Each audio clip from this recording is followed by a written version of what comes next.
on ethics and petition is not at this time emotionally equipped to deal with this very issue. The chairman of the committee, our colleague, our brother from Ondo State. Ordinarily, he ought to do everything possible to ensure that this institution remains in Ondo State. And he will be justified in doing so, and he canvassing that position as a senator representing a senatorial district in that state. But Mr. President, going through the submissions made, the challenges posed with respect to relocation or potential or argument for relocation of that institution wasn't one made by the current leadership of that institution. From that report, it's very, very clear that this thing has been in the offing for so long.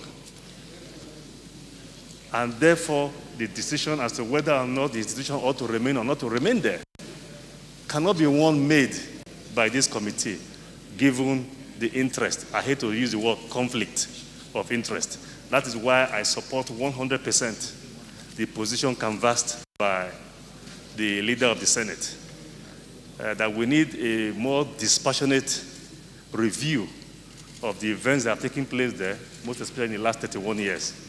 And that can be only effectively carried out by a leadership of another committee, which in this case I believe is going to be third education and third fund. So having said that, Mr. President, I want to thank our chairman for the job he has done. I was actually troubled when he raised the issue of the bringing before the Senate and enabling legislation. And I was wondering why he, as a senator representing a district in Ondo State, couldn't have brought that bill himself rather than await the Ministry of Education to do so. But I'm glad that he's mentioned, he's drawn our attention to the fact that a bill to that effect has already been introduced and has already cleared the first reading, I believe, awaiting second and third reading.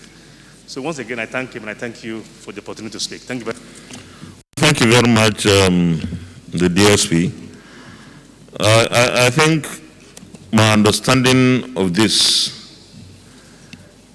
is that the issues, the controversial issues here, may not be easily resolved by the management of this institute. I'm more inclined to believe that the top hierarchy of the Ministry of Education, I don't know, to some extent the SGF's office, I don't know, but definitely head of service should be able to come together and decide both the organogram and this is whether the location remains or not. This is a decision that can be taken at that level. And as for bringing a bill here, I think we may not have to wait for that institute because apparently it doesn't look very organized to bring. And if you say we have a bill already in the system here, we should try to fast track it. But at the moment, I believe that our committee on tertiary institutions should be able to immediately summon the Ministry of Education, two committees actually, tertiary institutions, and our committee on establishment. I think that's where the head of service is. The two committees should be able to bring these agencies together and then work on this, a solution to this. And whatever it is, I think it can be better resolved by a law. Whatever it is that the government wants. Because unless there is a law backing whatever decision, this thing will continue to be a political football, because definitely politics is coming into it. The law is the only way to resolve this. So I think the hierarchy of the Minister of Education and head of service should be able to bring some relief to these issues. Certainly, this is beyond the management of the institute. So I would suggest that we amend the recommendations. If it is your wish, because you have to do so, if you still feel these recommendations stand, then I have to put them to vote. And I will suggest that we don't, because it may not be necessary. All we are looking for is a solution, way out for this, so we can now craft another recommendation. Yeah, leader, you are raising your hand. Okay, okay. Next, Mr. President, that is the wish of the Senate. I have no objection. We only need solution. So I will welcome amendments of the recommendations to suit the need of the Senate to resolve this problem permanently, Mr. President. Thank you. Thank you. Thank you, leader. So with your permission and the leave of my colleagues, I read my suggested amendment. I said, amend is direct the Federal Ministry of Education and the Office of the Head of Service of the Federation to examine all the challenges being faced by the Institute with a view to providing effective leadership and guidance to the institution in order to reposition it for effective performance and operational coherence.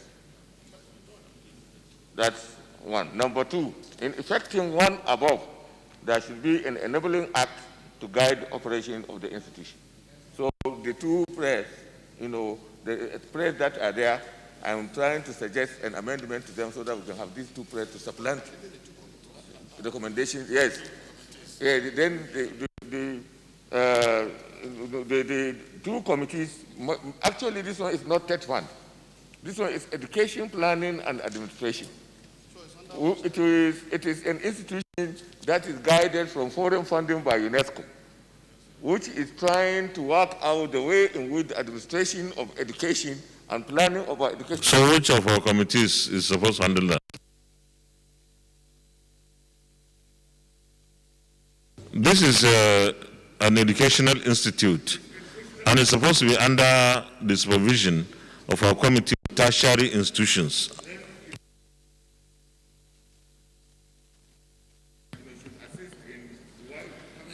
Yeah.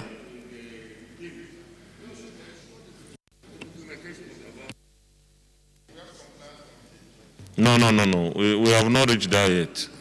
This is not compliance committee. This is not compliance committee. So I want us first to drop all these three recommendations as proposed, and then take the two recommendations. No, okay. The two recommendations proposed by the leader. So you are standing down the recommendations, right? Well, I have stood them down, since that is the wish of the Senate, which I am a member, and if these two recommendations go to provide solution, I concur, Mr. President. You keep on saying we are looking for a solution. These three recommendations you are giving at the moment don't look like they can provide the relief we are seeking. So the wish of the Senate is just to ensure that there is that there's resolution of all the issues in the institute.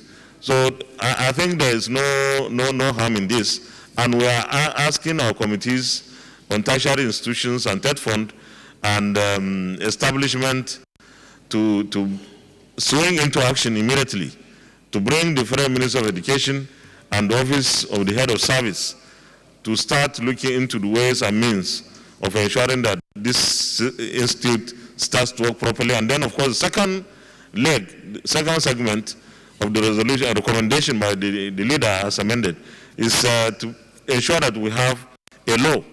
Because anything we do without a law backing it could still be a problem.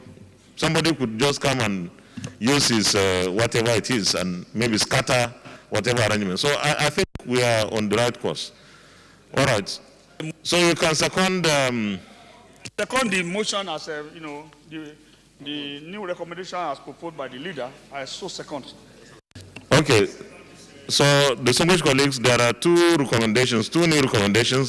We have stood down recommendations 1, 2, 3 as presented to us by the committee and have in those places 2 recommendations by the leader. Those in favor of the 2 recommendations by the leader as he read them, I think, do we need to hear them again? Okay. So those in favor of the 2 recommendations suggested by the leader, say aye. Those against, say nay. The ayes have it. So I can see Senator Ibrahim Shekarawi, the chairman establishing his here. Third phone is not here. Distinguished Sadona, maybe you start to work on this because time is of essence. Thank you very much. Leader of the Senate. No. I think he should continue. The second report. Thank you, Mr. President. Second report is the report of the Committee on Ethics, Privileges and Public Petition in respect of petition from Dunobebe Aru Perekeme, Esquire. On behalf of Ogboinbiri community, Southern Niger local government area of Bayelsa State, against the Nigerian Agip Oil Company, NAOC, for alleged failure to pay compensation and provide palliative to the communities affected by the crude oil spillage. Mr. President, the background. The Senate will recall on Tuesday, 1st December 2020, Senator Gershom Bassey, Cross River South, rose on Order 41 and drew the attention of the Senate to a petition from his constituent, Dunobene Perekeme, Esquire, on behalf of Ogboinbiri community, Southern Niger local government area of Bayelsa State, against the Nigerian Agip Oil Company, now, for alleged failure to pay compensation and provide palliative to the communities affected by the crude oil spillage. Urge the Senate to look into the matter. Mr. President, distinguished colleagues, after careful submission from both written and oral submission from the petitioner and the respondent, the committee came with the following observation and findings. On page 6, observation and findings. After carefully studying the submission and oral presentation of the petitioner, Dunobebe Aru Perekeme, Esquire, and respondent Nigerian Agip Oil Company, now Limited, having been provided with full answers to all questions raised by the committee observed as follows. 1. That the incident of oil spillage in the Ogboinbiri community actually occurred on 5th June 2020 during the nationwide lockdown, and the incident was reported to the relevant government regulatory agencies. 2. That the impact of the oil spill has grossly affected the means of livelihood of the Ogboinbiri community, who were predominantly fishermen, numbers and farmers, and were counting their losses. 3. That the cleanup of the affected area was done without the participation of the host community for them to ascertain whether or not the claim by Nigerian Agip Oil Company, NAOC, that the cause of the spill was a third-party interference. 4. That it was the second JIV that witnessed an inclusive participation. And 5.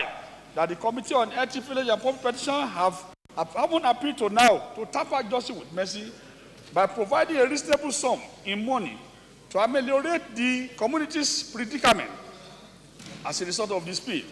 Further appeal that remediation of the environment be fully carried out, having fully cleansed up same. Recommendation, Mr. President, that based on the above observations the committee hereby recommends as follows. That the Senate do urge the Nigerian Agip Oil Company Limited to accelerate action and do a comprehensive remediation of the environment within the next 90 days, having earlier clean up same and allow peace to reign in the community henceforth. 2. That the Senate do commend the Nigerian Agip Oil Company Limited for providing some monetary compensation to the Ogboibiri communities as consolation for the hardship the spill are caused to the community. Mr. President, my most esteemed colleagues, on behalf of the Senate Committee on Ethics and Public Petitions, I appreciate the Senate President and leadership of the Senate for appointing giving to us to serve in this capacity as the voice of the voiceless Nigeria. I so submit for consideration, Mr. President. Thank you. Any comments? Okay, we go to the recommendations. The colleagues, we are considering the report of our Committee on Ethics, Privileges and Public Petitions on the Southern Ijaw local government area of Bayelsa State against the Nigerian Ajib Oil Company for alleged failure to pay compensation. So we'll go to the recommendations now. Recommendation 1, that the Senate do urge the Nigerian Ajib Oil Company Limited to accelerate action and do a comprehensive remediation of the environment within the next 90 days, having earlier cleaned up same and allow peace to reign in the community henceforth. Those in favor of this recommendation say aye. Those against say nay, the ayes have it. Recommendation 2, that the Senate do commend the Nigerian Ajib Oil Company Limited for providing some monetary compensation to the Ogombiri communities as consolation for the hardship the spill had caused to the communities. Chairman, when you say some monetary compensation, who and how will that be determined? Thank you, Mr. President. We appealed to them, and they said we asked them to go and meet, and then they came back that some money was given to them, and that they are okay with it, but they needed remediation of the environment.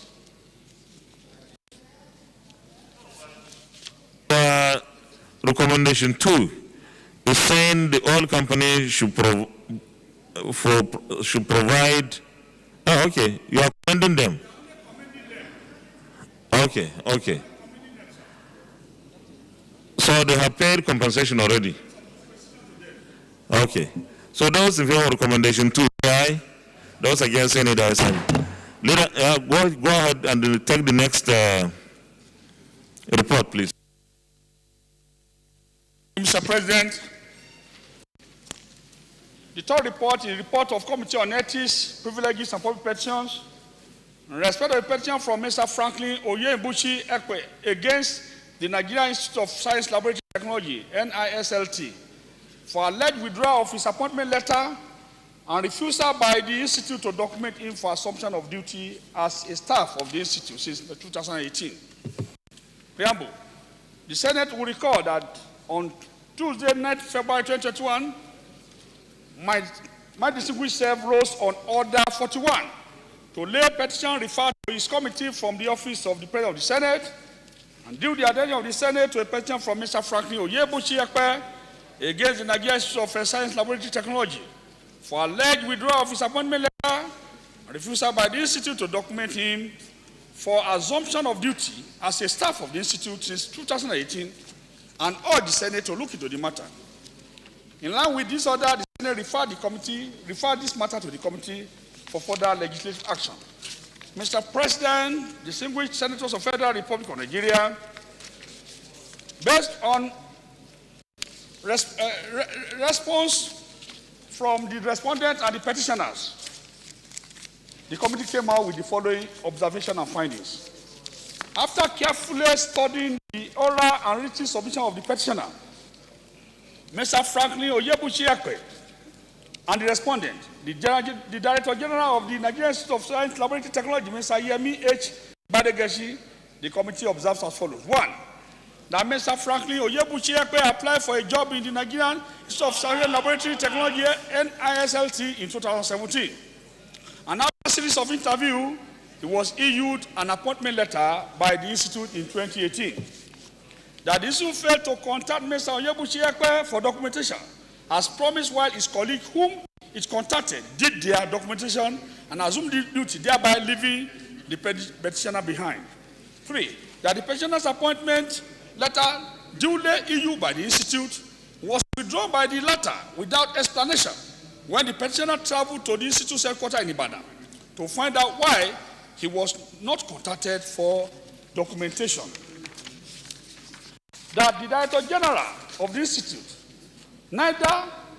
could neither explain or convince the committee why the petitioner's appointment letter was withdrawn, or how he was left behind without documentation while his colleagues were contacted and subsequently assumed duty.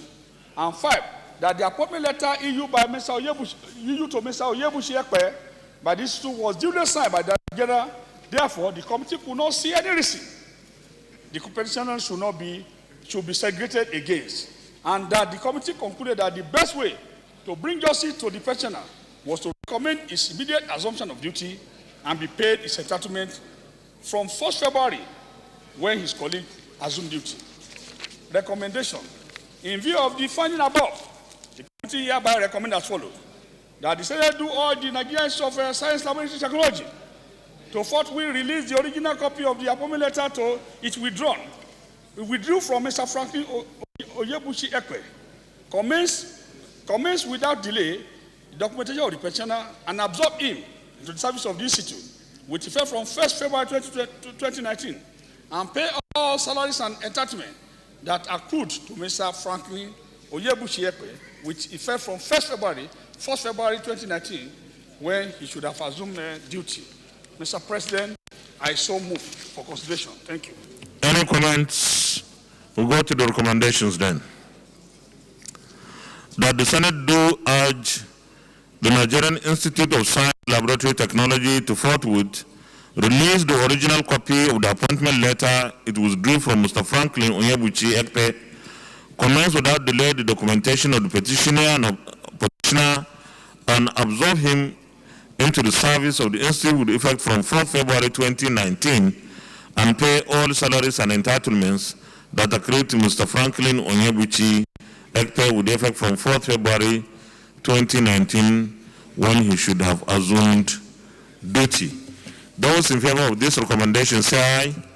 Those against say nay. The last report, please. Finally, Mr. President, the fourth report is the report of Committee on Native People and Moving Petitions in respect of the petition from Olubukola and Nahowo against Federal Mortgage Bank of Nigeria for an alleged unjustified termination of her appointment. The Senate will recall that on Wednesday, 15 September 2021, Senator Yoakin Ondo Central rose on Order 41 and presented a petition referred to his committee from the office of the President of the Senate. And due the attention of the Senate to a petition from Olubukola and Nahowo against Federal Mortgage Bank of Nigeria, FMBN, for alleged unjustified termination of her appointment, and all the Senate to look into the matter. Mr. President, after careful submission of both the respondent and the petitioners, the Committee of Ethics came with the following findings and observations on page 5 of our report. After careful submission the first of the presentation, the committee found as follows. 1, that Olubukola and Nahowo was indeed employed as a temporary staff of the Federal Mortgage Bank of Nigeria on 27th October 2011 and served in that capacity for 8 years. That if a Nigerian in her country has spent 8 years of her life in unemployment, though temporary, will it be a justifiable action to terminate her appointment and send her back to the street, especially knowing that 8 years of her life would have earned her something better if he had tried her hand something else? That the committee thought that her appointment was temporary, which meant that she could be fired anytime. Yet, 8 years of diligent effort towards improving the bank services could not be overlooked, and accordingly appealed to the managing director, MD, and the bank to reconsider her plight, absorb her, and make her appointment permanent. And 4, that the managing director, on hearing the appeal of the committee and the way the matter was being viewed, consented to doing the needful. Recommendation. That based on the observation above, the committee hereby recommends that the managing director should be elected to Federal Mortgage Bank of Nigeria and is still be commended for tampering justice with mercy and for reabsorbing Olubukowa Enao into a team of diligent workers without further ecubracies. Mr. President, more distinguished colleague, on behalf of the Senate Committee on Ethics, we appreciate the Senate President and leader of the Senate for opportunity given to us to serve in this capacity as the voice of the voiceless Nigeria. I so submit for consideration. Thank you very much, Chairman. Any comments? We'll go to the recommendation. The recommendation, the committee hereby recommends that the Managing Director, Executive of Federal Mortgage Bank of Nigeria and his team be commended for tempering justice with mercy and for observing Olubukola Enao to his team of diligent workers without further encumbrances. Those in favor of this recommendation say aye. Those against say nay. The ayes have it. Leader of the Senate. Mr. President, my highly respected and distinguished colleagues, the third order of the day is the reading of the Counterfeit Goods Bill 2021. Distinguished senators will recall that the bill was read the first time in this distinguished chamber on Tuesday, 6 July 2021. Mr. President, you may wish to invite distinguished Senator Ibikunle Amosun to move the motion for the bill to be read the second time. Distinguished Senator Ibikunle Amosun.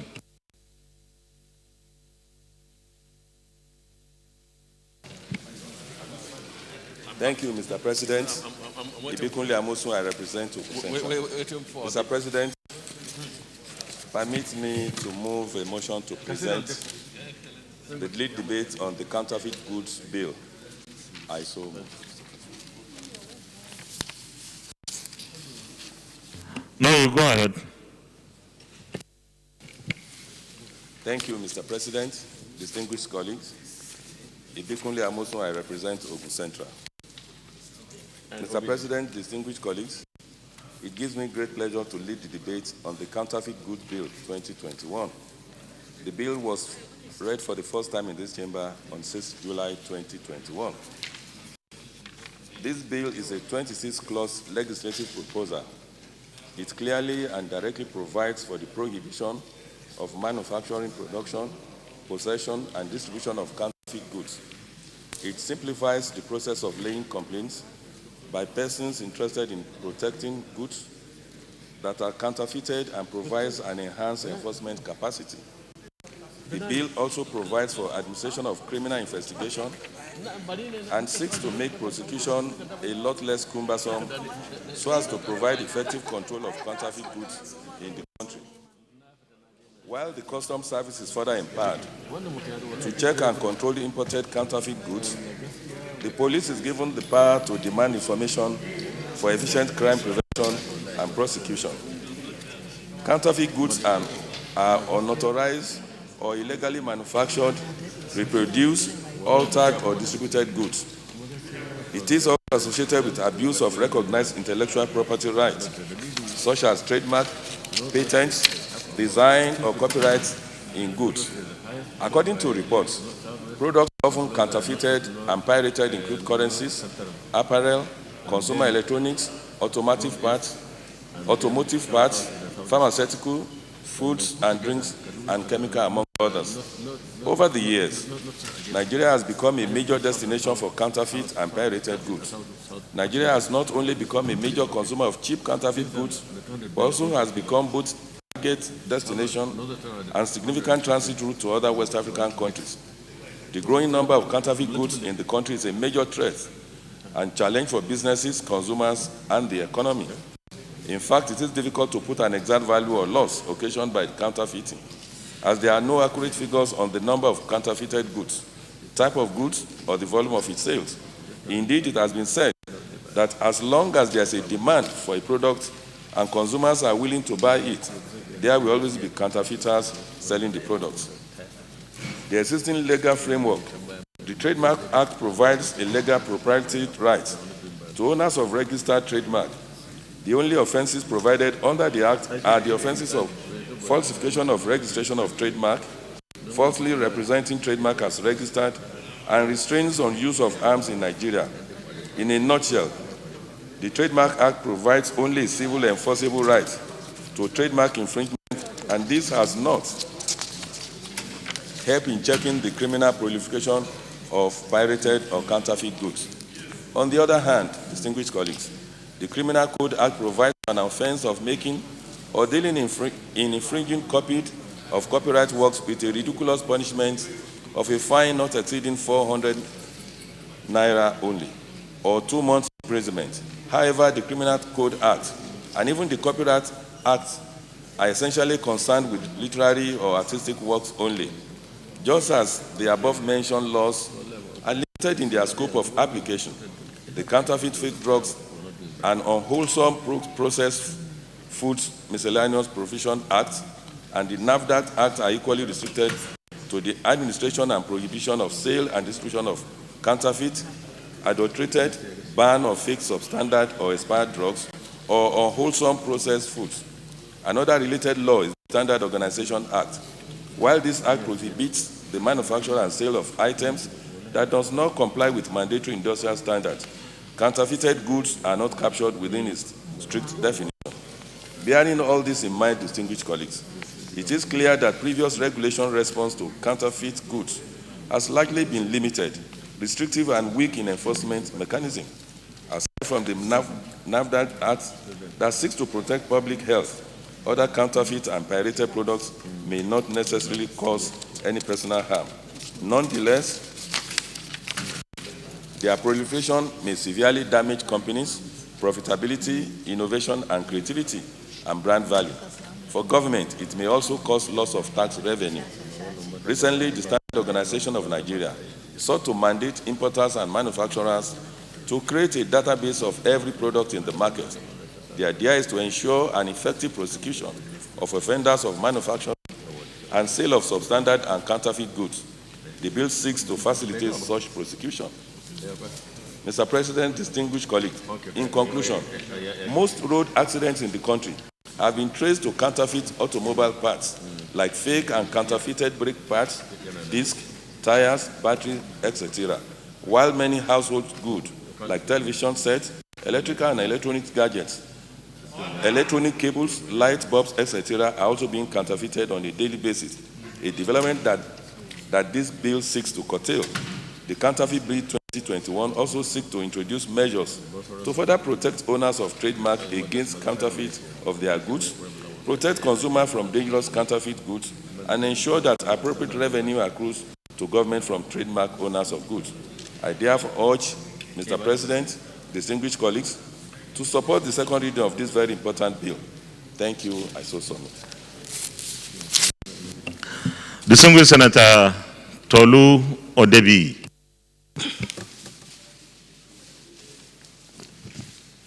Thank you, Mr. President. Distinguished colleagues, my name is Tolu Odebi. I represent the good people of Ogun West. Mr. President, let me first of all commend the sponsor of this bill, Senator Abuja, for bringing forth a very, very important bill. But before I say that, I also say that it always gladdens my heart when I see the quality of bills that are always being put forth by legislators from Ogun State. And I think it just speaks to the quality of representation we have.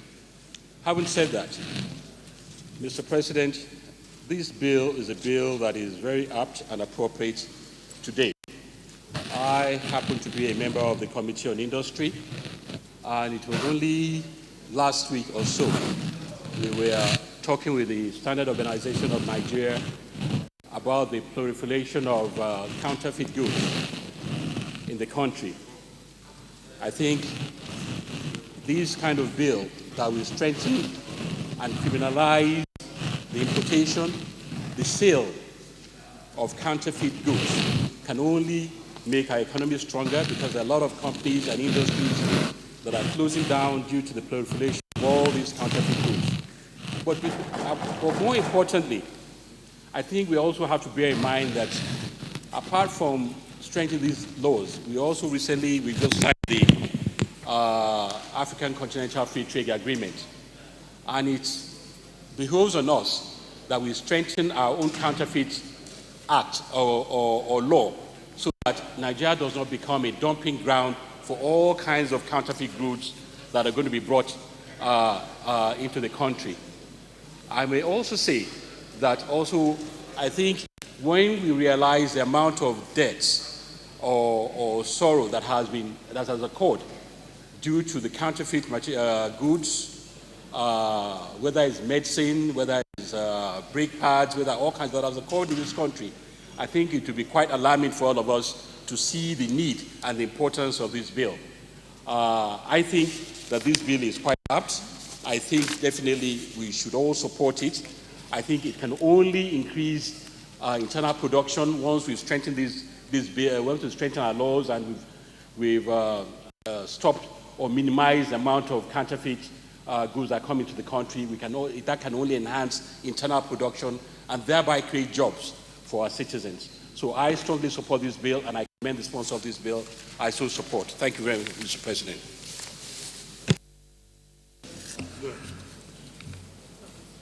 Is there anybody against the bill?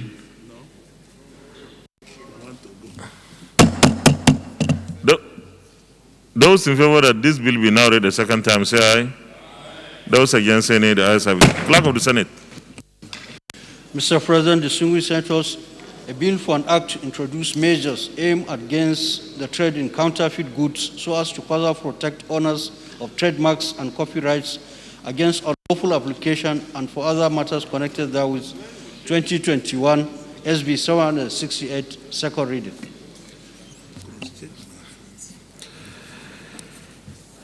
A bill for an act to introduce measures aimed against the trade in counterfeit goods so as to further protect owners of trademarks and copyright against unlawful application and for other matters connected therewith, 2021 second reading taken, and the bill is referred to the Committee on Trade and Investments to report back within 4 weeks.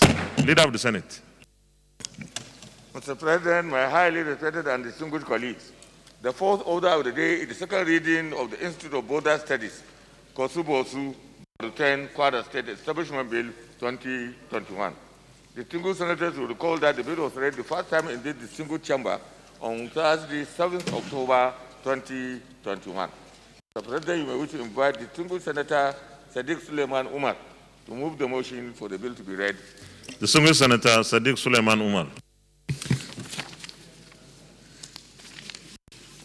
Thank you, Mr. President. My distinguished colleagues, I am Sadiq Suleiman Umar. I represent the good and decent people of Kwara North, and we all are. Mr. President, I rise to lead the debate on a bill for an act to establish the Nigerian Institute of Border Studies, Kosubosu Baruten, Kwara State, 2021, SB 828. Mr. President, my highly distinguished and esteemed colleagues, permit me to lead the debate on this very important bill, which seeks to provide for the establishment of the Institute of Border Studies, Kosubosu Baruten, Kwara State. This bill was read for the first time in this hallowed chamber on Thursday, 17 October 2021. Border studies is an interdisciplinary field that critically examines border and identity understandings found in political and everyday discourses. The Institute's central curriculum, as regards border studies, will focus on comparative historical and sociological state building, geographical perspectives on changing meanings of borders, critical geopolitics, markets and regional development, and life identities in borderlands. Mr. President, distinguished colleagues, it is right to know that Though the agencies saddled with the job of policing and monitoring our borders are trying their possible best, there is the need to have a proper institute, a well-organized and thoroughly comprehensive institution that is saddled with teaching personnel and stakeholders involved in the process of manning our borders with adequate real-time knowledge. Amongst its basic functions and objectives, this bill seeks to create a platform which will produce qualified, dedicated, skilled, and professionally trained individuals to teach and lecture personnel involved in the security of the nation's borders using international best practices and skills. Benefits. By the time this institute is established, it will address the security problem of our border communities. It will help to strengthen the nation's already porous borders in line with global standards. It will stimulate public confidence, especially border communities and our national lives. It will also answer the question often posed by foreign investors as to the safety and guarantee of their direct foreign investments in our country. Mr. President, distinguished colleagues, this bill, if passed, will help Nigeria to have skilled professionals to deepen border studies. In line with Order 77.3 of the Senate Standing Orders 2015 as amended, a compendium of the financial implications is hereby attached. I urge you all to support the speedy passage of this bill. Thank you, Mr. President. Senator Ibikule Amosu.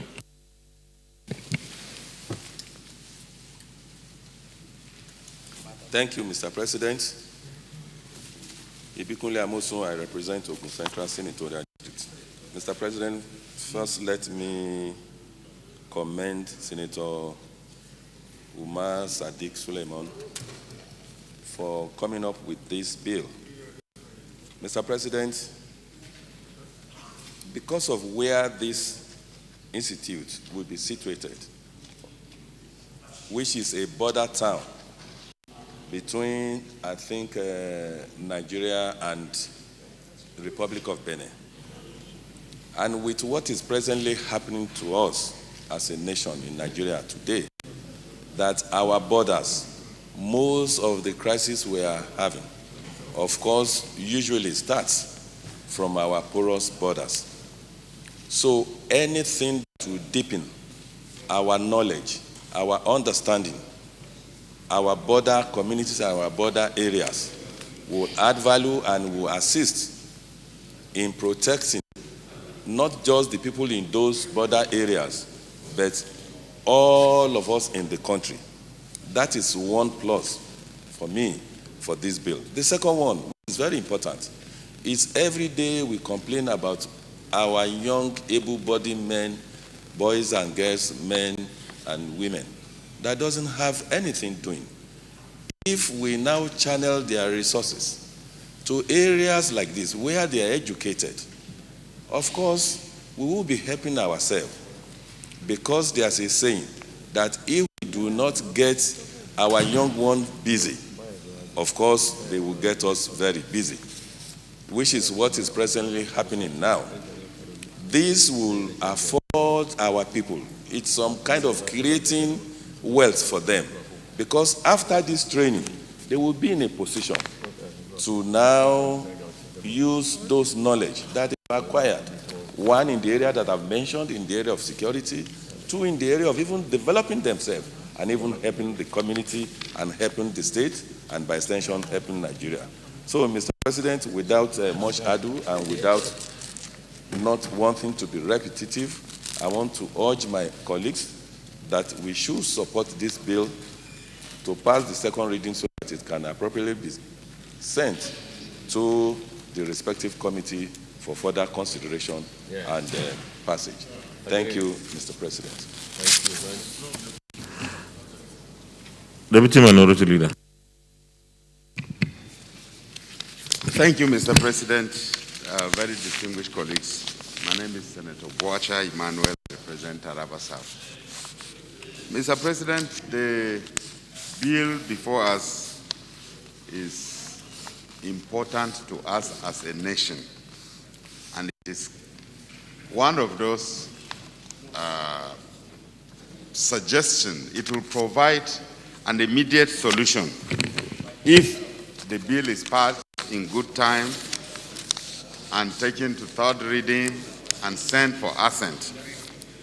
Mr. President, my support for this bill flows from the challenges we are going through now as a nation. The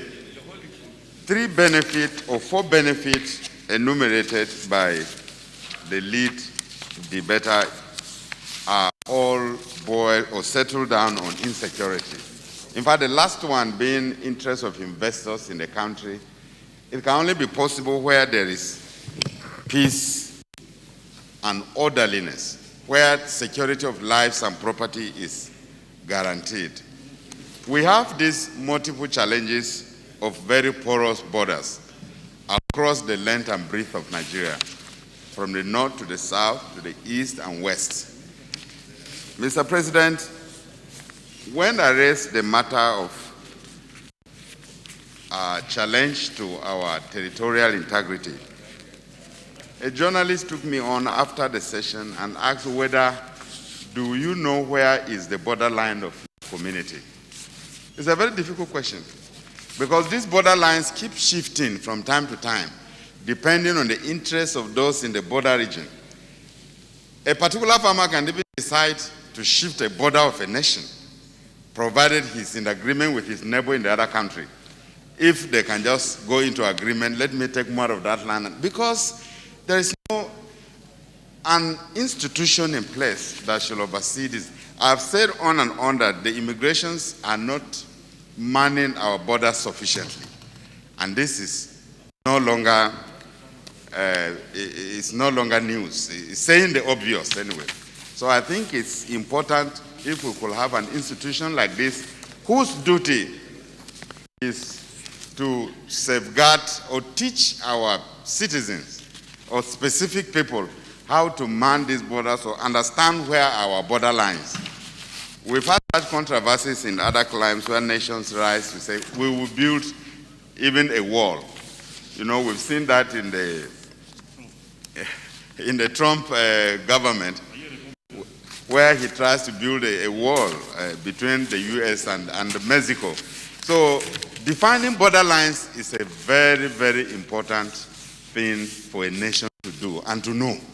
So I think this bill is good and is coming at the right time, and I call on our colleagues to support this bill, that it will be pursued to a very productive level. Thank you, Mr. President. Thank you. Those in favor that this bill be now read the second time, say aye. Those against, say nay. I have it. Clerk of the Senate. Mr. President, distinguished senators, a bill for an act to establish the Institute of Border Studies, Kosubusu, Baruten, Kwara State, to provide for teaching, research, instruction, and training of students in border management and for other related matters, 2021, SB 828, second read.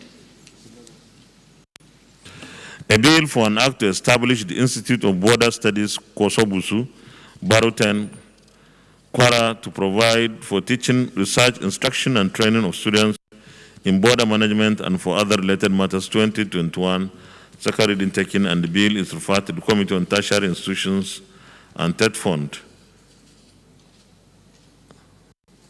to report back within 4 weeks. Leader of the Senate. Mr. President, my highly respected and distinguished colleagues, the fifth order of the day is the second reading of the University of History and Archaeology Establishment Etc. Bill 2021.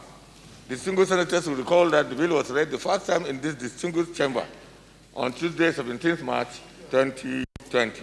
Mr. President, you may wish to invite distinguished Senator Architect Ashiru Oyelola Yisa to move the motion for the bill to be read the second time. Distinguished Senator Lola Ashiru Yisa. Mr. President, I'm Senator Ashiru Oyelola Yisa, representing the good people of Kwara State. I stand here to lead debate on the establishment of University of History and Archaeology is here in Kwara State. Where are the copies of the lead debate?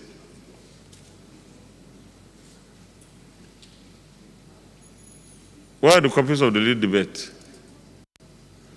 You don't have? Well, that's a setback. How come?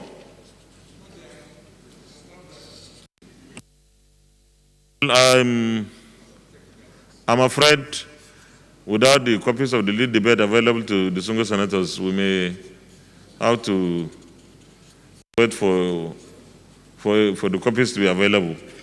If we can't have them today, then we take the second reading on another legislative day.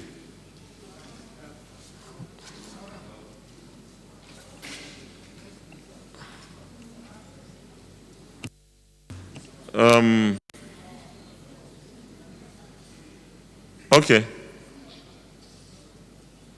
Chairman rules. Do we have the copies there? Okay, then we stand it down.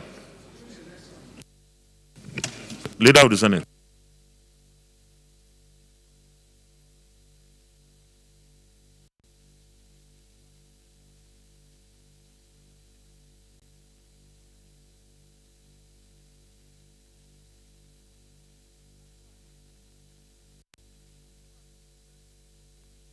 Minority Leader.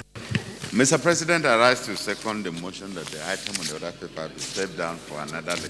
Distinguished colleagues, those in favor of the motion that we stand down the consideration of this, the second reading of this bill till another legislative day, say aye. Those against, say nay. The ayes have it. Leader of the Senate. Leader of the Senate.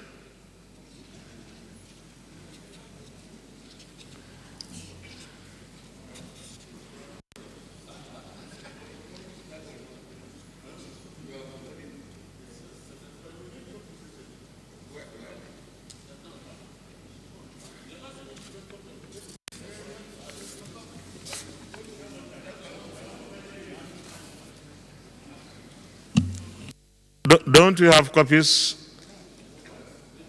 We don't?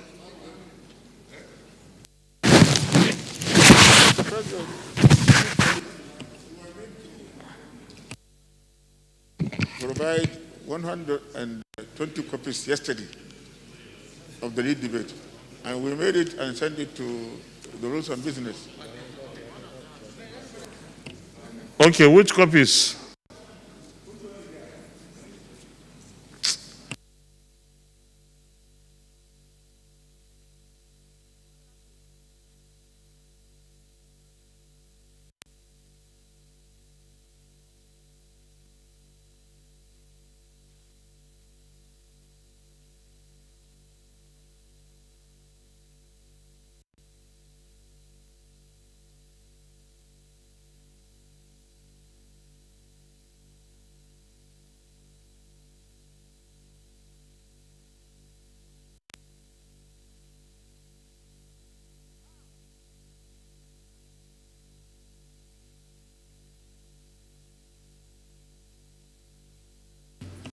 Leader of the Senate.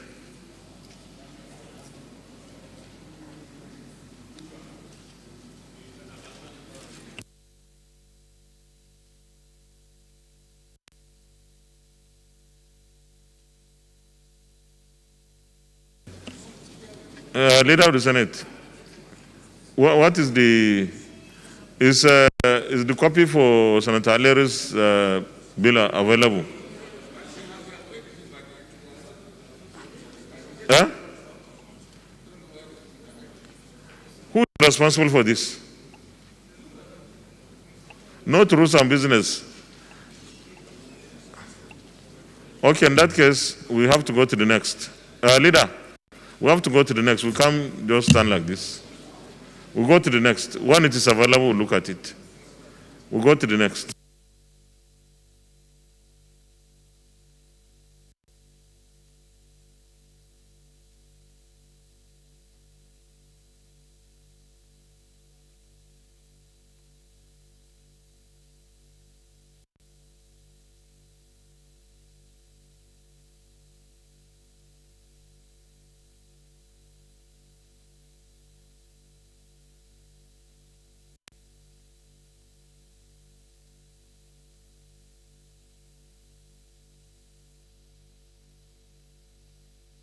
Leader, which ones are these? You are talking about 5th, 6th, and 8th order of the day.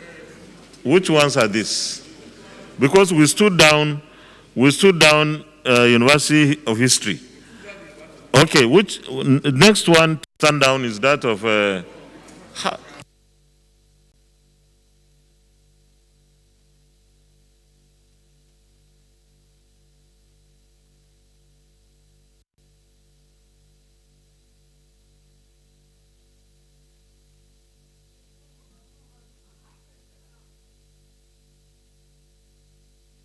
At the moment, it appears that some of the bills that are scheduled for second reading, the lead debates are not presented on the floor.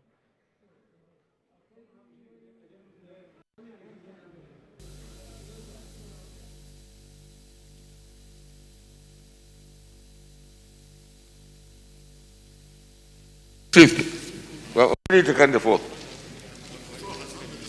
No, the 5th order of the day, which is second reading of the University of History and Archaeology. That one we have already taken a decision and stepped it down to another legislative day. Unless we are going to rescind that order. Leader, we are not rescinding this. So we don't have to go unless we rescind.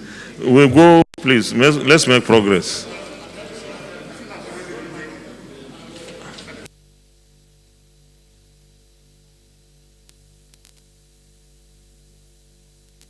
Order of the day is the next order of the day is the 6th order of the day, which is the second reading of the Public-Private Partnership Establishment Bill 2021. The distinguished senators will recall that the bill was read the first time in this chamber on Wednesday, 6 October 2021. Mr. President, you may wish to invite distinguished Senator Muhammad Adamu Aleru to move the motion for the bill to be read the second time. Distinguished Senator Muhammad Adamu Aleru.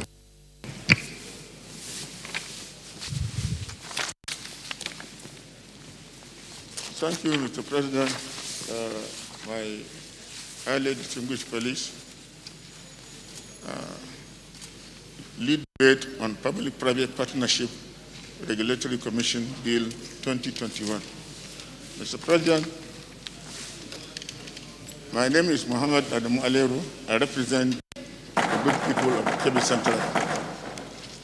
Mr. President, my highly distinguished and esteemed colleagues, permit me to lead the debate on this very important bill which seeks to repeal the Infrastructure Concession Regulatory Commission Establishment Act 2005 and enact the Public-Private Partnership Regulatory Commission Bill 2021. The bill was read for the first time in this hallowed chamber on Wednesday, 6th of October 2021. The bill deals with overall regulation of public-private partnership, which traverses the entire spectrum of leasing, management of contracts, financing, designing, construction development, operation or maintenance of infrastructure or development project of the federal government.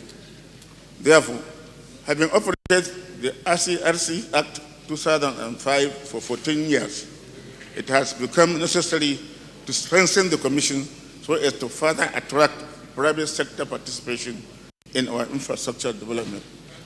The President, my distinguished colleagues, public-private partnership, PPP, involves collaboration between a government agency and a private sector company that can be used to finance, build, and operate projects such as public transportation networks, convention centers. Financing a project through public-private partnership can allow it to be completed on schedule or make it a possibility in the first place. Public-private partnership often involve tax concessions, protection from liability, or partial ownership rights over the normally public services and property to the public sector or for-profit entities. One of the major challenges affecting the growth of Nigerian economy is the huge deficit in both areas of social and economic infrastructure, like roads, railway, seaports, airports, the provision of affordable health care and medical services or medical facilities, to mention but a few. To bridge this gap, massive investment must be made in the expansion of the country's infrastructure services and beyond the resources and capacity of the government, which has been solely responsible for the provision of such infrastructure. Public-Private Partnership Regulatory Commission Bill 2021 will therefore be very key and central to leverage on private sector investment and capacity to bridge the country's enormous infrastructure gap through an effective framework for public-private partnership in Nigeria. The Public-Private Partnership Regulatory Commission Bill is meant to consolidate and facilitate private sector investment in the provision of new and the rehabilitation and maintenance of existing infrastructure to expedite development processes and ensure efficient and equitable use of the nation's resources. The measure is imperative given the considerable infrastructural deficit in the country. Admittedly, significant resources and efforts have been committed to developing infrastructure by this government. At present, the government is implementing public-private partnership projects through SKUK, the establishment of Presidential Initiative on Infrastructure Fund, managed by Nigerian Sovereign Investment Authority, NSIA, and Infracook, PLC, tax credit policy, and highway development and management initiative to improve the condition of our infrastructure. The PPP Regulatory Commission Bill will further amplify the government's effort to provide social infrastructure such as roads, medical facilities, and pipe-borne water, etc., etc. Furthermore, the risk-sharing mechanism of PPP framework makes it an effective tool for managing projects and their associated risks, as it allows the transfer of risk to the party best equipped to manage such risk. The PPP also ensures competitiveness and the inclusion of market principles to protect management. By subjecting projects to open market consideration, factors such as barriers to entry, institutional monopoly, racketeering, and are generally reduced to the barest minimum. Mr. President, my highly respected colleagues, the Public-Private Partnership Regulatory Commission Bill will address challenges associated with PPP funding through the establishment of a PPP trust fund that will enable the government to attract investment and attain value for money through the following window. The PPP Project Development and Technical Assistance Fund, which is granted to qualified implementing agencies to cover the expenditure for carrying out all or any of the following. A, development of PPP project, which includes feasibility studies, procurement, documentation, contractual obligations, technical, legal, commercial, and environmental support, and other subsequent activities related to the PPP project. Capacity building across ministries, departments, and agencies of government, and also the general public on PPP operations. C, promotion of programs and PPP projects to national and international investors. D, provide a revolving trust fund that shall enable project development funding, viability gap funding, and the creation of national PPP project liability. Mr. President, distinguished colleagues, more than ever before, Nigeria needs a robust framework that will work to facilitate and meet the country's infrastructure deficit. Government alone cannot meet this enormous task. Likewise, regulating the interaction between government and development partners is imperative to achieving a holistic execution of development projects. This way, a win-win situation between the government and the development stakeholders can be achieved. I appeal to you all, distinguished colleagues, to give this bill the necessary support so as to bring our economy and people up par with international best practices. It is equally important to state that no new body will be created, hence there is no compendium of costs attached, because the Infrastructure Concession and Regulatory Commission is already in place, and the salaries, overhead costs are already included in the 2022 budget proposal, which is currently being considered by the National Assembly. Thank you, my distinguished colleagues. Senator Rocho Sokorocho.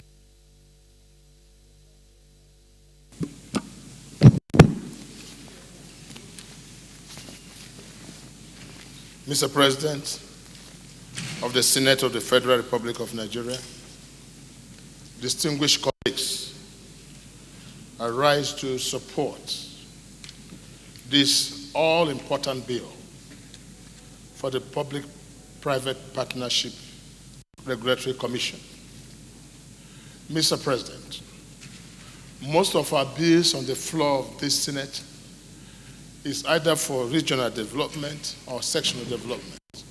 But this bill is for our nation's development. Government is business, and business is governance.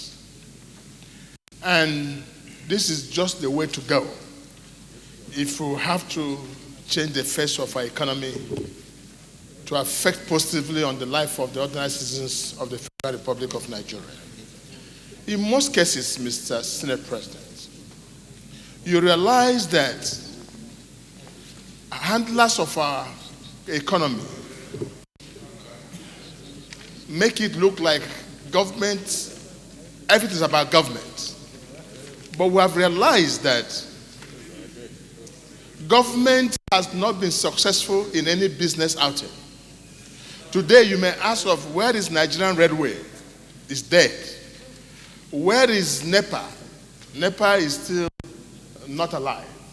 Where is telecommunication?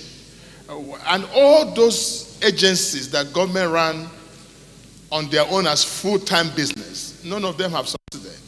It then means that government cannot handle businesses unless there's a private spirit embedded in it. This is why this commission is very key to regulate all the activities of the public-private partnership, to encourage foreign investors, to encourage every Nigerian to participate in the government business. I think this is not one of the bills that requires pledging for support. I think this bill is successful on arrival. I so submit, Mr. President. Senator Mohammed Sani Musa. Thank you, Mr. President. My name is Mohammed Sani Musa, Niger East Senatorial District. I stand to support this bill wholeheartedly because Nigeria is not yet where we are expecting it to be at this period. And ICRC should have done better. I don't see any reason why Nigeria government should be involved in construction of a road to the tune of close to ₦1 trillion. When we have PPP arrangement, the whole world is going more commercial. If you go to China today, all the roads you will see, no matter how short or long that road is, you will see a toll gate. And it's managed by an entity. You can hardly find one pothole on that road. You will see the street lights working, everything. When you are talking of critical infrastructure, it is not the business of government. Today, the United States is putting a proposal, a bill, a budget for infrastructure. You go and have a look at it, you will see that virtually everything is being facilitated for the private sector to come in so that the multiplier effect of what they are trying to do is that the economy will be boosted and every American will benefit out of it. What stops us from doing the same thing in Nigeria? There is no better time to bring this bill than now. And I believe that we will all consider it. We have a very tight budget. The sources of income in Nigeria is very limited. The waste in construction is also there. We prefer to continue giving government contracts so that we continue doing annual budget continuously on a project. And that is not good for this country. We should put that money more in education sector. We should put that money more, even the health sector, the education sector. If you give the private sector enabling environment to operate, they will do better. Let's leave the government with its bureaucracies and regulatory functions. Take this business out of it. This is my take. Thank you. Senator Ibrahim Abdullah Gobir. Sodono Gobir. Thank you very much, Your Excellency, distinguished colleagues. I rise to support this very important bill because I know PPP is the only solution to the problems we have in this country. It is a well-known fact that in every country in the world, government does not do everything by itself. Government goes into partnership with private sector to develop the economy of this country, to develop the infrastructure and everything, generally, in a nation. And therefore, if you continue to do the issue of infrastructure concession commission, Nigerian government is going to be shortchanged. Because what is happening is that something that is done at the cost of maybe 10 billion or 20 billion, at the end of the day it will be given the concession to somebody at the cost of maybe just some millions of naira. And that means shortchanging the government. And therefore, private sector is the main driver of any economy in the world. And therefore, the best option is actually to go through this PPP so that we can be able to survive and at the same time succeed. So I support this bill, and I also congratulate the mover, that's Senator Aleru, for bringing this bill. This is the right time for it, and we have to do it this time. Thank you very much. Well, thank you very much, distinguished colleagues, for the various interventions.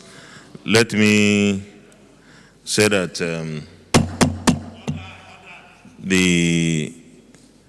our country at this point, and indeed at any point, should embark on public-private partnership to ensure that we free our scarce resources for social development, particularly education and health and similar subsectors. I believe that at this point in our history, with very limited resources, we need to encourage the private sector to participate in the development of infrastructure in our country. And of course, this is the practice.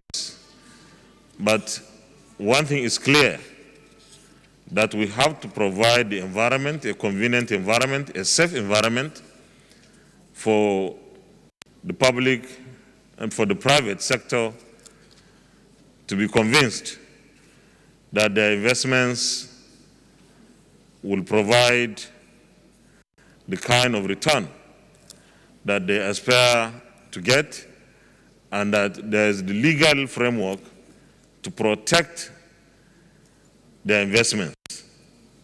No matter how hard we wish to encourage the private sector to participate in our economy, if the investments do not appear to be fully protected or they feel unsafe, we will be disappointed. So I believe that this is a very important bill, and it is for us in government, both the executive and the legislature, particularly the two arms, to work hard to provide the kind of climate of ease of doing business, security and safety, to promote and protect private sector investment in our country.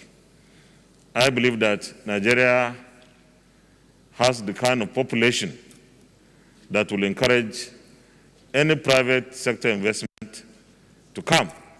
What may be a setback at the moment is the security challenge that we face. But thank God we are doing well and we continue to do so. But this is one bill that all of us in the legislature, and I'm sure even the executive arm of government, would like to see it become a law, and a law that will also be fully implemented for the benefit of our country. So with these remarks, I put the question, those in favor that this bill be now read a second time, say aye. Those against, say nay. The ayes have it. Clerk of the Senate. Mr. President, distinguished senators, a bill for an act to repeal the Infrastructure Concession Regulatory Commission Act 2005 and enact the Public-Private Partnership Regulatory Commission to strengthen and enhance the supervisory role of the Commission and effectively position it in regulating the participation of the public and private sector in financing of construction, development, designing, operation or maintenance of infrastructure, and for related matters, 2021 SB 823, second reading.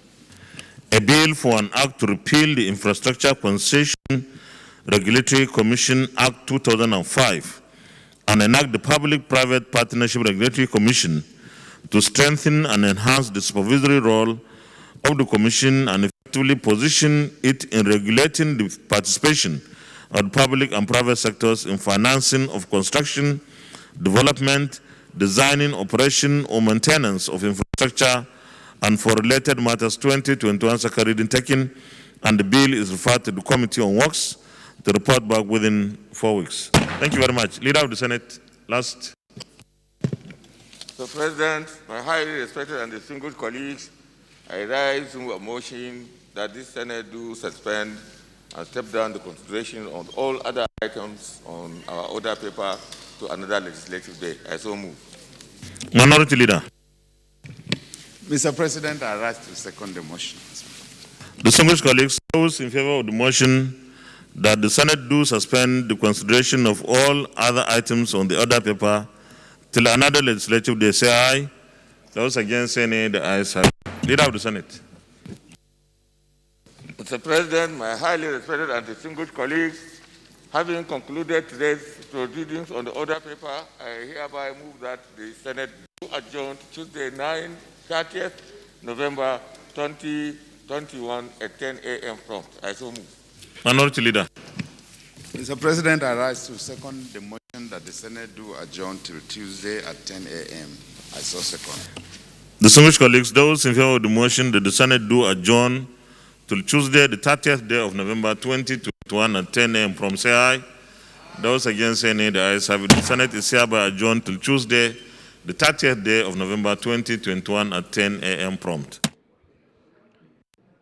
Well, at this point in time, we will now round off these brokers as Senate has adjourned today's plenary. Well, before now, the Senate has passed for second reading the bill that seeks to further protect owners of trademarks and copyrights.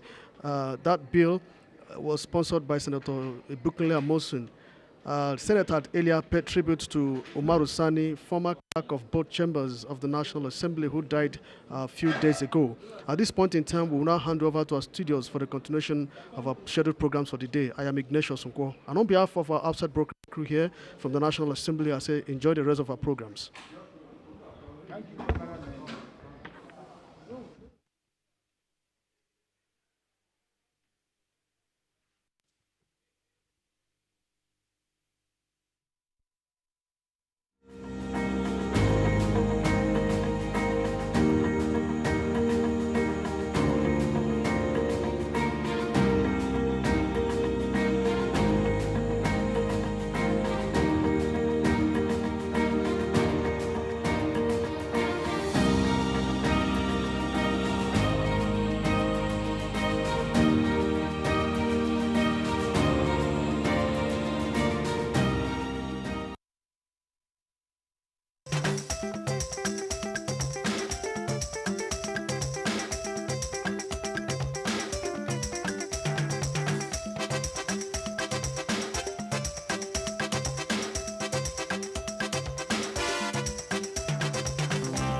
Hello, it's a warm welcome to Sports Radio, reaching you live on the network service of the Nigerian Television Authority. I'm Gift George.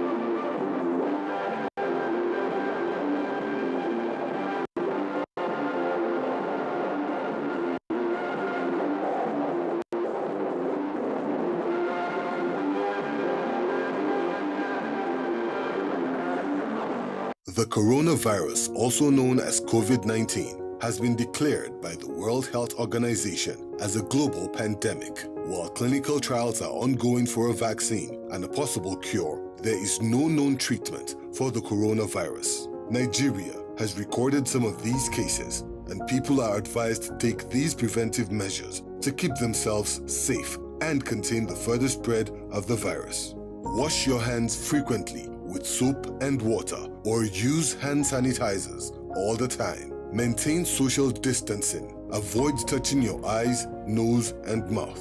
Practice respiratory hygiene. If you have fever, cough, and difficulty breathing, seek medical care early. Do not panic. Stop the spread of unconfirmed news. Follow the official government news outlets and report all cases immediately. This message is brought to you by the Nigerian Television Authority, NTA, Africa's largest television network.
Welcome to Abuja, the place that unites Nigeria.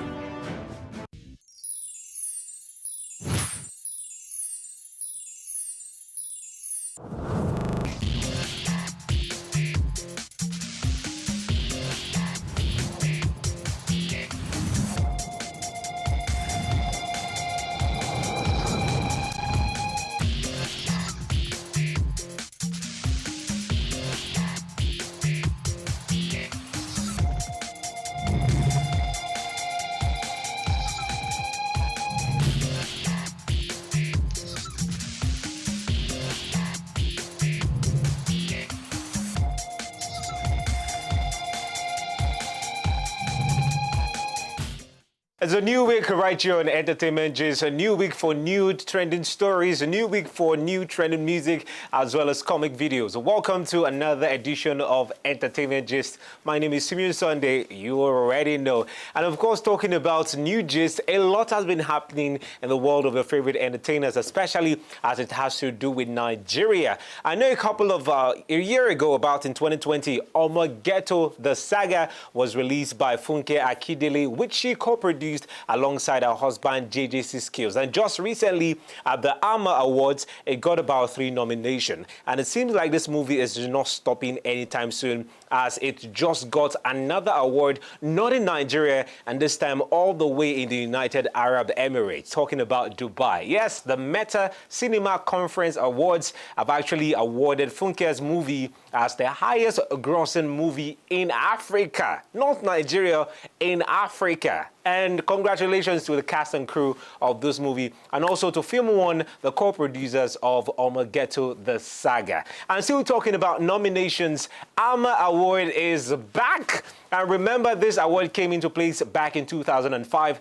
and since 2005, it has been awarding excellence and outstanding achievements in the movie industry in Africa. And the nomination list is officially out. Remember, I said Omogeto the Saga has actually snagged 3 nominations.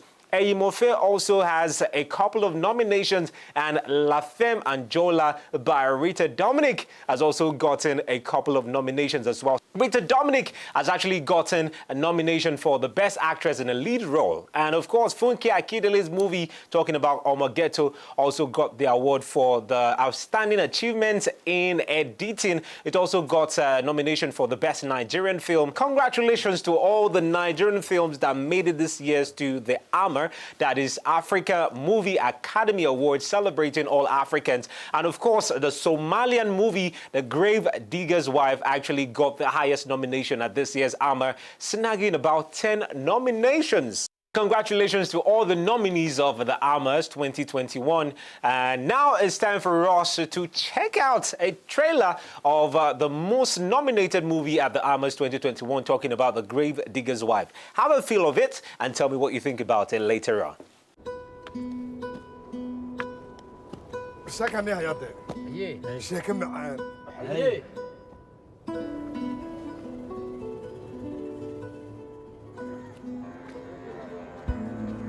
waxaan hayshanayaa 40 jir meydkaan ugaadhsadaa si aan rudhideeda ogala soo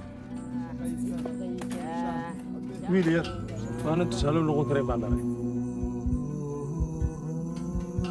xaaskaygii waa dhimasho qarka u saaray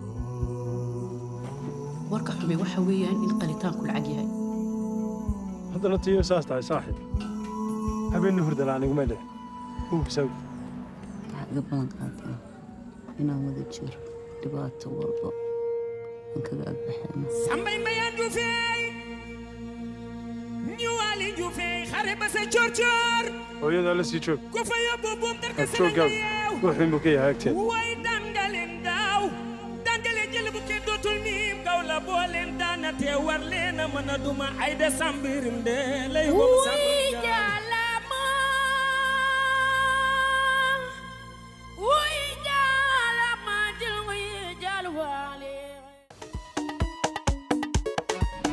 That is the most nominated film at the AMA 2021, Grave Digger's Wife. I hope you enjoyed that trailer.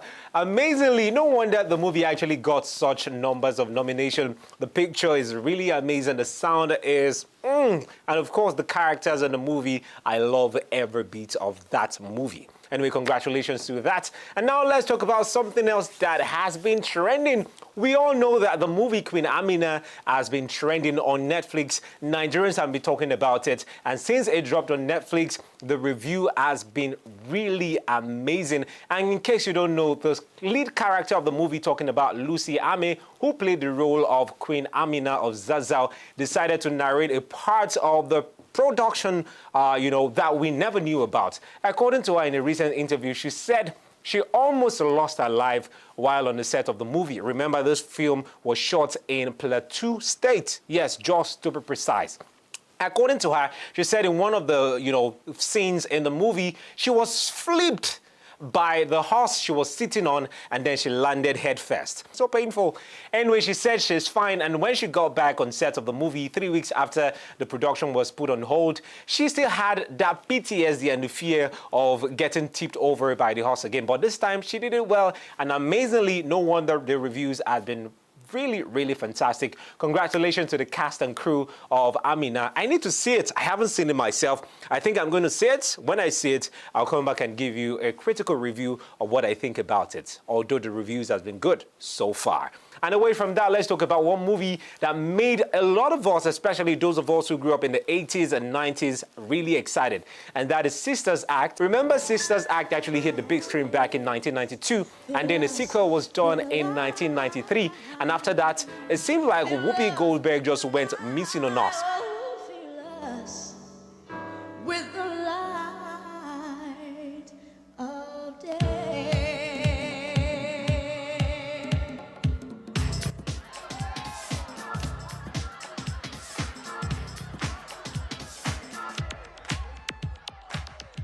Joyful, joyful Lord, we adore thee. God of glory, Lord of light. And now the producers of the movie, talking about Tyler Perry and Whoopi Goldberg, has announced the part 3 of Sisters Act. I'm super excited about this one because I saw Whoopi Goldberg playing the role of, what did they call her then? Mary Sister, whatever Reverend Sister she played at the time. I love the character, and now she'll be reprising the role again in the part 3 of this movie. I do not really know the twists and turns that Tyler Perry will be introducing into the part 3, but I tell you, this one will keep you glued to your seats when it gets officially released. Congratulations to all the cast and crew of the movie. It's time for us to go check out the movie trailers for the week. When I come back, more trending stories for you.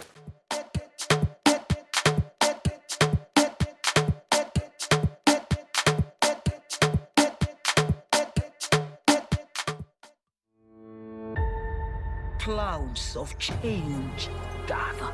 I desire to know how to use weapons like one of your soldiers, Baba. No woman has ever dreamt of joining Zenzo's armies. I'm disposed to see how proficient she in particular turns out.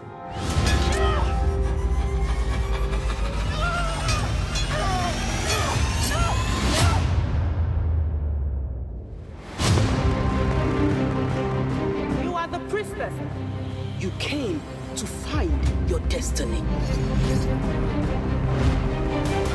That is the woman you must become, Amina. And if I don't, the entire people of Zozo will perish. War is coming. Everybody you love pays for it with their life, Amina. Hope is like a silly child, always pining for the impossible. No woman has ever sat on the throne of Zaza. And you will not be an exception.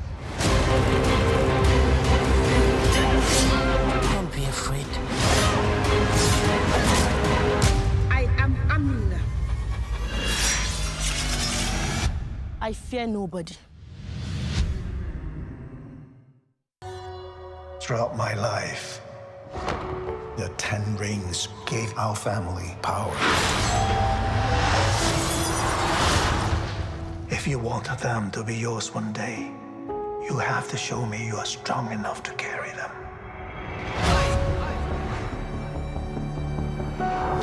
You are a product of all who came before you. The legacy of your family. You are your mother. And whether you like it or not, you are also your father.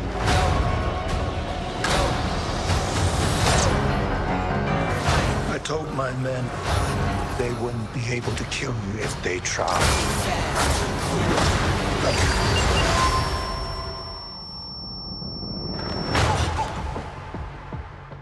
Glad I was right. You're just a criminal who murders people. Be careful how you speak to me, boy.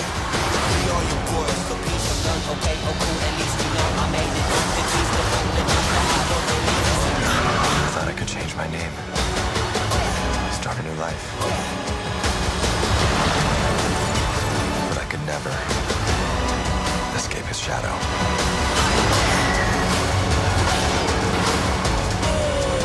My son, you can't run from your past.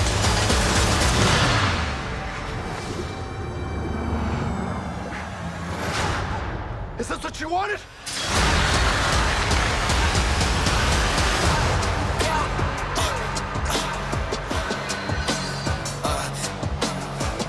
You got this. Thank you. And sure you go check out some of those movies we just showed you at the cinemas. For the ones streaming on Netflix, make sure you check it out and tell me what you think about it. This is still Entertainment Gist. Welcome back to the show. And now let me talk about Brimo Olawale. We all know this guy to be, I don't know, very controversial lately, posting stuff on social media, dragging a lot of celebrities, Two-Face Idibia included, and the wife. But that is not the part we're talking about right now. But it seems like all is not too fine in the camp of Brimo, as his record label and also his manager are talking about Bill Music Company finally announced a split from the artist. Although we do not know why the split was necessitated, but all we can say right now, based on the official statement made by the manager and the company, is that they've gotten to a point in their career where they just have to grow and try other things. So anyway, according to the management, the split was peaceful. But let's just hope it stays that way. And we hope that in the coming months or coming years, we do not get to hear Brimo say, my record label did this to me and that, because he is fond of doing that. Anyway, we just hope the split is as peaceful as they claim. Away from that, now let me talk about something else. Ladipo is set to release a new body of work, and I'm excited about this. This guy has been dropping hits after hits. He has dropped songs with Buju and a couple of other artists in Nigeria. And right now, I'll tell you, when we mention the A-list artists in Nigeria, somehow, Ladipo will always find his way in. And he has announced the release of his new EP, Providence. And this EP is a 6-track EP that will be featuring collaborations with A-listers Fireboy, Rema, and Amare. I just can't wait for this one, because anything from Ladipo is definitely a hit. And now let me talk about someone else who is set to release a new body of work after 6 years that we haven't heard much about her. I'm talking about Adele. Some people call her Adele. Some people call her the Hello Lady. Anyway, 6 years after she released an album, she's set to release a new body of work. And this album is titled 30.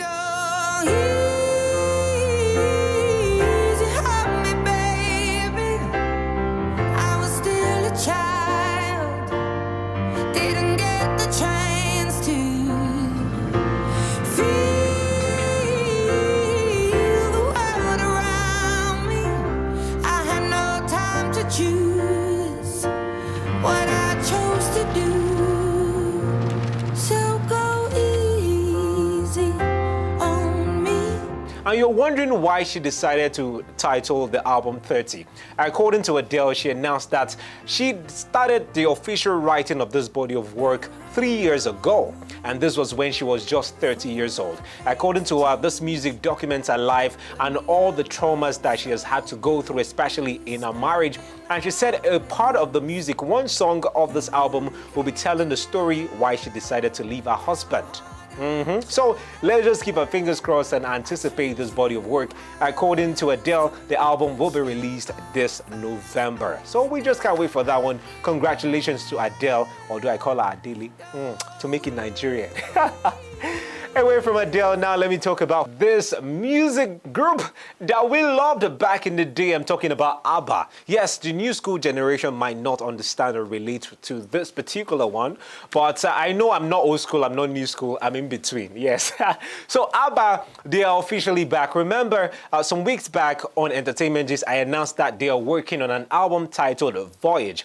And officially, I can tell you that the album is out, and they are planning the concerts in May 2022, and I'm excited about this particular project coming from ABBA. Remember, we have never heard about ABBA since they had the official split 40 years ago. And 40 years later, they are back working on a project, and we are super excited about this particular one. So for ABBA fans and for the old school people who knew ABBA, you need to check this album out, The Voyage. And for those of you who can afford the concert in May, to travel to Obodo Oyibo, no problem. You can travel and enjoy that as well. It's time for us to check out the trending music videos right here. I will be right back with more trending stories. This is still Entertainment Gist. Stick around.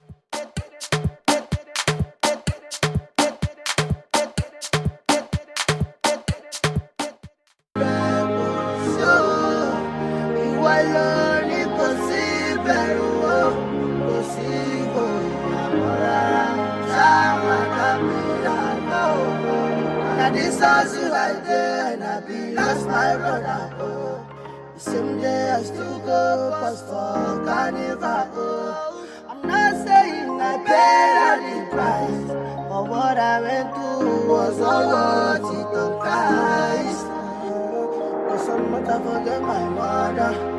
Just my life made them know you me get my mother. Oh na na, all the stuff things that I would get for my mother. Oh na na, following the legacy of my father.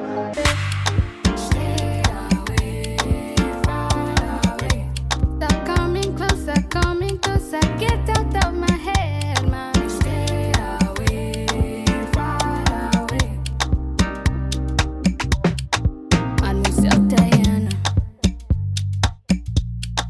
told you what I want from you.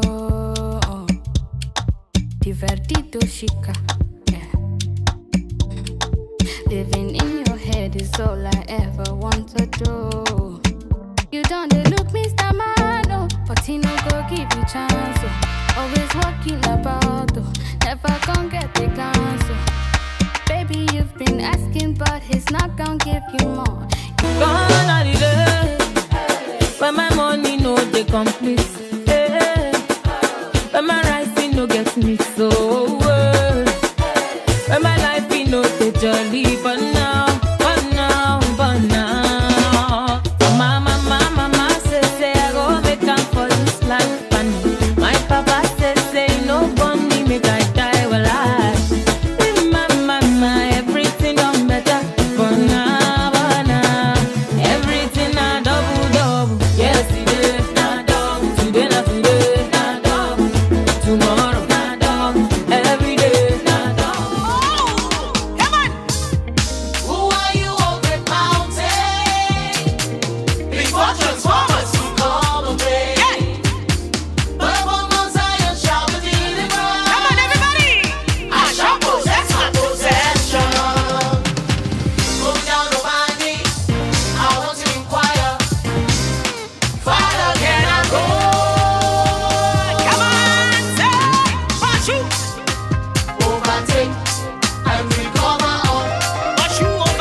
I hope you enjoyed the trending music videos that we just brought to your way. Of course, it's time for you to get up and be body. Welcome back to the show. This is still Entertainment Gist. My name is Simeon Sunday. Remember, you can follow me on socials at I am Simeon Sunday. DM me, ask me anything, I'll answer you, but don't check me. Thank you. Okay, now let me talk about something else. Apparently, I was just strolling through the streets of Abuja, and guess who I came across? Yes, I'm talking about Jackie B of Big Brother Naija. Yes, I came across her and we had an interesting conversation. She talked about what she's up to after the Big Brother Naija house and what your fans should be expecting. So now, let's check out the conversation I had with Jackie. I have Jackie B! There are no balls here. She would have potted balls. She needs to pot balls. You want to pot balls? Anyway. I don't want to beat you at it, so I'll just... You don't want to beat me? I'll beat you. I'm good at this. Like, really good. Not as good as me. Sure. Anyway, welcome to today's episode of Entertainment Gist. And of course, we have the beautiful, the delectable, the amazing, the sweet, the amazing Jackie B right here. Welcome again. Great to have you. So, Jackie B, a lot of people have been talking about controversies, your relationship with Mike. Don't worry, I won't be touching down. I don't want to stress you, but see, I'll still touch it small. So now tell me, openly, on national television, do you and Mike actually have a thing outside the house? Michael and I are very good friends. Again, like I said earlier, we're still doing that, getting to know each other. And yeah, we've not, we're not putting any names to anything that we're doing aside from being amazing friends. Don't blow me. We're not playing each other off. We're not playing each other. We're on our journey and we'll get to where we need to be. I like that. Let's talk about you and your son. It seems like there's so much attachment you have with your son because while you were in the house, you're always talking about your son. Like, my son is watching, my son is this, my son is that. At the point, a lot of people were like, I don't know if you saw some of the clips, but some of the people in the house were like, she's talking about her son so much and all that. did you in any way feel a kind of way, seeing your son or understanding the fact that your son might be watching, maybe not now, later in the future, some of the things you actually did in the house, did it in any way affect your game while you were in the house? No, like I always say, there's nothing I did in the house that is any different from who I am outside the house. I was 100% myself. People that do know me know, like watching me, they knew how Jackie went in there and was 100% tough.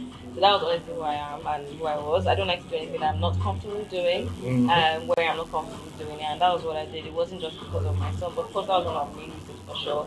I do believe, I'm a mother, and I did feel like I didn't want my son to have to see things that he was going to be able to handle, saying it, whether now or in the future. So if the tables were turned, maybe you didn't have a son, would you have done anything? Like I said, that was honestly me. That's even before I had my son. This is who I am. So I wouldn't have done anything differently. What does the future hold for Jackie? Yeah, so like I said, for the house, I'm a certified wedding planner, interior designer. Also, I have a fashion designer. I've been running for the past 6 years. So yeah, these are all things. One of the reasons I went to the house was to really, grow my business and shine light on my business. Showcase more awareness in my business as well. So I do plan on growing my businesses, not just at home but beyond as well.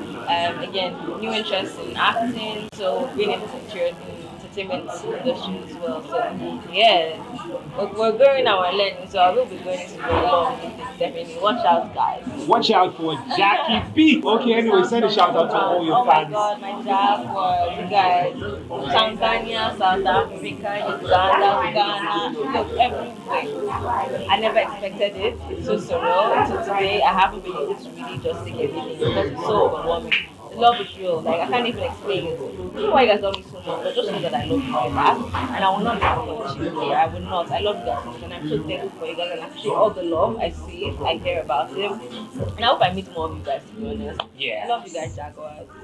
We stand strong. What an interesting conversation I had with the delectable Jackie V. She's really beautiful and pretty in person. Anyway, welcome back to the show. Now let me talk about Jay-Z. A lot of his followers were really excited that Jay-Z is finally on IG. And 24 hours later, he decided to deactivate his page. And he did this after he has already promoted a film which he produced, The Harder They Fall, featuring Idris Elba. We do not really know why Jay-Z decided to deactivate his Instagram page 24 hours after he came on board, but whatever it is, that is his business. We don't have any problem with that. And away from that, let me talk about Nia Long, the Hollywood actress. We all know that Nia is currently dating a Nigerian, and not just a Nigerian, a former captain of the Tigers, that is the Nigerian's national basketball team, Ime Udoka. And recently, this one is good news for lovers of basketball in Nigeria because Ime Udoka has been announced as the head coach of Boston Celtic. This is an NBA team in the United States of America, and Nia Long's girlfriend has decided to come on social media to celebrate her Bobo. According to her, when the coach talking about Ime Udoka got the news that he is now the new head coach of Boston Celtic, he wasn't as excited like that. He just took it like that. He was all calm. That she was the one that decided to go crazy and jump on her boyfriend to celebrate this amazing feat. Anyway, whatever it is, some people actually take good news a calm way. Some people actually go gaga when they get great news. But for me, will I actually scream? I think I'll act like Ime Udoka. Anyway, congratulations to the former Nigerian basketballer and as well as the beautiful girlfriend, Nia Long. I know when you hear, who comes to your mind? Yes, I'm talking about Zlatan. Apparently, Zlatan is currently touring the United Kingdom. He has a show, and guess who decided to surprise Zlatan? I'm talking about the Gelato crooner, DJ Copy.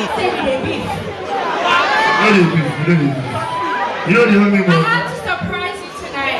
Make some noise if you love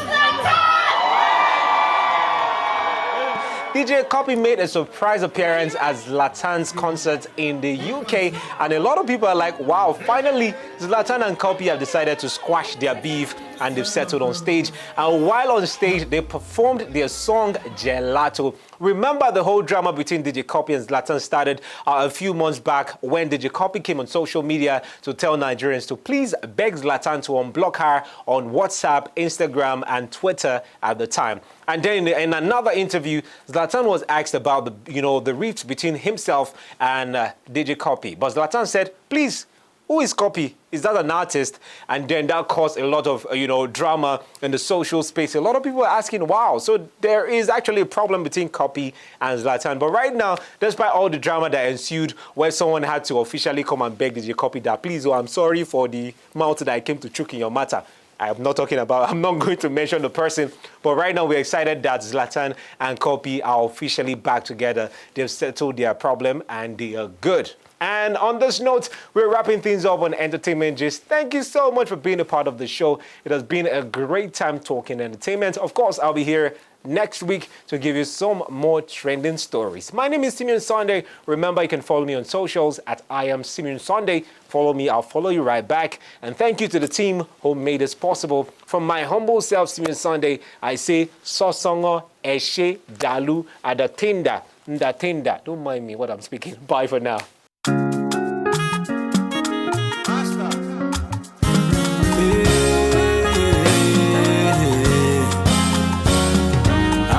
Chineke mewo mumma aka Chineke asawo munjo Obara Chineke mewo mumma o Omo kachi o Chineke mewo mumma o Amara Chineke mewo mumma o aka Chineke asawo munjo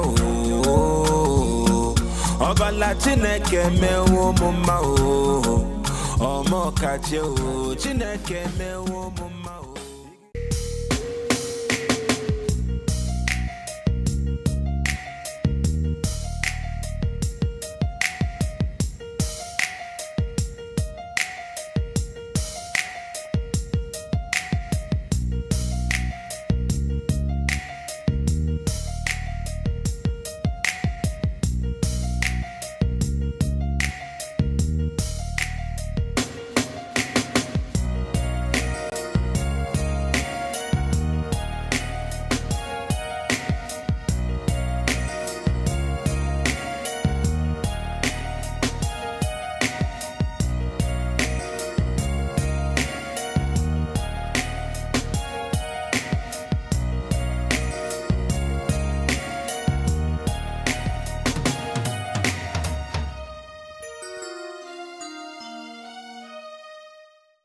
Hello, and welcome to Strictly Speaking. Language is the essence of our existence. It's what sets us apart from the rest of creation, and it's what unites humanity. It has changed greatly because social media has influenced the use of English language in terms of writing and speaking. When you talk about performance, you then talk about your style. Mm-hmm. When you talk about your style, you start to look at the authentic you. Whatever field you are in, you are a creative. And when you realize that, you will work better and have better results. It's the expression of who we are and a suggestion of what we can become. Welcome to Strictly Speaking. I'm Bimbo Oluyede.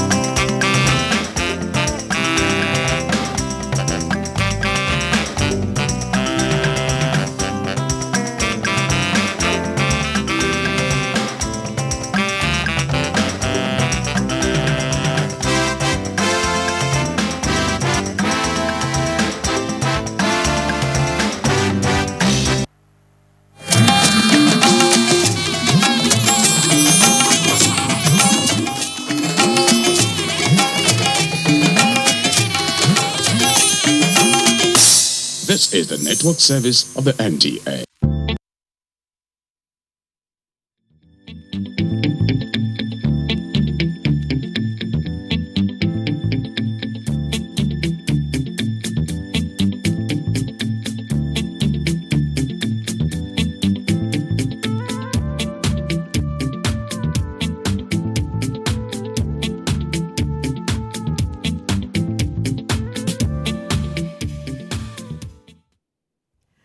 sometime in October, when the CBN launched the e-Naira, everyone went to the app, tried to download it. Of course, we know the app had some issues. Anyhow, but it's back on. Now, the e-Naira has been launched, but there's been so many doubts. It's a little shaky. People are unsure about things. There are many questions left to be answered, and the CBN, we hope, will get to clear the air very soon about it. Maybe we're asking, is it the same thing as Bitcoin? Is it cryptocurrency? What exactly is it? Is my money safe?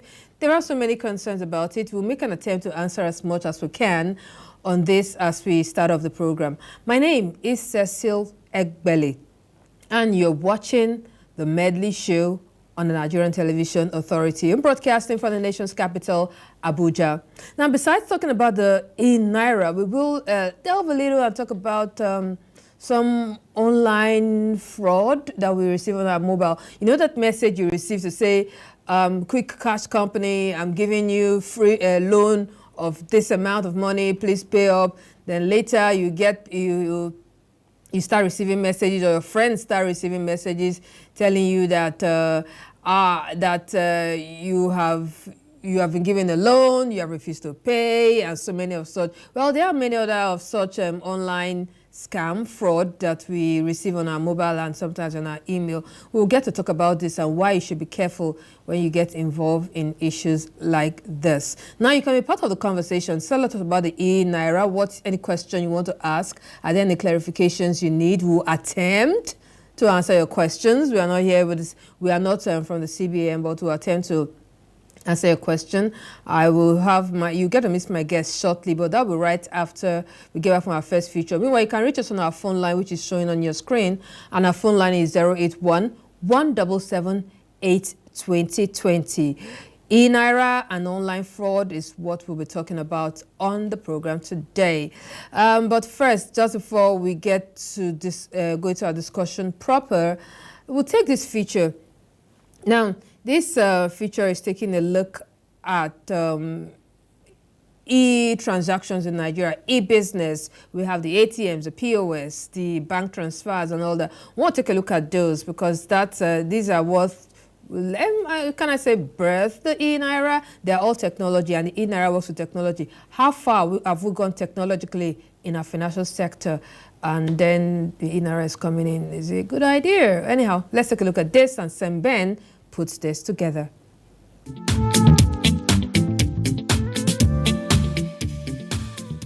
Cashless economy, which was first introduced in Lagos, has gained a lot of traction over the years. The cashless economy was implemented to, among other things, reduce unemployment, reduce the risk of carrying cash, hamper corrupt tendencies, as well as enhance foreign direct investment.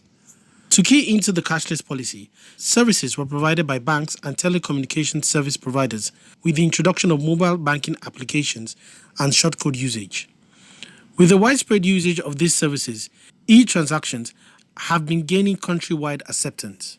Since the implementation of the policy, there have been various challenges like poor network connectivity, multiple debiting of customers, high transaction charges, point of sale or POS machine malfunctions, and other technical issues.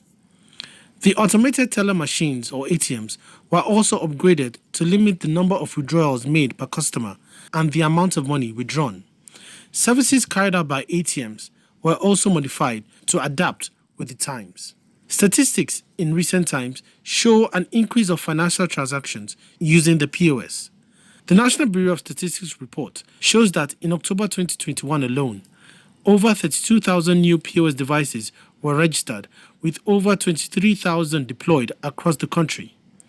The total number of deployed POS devices till date now stands at 420,850. With more POS kiosks sprouting around neighborhoods and patrons seeking cash withdrawals, is the CBN's cashless policy making its intended effect? Stay with us as we look for other forms of e-transactions as we go back to the studio.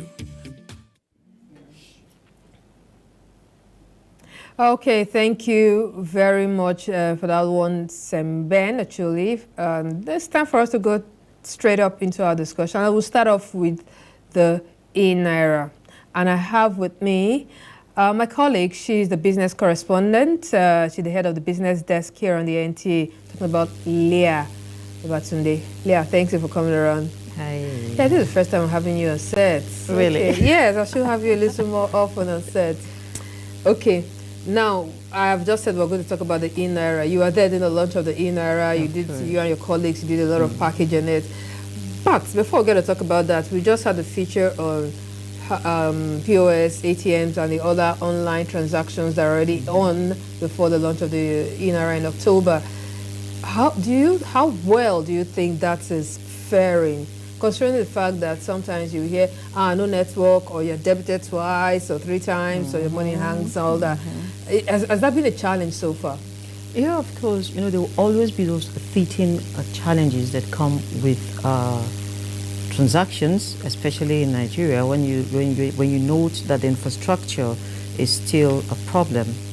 Largely, the power supply is unstable, and then, of course, you get the networks, vandalism, and some other things. Then when you put that all together, you get those disruptions you're talking about. But then, they are all electronic transactions. The e-Naira is also an electronic transaction. But then I would want to, again, correct the notion that the e-Naira as a digital currency is not in any way a cryptocurrency. Okay, so yeah, that's part of the things, the questions people are asking. So now let's start our talk on the e-Naira. I know you've interviewed the CBN officials a couple of times on it. You've done a couple of features. The e-Naira, of course, the digital currency. Break it down in very simple terms. I mean, how does that affect me? I mean, I can't touch it because it's digital, right? Yes. How does it work? I mean, how does it work? Just give us a big picture. Okay, firstly, only the Central Bank of Nigeria has the sole authority to issue a digital currency in Nigeria. Yes, and wow. Yes, and we're the first on the continent, the first country to do so, the central bank digital currency. And what does it mean? Yeah. You don't get to buy and sell it. It exchanges 1 Naira physical Naira, the paper you hold and your coin, to 1 Naira electronic. So it's the same thing. You don't trade it. They've gone so as far as already developing a paperwork for AfCFTA, the Africa Continental Free Trade Area transactions. So it means that it's going to operate on the same I&E window, that's the importer and exporter window. So let's break it down now, and to get some understanding. Okay, importer and exporter window. Yes, that's for the Africa. Now let's tidy up home. So if you want to buy, let's say, an item. Yes. In Nigeria or outside Nigeria, and you want to pay with your Naira or your dollar card, it's the same rate that is on the CBN website. You'll be transacting it. So you really don't have to go to a zone 4 to go and change your money, and then you carry it and travel with it, or you send it. You can actually just go to your bank. Okay, I have 10 million Naira. Can you just convert this 2 million Naira into digital currency? So you can do your transactions actually in less than 10 seconds. Okay, hold on. Now, I go to the market. I want to buy a mobile phone. Okay, I want to pay the taxi, or I just want to do a transaction, everyday transaction, and I want to use the e-Naira. Okay, I don't have a physical cash. I don't want to use the mobile banking app, and can I do that with the e-Naira? Like, so, because now you've just told us that the CBN are the ones that give that have the single right to issue. Okay, so now how is this issuance done? Like, so you have to get a wallet. You need to get a wallet, and as of yesterday, the governor, because I'm sure I asked him about it, and he said that so far there are 560,000 downloads of the app. So it means So it means that Nigerians who are in that space are 560,000, which is such a low figure if we're going to look at our financial inclusion strategy and targets, right? But then you also look at the merchants in that space, and the figure he gave yesterday was 3,000. So it means it's still a little fraction of our expectations. So if I would send money to you, you should have a wallet to receive it, right? I'll show you in my hand. Okay. Yeah, yes. The wallet. You're going to have a wallet. Okay. So once you download the app, you get a wallet. Oh, once you download the app, you get the wallet. Yes. And then you activate it, but you can't fund it. Because you have to physically go to...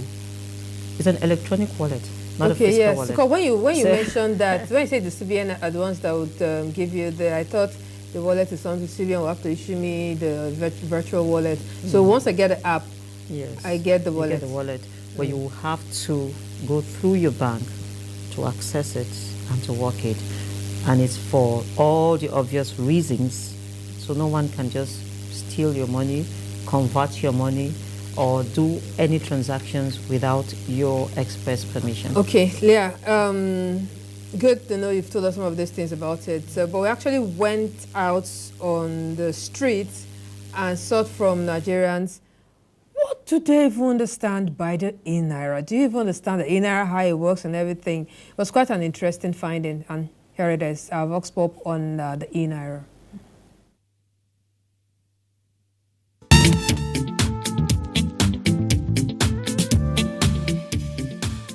I've not bought it, but I read it online where people, that is like the very day it was launched. You know Nigerians now, once new things come, everybody wants to know what, that particular thing is all about. And, like the few people who have gone online to check, they came back saying that the network was bad. Then secondly, something you put your money, just like an investment. Yes, I've heard about it, but I don't really know what it's for. I don't really know how it works, but I just heard about it. It's another form of cashless society. To me, it's not a new thing, because before now, some of us have been doing e-money, at least by transacting with our ATM or buying online marketing. It's a form of e-money. So the only thing is I'm now saying that maybe Nigerian government is trying to institutionalize the e-money now. So just to create a broader opinion of people for the acceptability of e-money to be in circulation. For me, to an extent, I know they want to checkmate the numbers of transactions one do on a daily basis on the internet.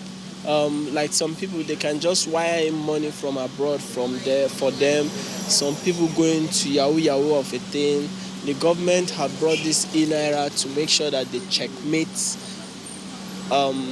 the number of transactions that is being carried out on the internet. The same thing, the government can also bring or set up policies that will checkmate the cryptocurrency.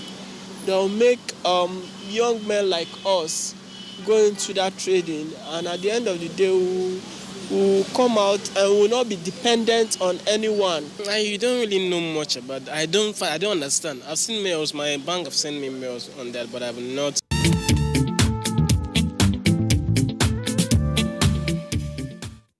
All right, thank you very much. Well, we've heard opinions from the streets, and it's time to meet another guest I have with me. I see many of you trying to call. I understand you want to actually air your opinions, but please just send it as a text message or a WhatsApp, and be sure I'll read it. I see a few of your messages already. Just in a short while, I'll get to take your message. But it's time to meet my other.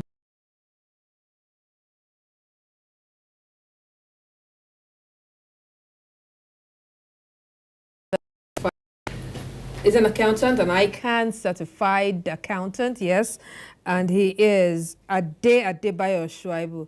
Adebayo, thank you for coming around. Thank you for having me. Good afternoon. Yes, thank you. You've listened to Leah. Leah has given us her opinion. Well, she's not her opinion actually. She's interviewed the CBN and she's done several things about it. But you are a financial security expert. So you're going to tell us a little more. But first, with the introduction of the e-Naira, did you think it was a good idea? Let's start with that. Thank you very much for your question. I want to start from where she stopped. She have actually put the nail on the hair by explaining what the INERA was. And if I want to answer that question, that is it a good one? Yeah, that's the best thing Nigeria CBN can do for Nigeria at this present moment, especially with the cryptocurrency. I will go into details if time permits us to say much about that. Okay, yeah, because people are asking about the whole cryptocurrency thing. They have just told us it's not the same, right? No, it's not the same. It's never okay, the good. same. We're on the same. It's on the same page. That it's never the same, but because it's virtual, it's thing now. I mean, we just think it's all the same. Anyhow, but for some people on the we've just talked to, they said some is of the opinion that the government want to monitor our financial, true. That is not correct. What actually happened is this. This digital currency, we are in global world. You know, the food you want to eat now, you can sit here, they bring the food you want to eat. At a point, you can control your water. At a point, you can be in US and be looking at your bedroom. So it means we're in global world. And what CBN have done, as she have said, the first in African continent to do that INERA. When we say INERA, electronic money, Naira. As she has said it, we have paper money that is off. And Nigeria spend money to mint this paper money. So we will be saving cost when we bring in the version of INERA on board. Wait, do you both agree that Nigerians didn't receive this very well when it started? And you've just said it that the downloads has been really poor. Does that not show that Nigerians are a little skeptical about it? I will not agree with that. Wait, why am I saying that? I don't think Leah was going to agree. Was I trying to agree? You are seeming like you are trying to agree. I was just going to point out to you that already Nigerians have this aversion for new things, especially when it has to do with the internet, because a lot of them have been scammed. So to identify the real one and the fake one, there's going to be a lot of work by the regulators. Do you know the day the INERA was launched, immediately there was an INERA Twitter account that was doing some question and answer for Nigerians? The CBN INERA. A fake CBN. A fake Twitter account. Are you serious? Yes. What actually happened? Within hours. So okay, I'm not laughing, but it's funny. What actually happened is very, very simple. Okay. This is a digital world, as I've said. The INERA, CBN have done a due diligence before. Now, I'm not here to defend it. I didn't work with them, but I'm a fellow officer, chartered accountant of Nigeria and ACC. I know much about what they have done. Before now, they've spent 3 months within their staff.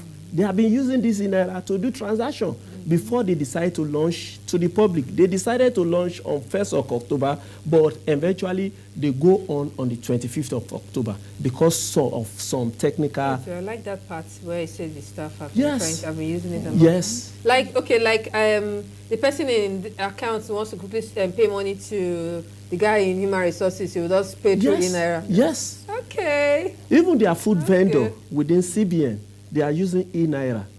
So it makes sense to test the technology that you want to deploy to the whole 200 million plus populace. So they've done that due diligence, but on the first day of launch, no matter how, it will receive what we have seen because everybody key into the web.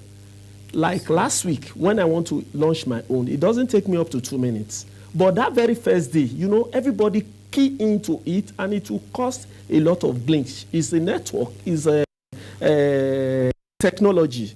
So the developer is fintech, they've developed it, they've tested it, but because of the huge number of those who perpetrate the websites and anywhere in the world, we expect that. Okay, now, yes, that's going to be a challenge, like Leah have just said. Let's take a few messages very quickly.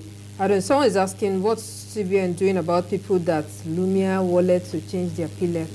I don't know what that is. No, I think that's just about the cryptocurrency market, right? Okay. And so I'm sure it's talking about Luno. But yes, that should be Luno. But basically, the CBN has outlawed crypto transactions here, and they've insisted it wouldn't pass through the banking sector. So if you still want to remain in that space, then you might have to find a way of doing that elsewhere. I also understand that recently they're clamping down on accounts that are being used for crypto transactions. Correct. Wow, okay.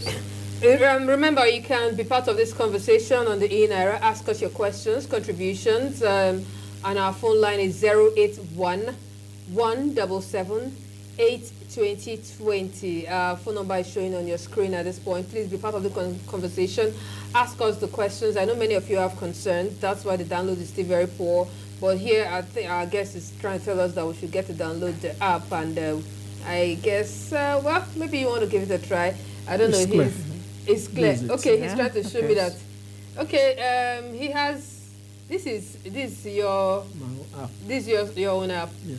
Okay. Well, that's it. He's downloaded it, so you might want to give it a try and see how it goes. Don't worry, they're not charging you. It's free, right? They're not charging you to download that. It's free. Oh, you have that too. Yeah. How I can. You know, I just needed you guys here to convince me why I should download it after the program. So we hope you've been convinced. No, the program has not ended. The program has not ended. So, all right. So I'll be expecting your contributions. Also, I'm trying to take some messages, but some people would just keep calling me. Before the message, can I clarify the crypto? Okay, take the crypto very quickly. The cryptocurrency is illegal tender. Illegal tender in the sense that it's not backed by any law in any country. So that is the reason why. It's some people that techie people or techie savvy people that comes together and say this is crypto. So it can be overvalued. And remember, CBN warned us some years back about MMM. People do not listen, and yes, they lost money. Yes, crypto is not Ponzi scheme, is it? It's not a Ponzi scheme. It's not a Ponzi It's not a Ponzi scheme. But some countries, aren't there one or two countries in the world that actually trade or do business with crypto? No. Of course, I don't know. I thought I read. Not official. Not official. But then in some spaces, you actually get to do some transactions with cryptos. I can tell you that Tesla at the point did some transactions in Bitcoin. In Bitcoin. Yeah. Yes. Okay. Bitcoin, crypto, they're the same, right? Yeah, Bitcoin is a major form of cryptocurrency. It's cryptocurrency, yes, but they're all crypto. Yes, there's over 1,400 of them. Oh, okay. Yes. Because well, who is this? Who is trying to call me now? But I have to. My name is Gift from Port Harcourt. Please, what is the wash bin? Now the message is coming in. You know what we're going to do? I think let's quickly take our next feature.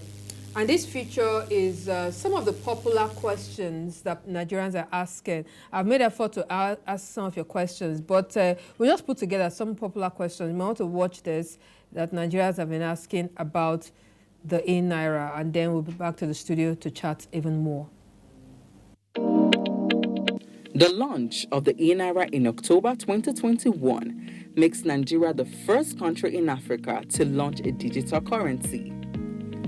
Other countries testing the waters are Ghana and South Africa. Despite Nigerians first in rolling out the digital currency, many citizens are yet to understand its mode of operations. Here are some popular questions Nigerians are asking. How does the e-Naira work? What do I need to sign up for the e-Naira? What can the e-Naira be used for? How is the e-Naira different from cryptocurrency? How can I pay for physical goods with the e-Naira? What is the e-Naira wallet? Are there withdrawal and balance limits with the e-Naira?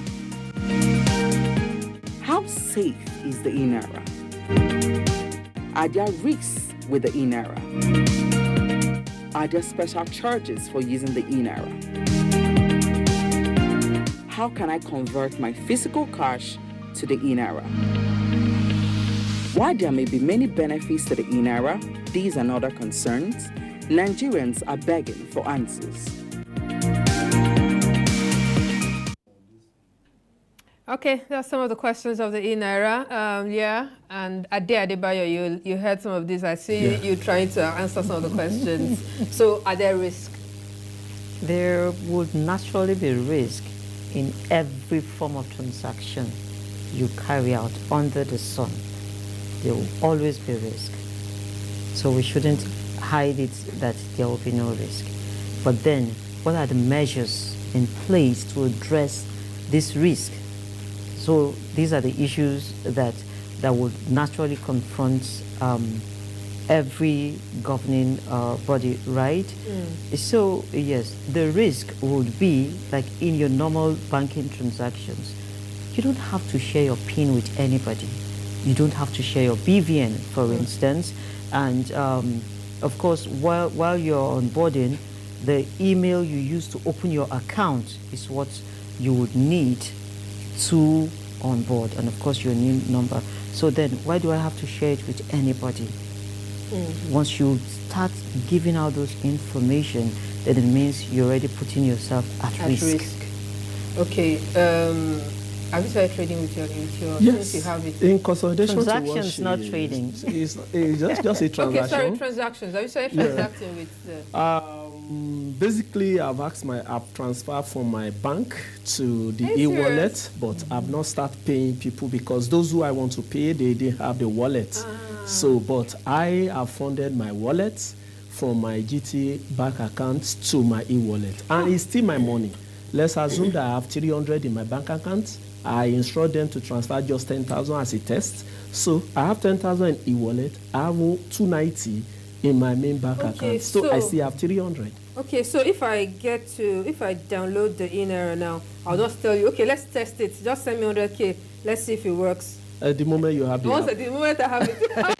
You didn't have the app. Okay, yeah, so all right, that's fine. Now let's take a few questions, and let's start with this one, Bonaventure from Enugu. I'm Bonaventure from Enugu. He says, what's this? Okay.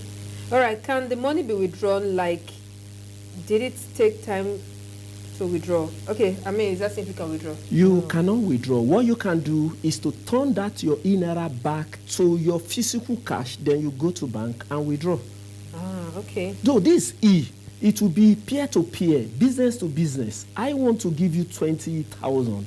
I will just send it to your e-wallet, and that's how you receive it. You want to pay another person 5,000, you will send to that person e-wallet. But if you need a physical cash and you didn't have money in your main bank account, you cannot transfer from the e-naira back to your bank account, then go and withdraw. Okay, it could be either ways. Yes. Now let's take this question.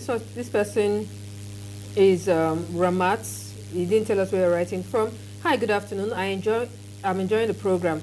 I had an issue last week about a certain bank blocked someone's account with the amount of over 50 million naira for allegedly involving in cryptocurrency transaction. Is that lawful? I want you to know that some countries accept crypto as legal tender. Why is the CBN kicking against crypto? Please let our guest address this question, Ramat.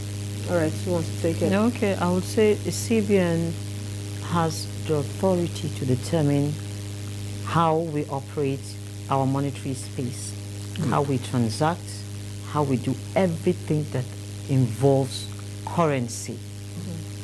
They stabilize the market. That is their mandate. So if the CBN is uncomfortable with a certain transaction, it is within their limits to say, okay, we don't want to do this anymore. We don't want these in our space. And then every central bank in the world is averse to a situation where they lose control, they sort of lose their guards. So when you're looking at the crypto space, really, it is not regulated anywhere in the world. Like social media. Anywhere in addition. Anywhere in the world. China today, Indians, today announced that cryptocurrency can never be traded in their country. Wait, what's the threat with this crypto? I mean, what's the threat? Let's explain what's the threat. Okay, please explain it in simple English language. ABC, yeah. Like the e-naira. Central bank is the one regulating it. Any money you have with your central bank is a liability to central bank, is an asset to you, like a financial instrument. You know, financial instrument is an instrument that gives right of asset to one entity and liability to another entity. So central bank have said, I'm the one owing you this money. The money you keep in your wallet of 20 million or 10 million, I will pay you whenever you need it. But on cryptocurrency, this is a currency administered. We have more than 100 or 1,000 of them. Now, these people come in a blockchain. You know, a blockchain technology is a single ledger where people will now come and trade. But it's not having a legal backing. It can be overinflated, it can be underinflated. That is why International Accounting Standard Board is even finding it difficult to get a standard that will regulate the cryptocurrency. But when it comes to e-naira or China that are having their e-currency, we can use financial instrument IFRS 9 to account for that. So cryptocurrency, I will say, doesn't have a legal backing, and it cannot dictate what will happen in the shore of the country, as she have said. Okay, Shuaibu, I guess, yes, he is a professional. He's speaking, he tries to break it down, but he's speaking all the plenty jargons of the financial system. But I just hope you understand. Simple English language, he says that the crypto, you cannot control it. It goes up, it goes down at will. You may lose your money, you may gain your money. But with the e-naira, with the one that the CBN, they can monitor it, and whatever it is, they can, yes, it's your money, and you get it whenever you get it. Let's take this question. Afolabi, Ogunleye Afolabi from Ijebu-Ode. The e-money is a good initiative, but it seems it's a duplicity of function. We already have electronic means of transaction by many service providers. The only advantage is we don't have to print e-money as usual. So he thinks it's duplication. Well, he might be right and he might be wrong at the same time. Okay, right or wrong? Partially wrong. Okay. Wrong, it says that the e-naira this time around want to connect to other central banks in the world. When other countries key into the e-currency, your Western Union transfer is no more a problem. What you need to do is to give your PIN. The moment you give your PIN, that person will send money to your e-wallet. No need of going to bank and go and clear. Okay, that way once and the CBN all linked together. Yes. Okay. Cost of transaction. So the global world will be in your palm. That is what we are trying to achieve. All right. The CBN. He says we want the global world to be in the palm of your palm, and that sounds like a good idea. But you know what? We've spoken so much, and let's try to take in all that we have talked about. So we're going to take a break, and when we get back, we will continue with the discussion. Don't forget, we'll still be talking about those online companies that will give you loans, and then suddenly we start hearing, I should have, I could have, I would have. All right, let's take a break. We'll be back.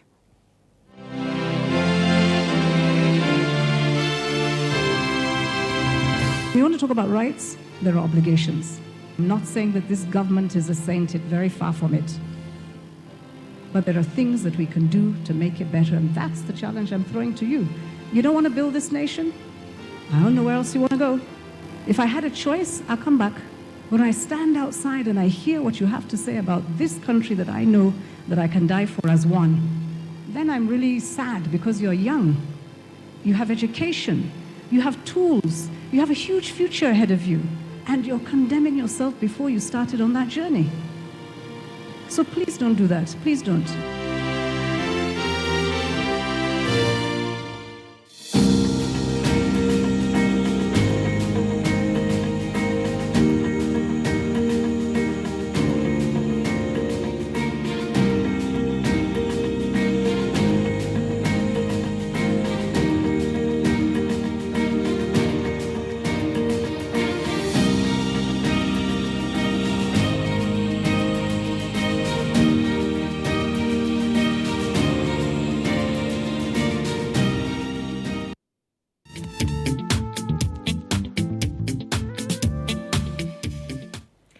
Thank you for remaining with us. If you're just joining us, the program is The Medley Show with me, Cecil, and I've been talking the e-naira.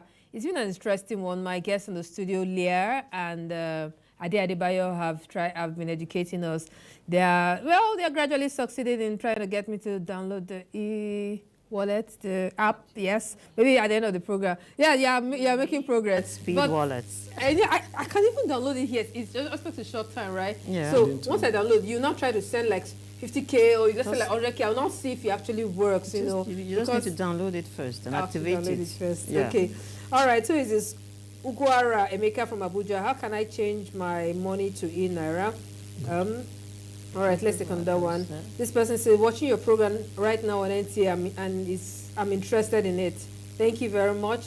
My name is Isang from Akwa Ibom State. Please, how do I transfer my Lumi currency to Naira? Lumi currency, that sounds like cryptocurrency. All right, so you cannot transfer that to Naira because the CBN does not recognize that. Even me, I know that already. Okay, let's just take, how can I change my money to Naira? Let's take it quickly so we'll take as many messages as possible. To change to Naira is very simple. As we have said, the first step is go to Play Store, download eNaira. When you download, you need an email. The next thing, your phone number. Then you need your BVN. They will link you, pick your bank. They will link it, send you a code in your email. That code, you click it on that portal app. Immediately, you'll be synchronized. The next thing now is to go the way you send money to people like internet banking. Then transfer money from your own internet banking to your e-wallet. That is it. That is it. Okay, well, yeah, you can try that, and maybe if you're one of those who are a little skeptical for security, you can just transfer a little and see how it works. Then before you can transfer, they will activate you first. Yes. They will activate you, and also where central bank put people in tier 0, tier 1, tier 2, tier 3, tier 4. Okay, well, we'll get to that here. Is there any change if you transfer your accounts to eNaira accounts? I mean, I don't know what you mean by change, but I think it's the same thing. Since it's just digital, it's the same amount. And also, the same amount. You won't pay any charges. Value, no charges. The no same charges value. now. No charges. Okay, now this person, please write your name and where you're writing from. It says, what are the importance and the risk or implications of the eNaira? Are there implications? The importance will be that it simplifies transactions, it makes it faster, and of course you don't get to pay a lot of the bank charges that come with transacting in physical Naira, or if you're using any of the fintech apps, I like that. No bank charges. That's true. So there are no charges I can do. For now, 90 days from the 25th of October when it was launched, the CBN have announced that there won't be any charges. There may be in future, but the modus operandi is still worked out, and it will be very minimal, if at all. What risks or measures are there in place to protect people's data from cyber crimes and hackers? Suleiman Idris from Abuja. Okay, we'll take that. I think the first guarantee is the fact that if you're dealing with the central bank or any of the deposit money banks, it means that your money is insured. So they have the duty to protect your money in their custody. Okay, Emeka, sorry. Emeka from Enugu State is asking, please, this eNaira, I don't understand it at all with this government too. Can you help me explain it in my own understanding? I think maybe you just... of the explanations. We've been explaining it. Why? Anita can need some water. All right. Crypto currency has a legal backup. I just... okay, I don't know.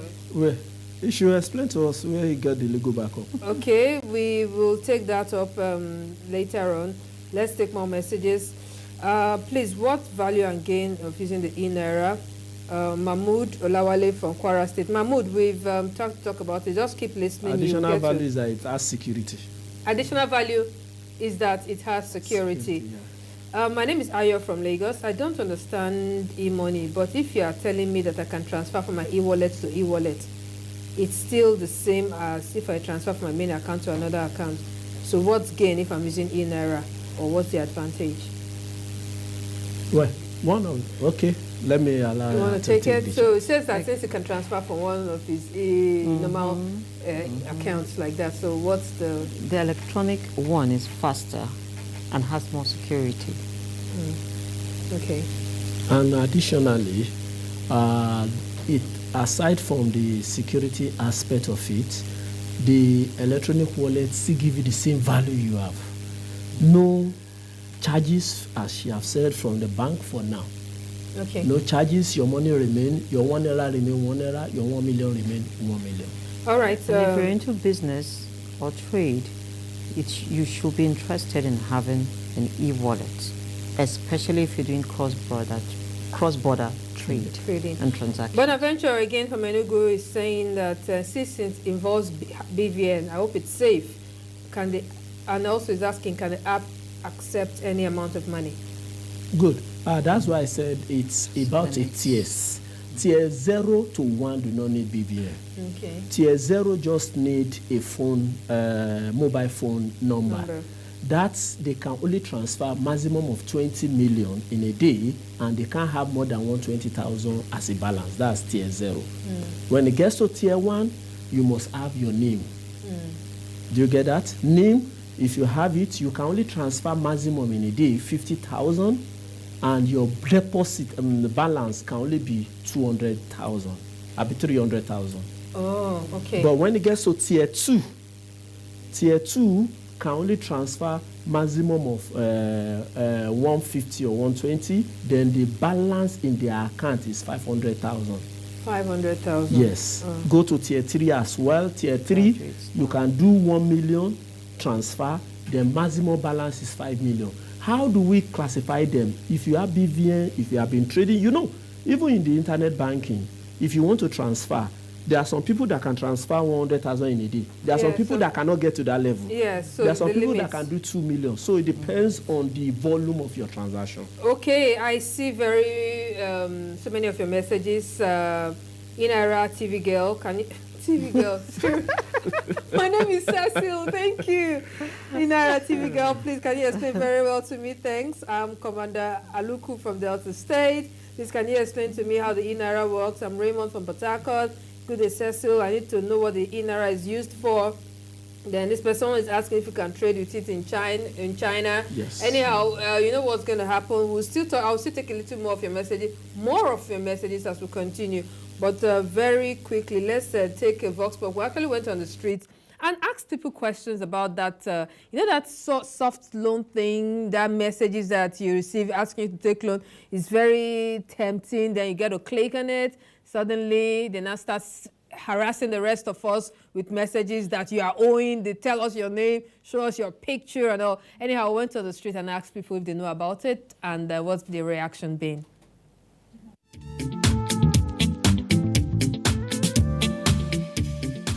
I have received such messages and I did not apply because I had my reservations. I was saying, am I sure it's right? Am I sure it's true? Am I sure this organization can give me the kind of loan I'm looking for? Why would they even solicit for me to come and take loan when I didn't ask for it? Yes, they used to call me like that. I would ask them that I didn't know anything about that. Why are they calling me? They would just call me and ask that there is one of your friends. He puts your name as a collateral, so he owed them some money. They didn't pay. I used to say, how the person will just put my name or my number there? I didn't know any person like that. They called me, as you have said, the sub-loan online, because I fell a victim before. So how do I say no? I'm no more interested. Because the reason is this. At the time you are said a sub-loan, with a little charge they will tell you, it makes the loan come to you. There are a lot of charges that will follow that loan, even more than the loan you are taking. So at the end, you suffer it. But initially, they will entice you with what, and you agree with them. By the time the thing come to you, they end up your salary, they will empty it for you. Yes, I have received a message. Like, it was even my cousin. So we had to, it was serious because they were reaching out to so many family members and saying that this person collected so amount of money, we should reach out to him. If not, they will block his line and it will affect us too. So we had to reach out to the person. Yes, just once. How was it like? It was very serious because they kept on calling and it's someone that I never expected to actually do such. So when they kept on calling, and I think I was in school, I can't really remember. So I had to find a way to leave school and go and meet the person. And then they kept on calling, even though I told them I was coming. And then just for me to get there, and it was not even a serious amount of money, but they just kept on shouting.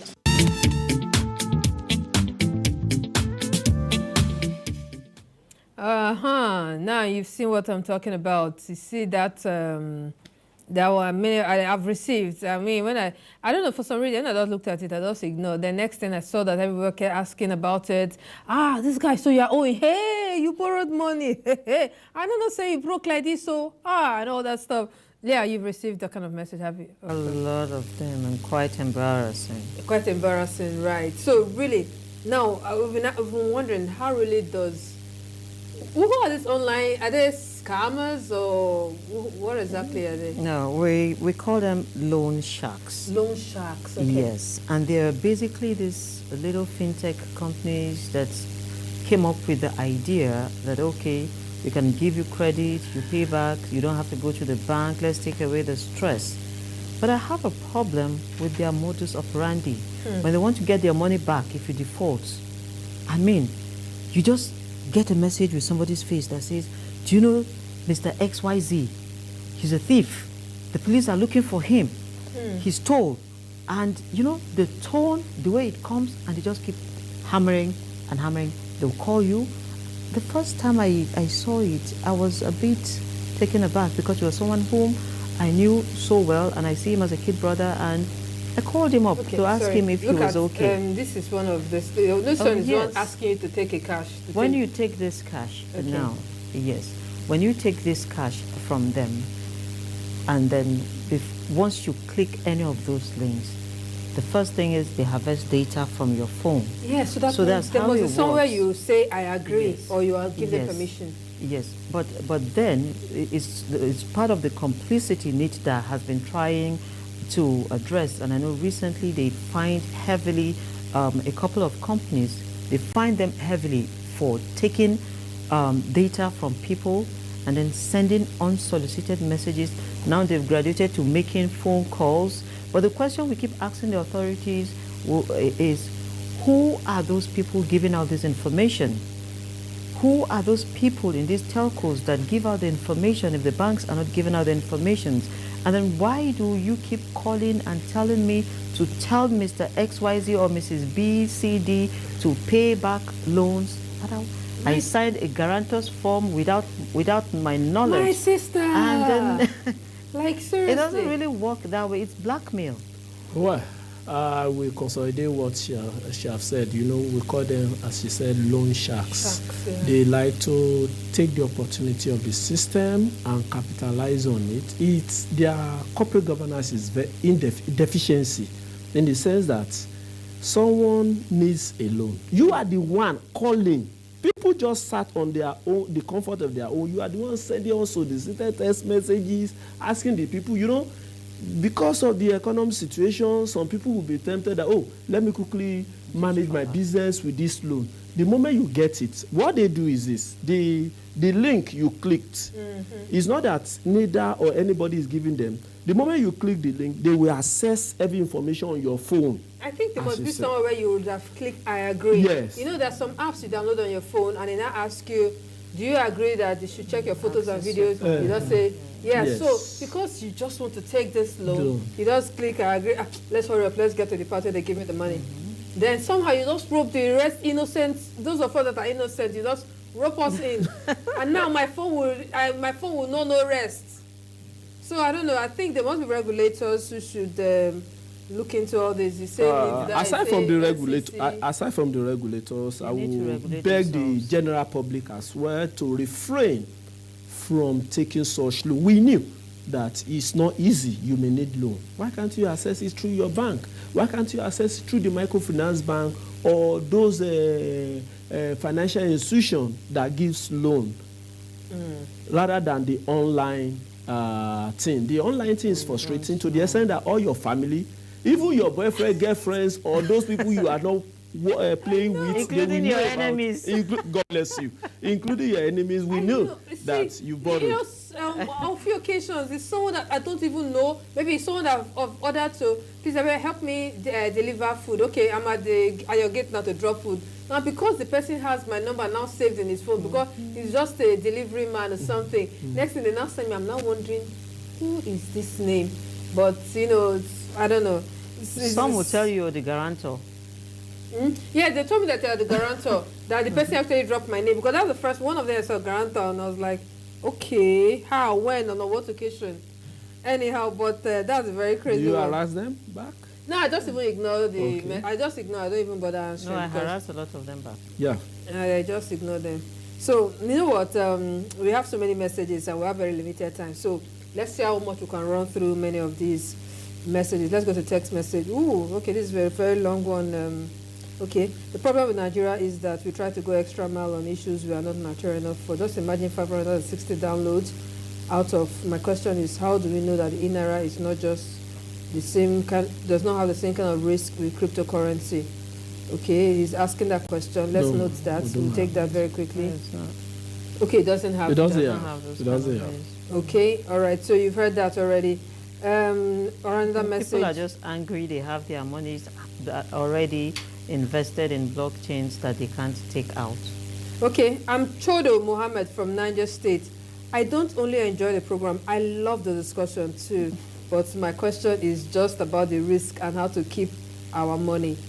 Okay, I think Leah has said that there is risk in every transaction you do, and as much as possible, this is Don't safe. disclose your details. Don't disclose your details. All right, Musa Sule from Lokoja is asking, will the Naira affect low-income earners in their businesses? No. Nope. Okay. Please, how do we identify the e-wallets on Play Store, because there are so many? I mean, the original one. Speed Wallet. It's called? Speed Wallet. It's called Speed Wallet. And it has that logo too, right? Speed Wallet. And it comes. Let me see if we can. It comes with the e-naira. Yes, the e-naira Speed Wallet. Okay. E-naira Speed Wallet. Yeah. Okay, the e-naira Speed Wallet. I don't know if we can get to. Okay, that's the e-naira Speed Wallet. This is what it looks like. So you just get to know. Please just don't download Naira with it's sort of half circle and. So don't please don't now call me and I said I told you to now download. You now want to download the other one. Besides, check the number of downloads. The original one will usually have more downloads than the. And Melody Johnson is e-naira trusted. Yes. Yes, it is. Good, thank you. I like the question, the answers. And Fidelis, I did a transfer of 300K to my friend. The money was debited from my account, but was not credited to my friend's account after printing. Is that? Are you talking about the e-naira, please?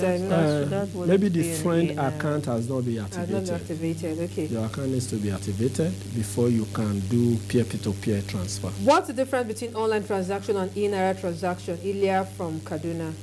I think we basically answered that earlier, right? And charges on it is one of the major differences. Number two, the bank is the one liable. But this time around, CBN is the one liable for e-naira. Oh, perfect. Good afternoon, Emeka from Central Area. Are there financial benefits using the e-naira? Yes, you have financial benefit. How? Since they are not deducting money from COT, my account management, all this is a financial benefit to you. Little charges that keep trickling in. Okay, Mamadou Musa from Duse Area is e-naira. What about people who don't have access to internet? I mean, I'm seeing. No, I think the CBN already said you could do your transactions using the USSD code.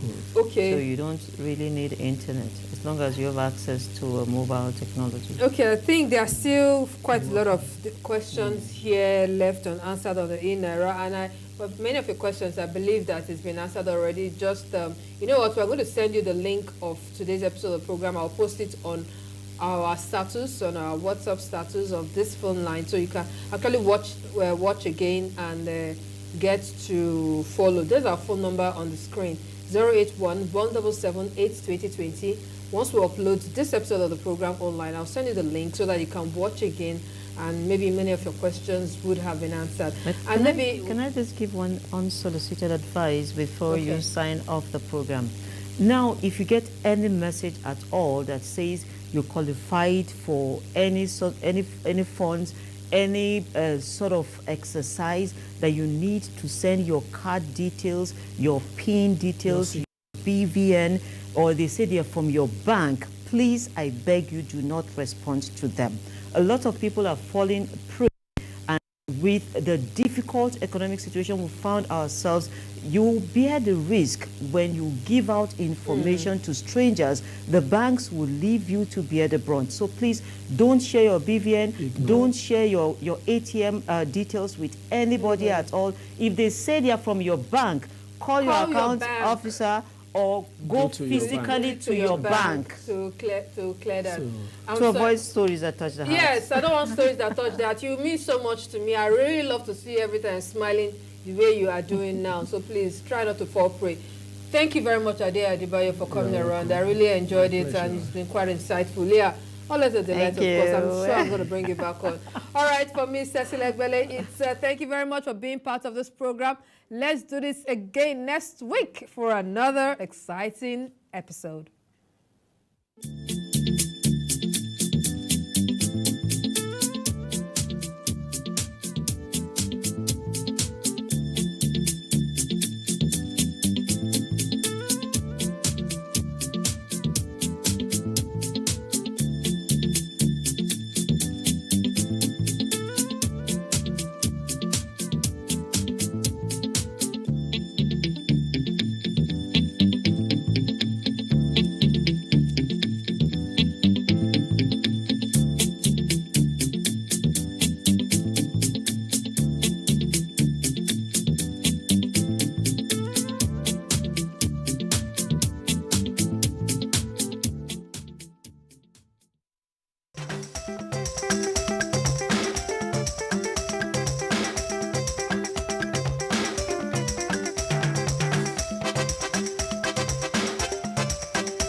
Welcome to Abuja, the place that unites Nigeria.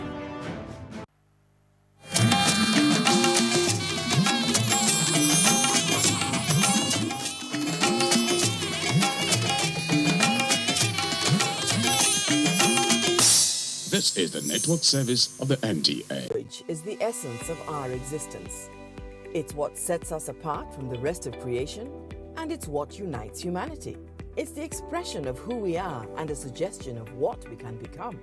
Let's take a closer look at one language that connects over 3 billion people across the globe, a language that's officially spoken by 1/3 of the world's nations. Welcome to Strictly Speaking. I'm Bimbo Oluyede. Welcome to Strictly Speaking. This is our opportunity to look at words, speech, and how they affect our lives every day. On today's episode, language and the arts, how public speaking promotes personal satisfaction, and the statement, if you are the most interesting person in the room, you're in the wrong room. My first guest on today's program is Mr. Femi Odugbemi. Welcome to Strictly Speaking. Thank you so much. Femi is a filmmaker, a documentary maker, a man who I could say is a facilitator of the arts. I know that over the years you have invested so much in words.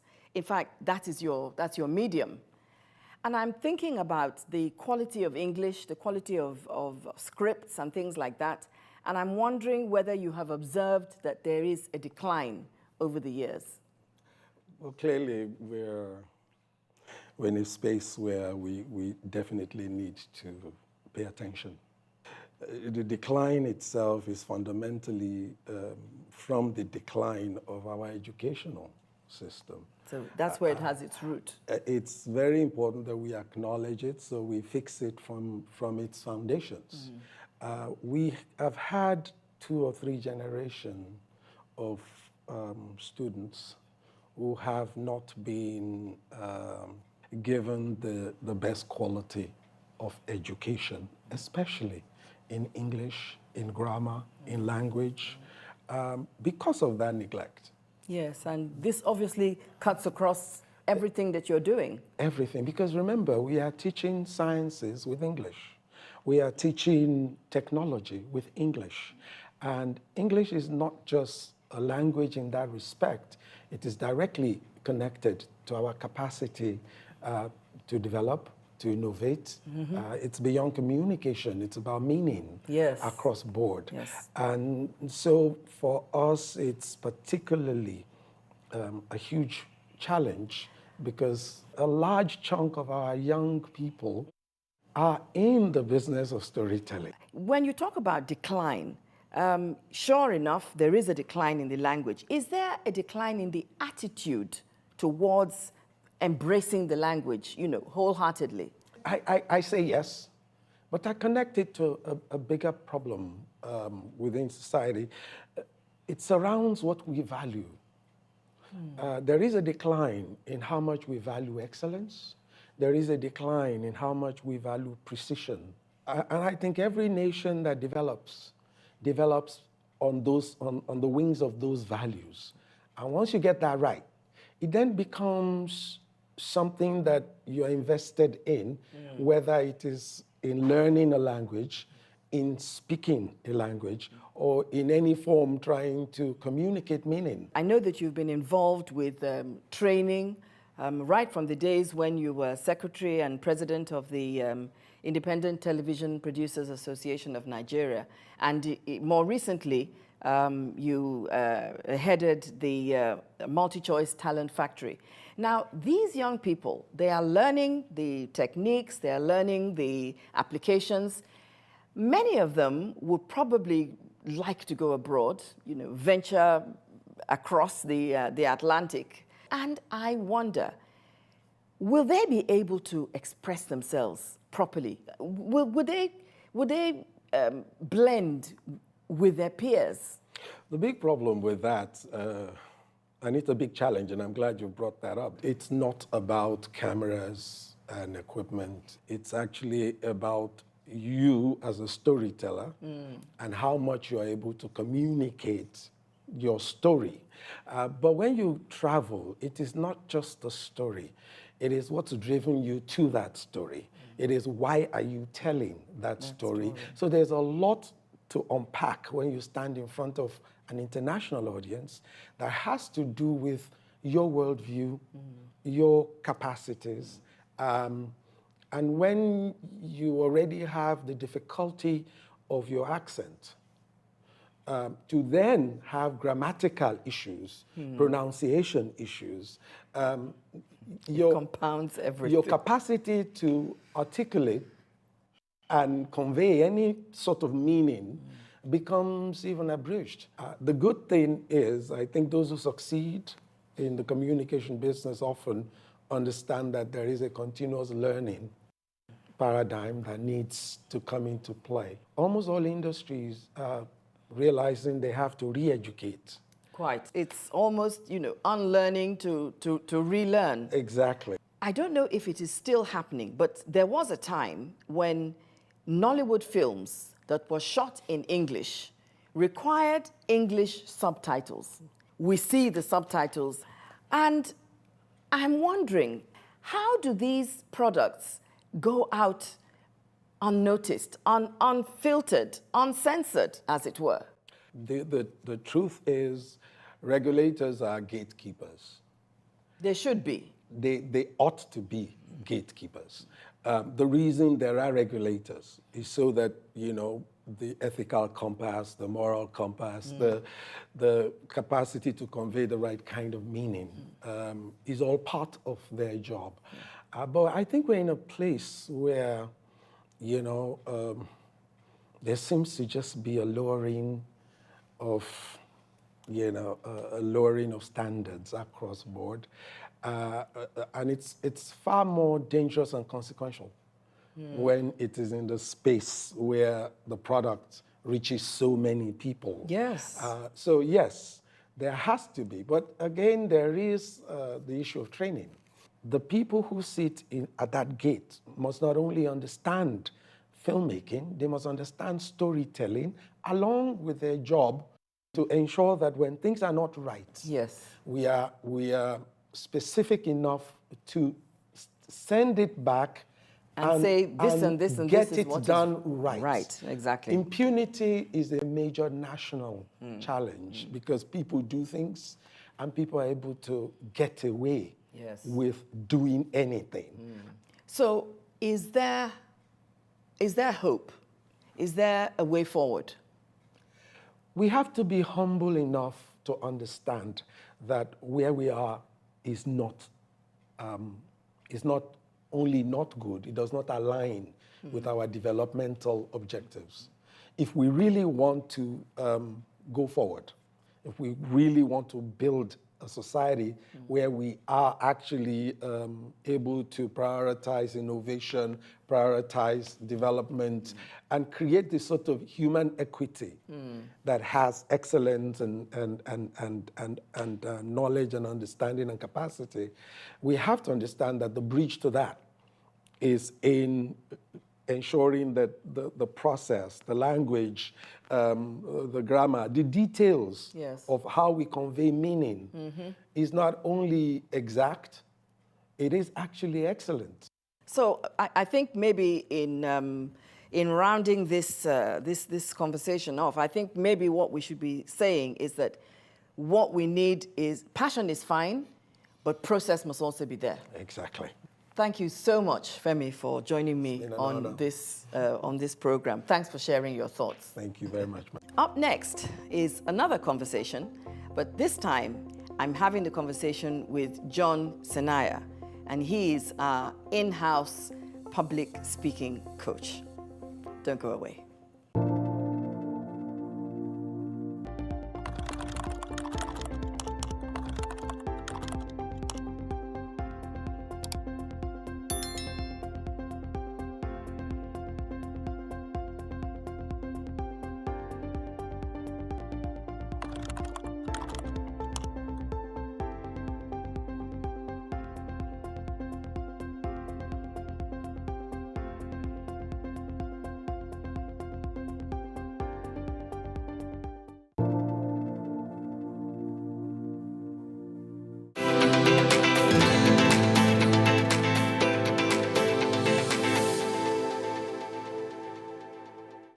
Personal satisfaction.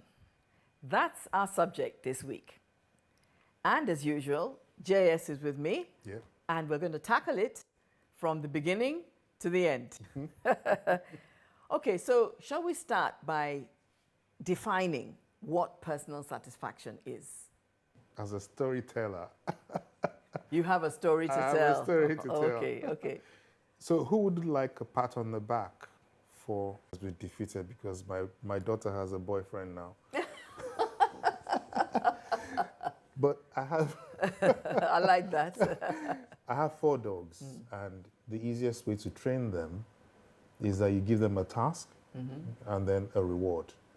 So when you get a reward at the end of a task, what you're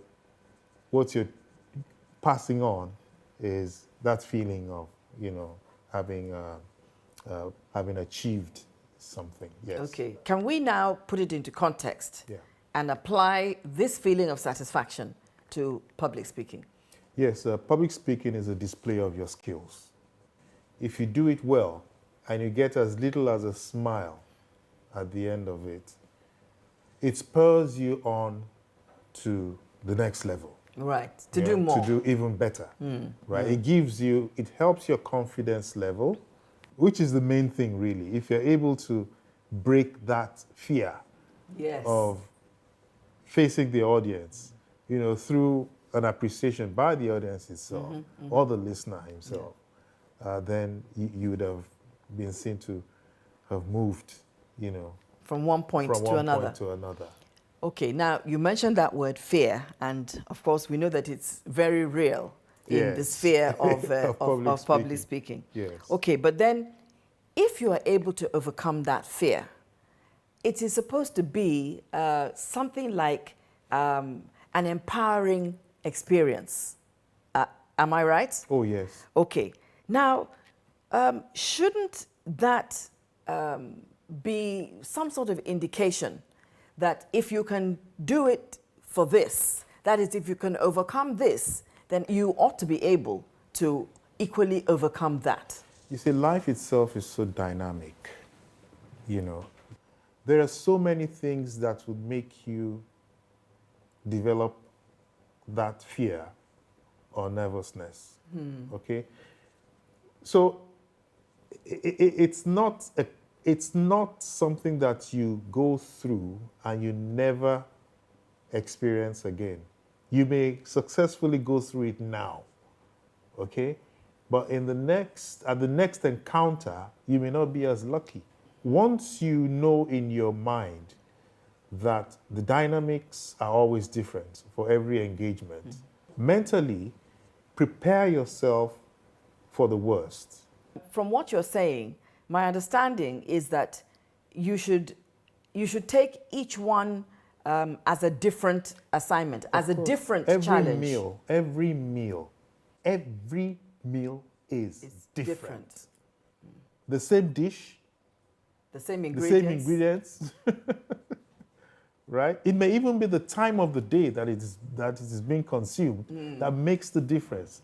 So every encounter, every engagement is an experience. Okay. Now, let me hold on to that word, experience. Yes. Because I'm thinking, when we're talking about personal satisfaction and public speaking, it suggests to me that if in our minds each encounter is a task, if we are able to successfully navigate that task each time, at the end of it, even if nobody else applauds us, we should be patting ourselves on the back. We should have that sense of personal satisfaction that I set myself this task and I've done it. And that's the beauty of public speaking. That's the beauty of executive speech skills. Because it doesn't only teach you how to deliver, it teaches you how to think logically and how to apply your how to prioritize, like I say, put your thought process in the right shelves. That's right. And how to deliver them, right? How to feel the pulse of how to listen. These are all of the elements that make up executive speech skills. So, on a final note, maybe you can just make a comment about expectation by that person who is putting together that presentation. You see, your expectation has to be reasonable because taste is subjective. Each guest's threshold or palate differs. Yes. Right? And that in turn would inform your expectation. So we always say to people that when you're in front of an audience, don't expect. If you get it, it's hallelujah. It's a bonus. So would you agree with me then, finally, that if I make the effort, if I do the work, yes, that process that I have gone through should actually be enough to give me personal satisfaction that I've done my best, even though I haven't yet made the presentation. Yes. But as you say, I can't guarantee that everybody will like what I've done, but I'm sure that I've done the best that I can.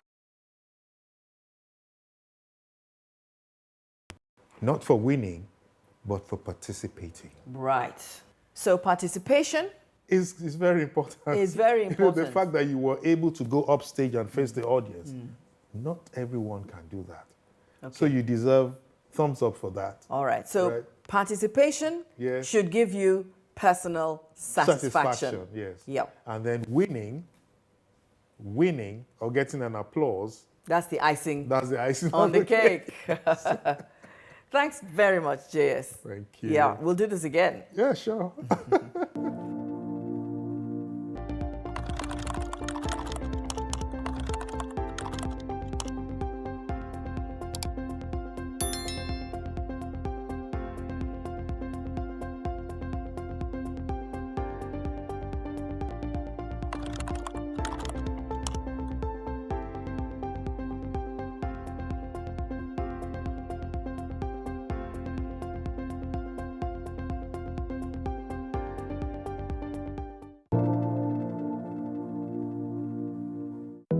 Words have power.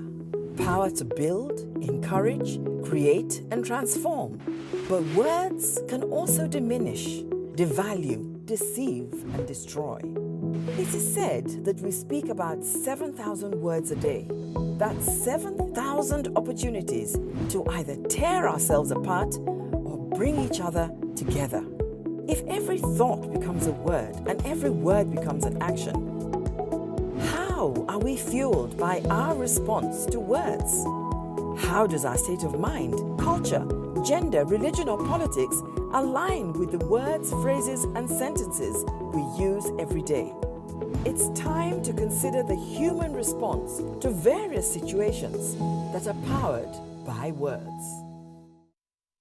Leslie, there are a lot of people who don't like solitude. They don't like to be on their own. On the other hand, when people move in, I don't want to say gangs, but when they move in packs, they say things like, show me your friends and I'll tell you who you are. Okay. Now, if we take it one step further, people have also said that if you are the most interesting person in the room, then you're in the wrong room. Okay. Okay. Now, what do you think about that kind of statement? If you are the most interesting person in the room, you are in the wrong room. Okay. And yet you are there with your friends. Yes. When I was younger, much younger, I used to have this need, okay, for being the smartest person in any room I walk into. And as I grew older, it occurred to me that you can actually be the smartest person in some rooms. You could be the smartest person amongst certain people, but it's not possible for you to be the smartest person in every room that you're in. Right, okay. It's the same thing as being the most interesting person in any room you walk into. There's some rooms that you'll be the smartest person because of who you are, which room you're in, the people you're in that room with. It depends. But if we say, if you're the most interesting person in the room, you're in the wrong room, not necessarily. Well, I think the angle that I might look at it from is simply that you are supposed to keep growing. Yes. You are supposed to keep improving. And so if you spend all your time with your friends, for instance, rather than spending some time maybe with mentors, maybe with coaches who can guide you, you know, show you the way, so to speak, then really, if you are the most interesting person in the room, you are in the wrong room. Okay, let's ask the question. What would make you a most interesting person in a room?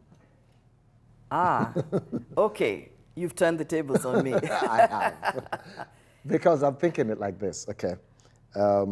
Depending on what it is that we are, quotes, talking about, depending on who it is I am, depending on the people who are in that room, so to speak, I'm using the word room figuratively now. Yes. We can determine, we can say, there's some rooms you'll be in that you're the most interesting person. But amongst your own people, amongst your own friends rather, amongst your own, within your own crowd, there are times when you will be the most interesting. There are times when someone else is going to be the most interesting. Because in that regard, being the most interesting is something that will shift.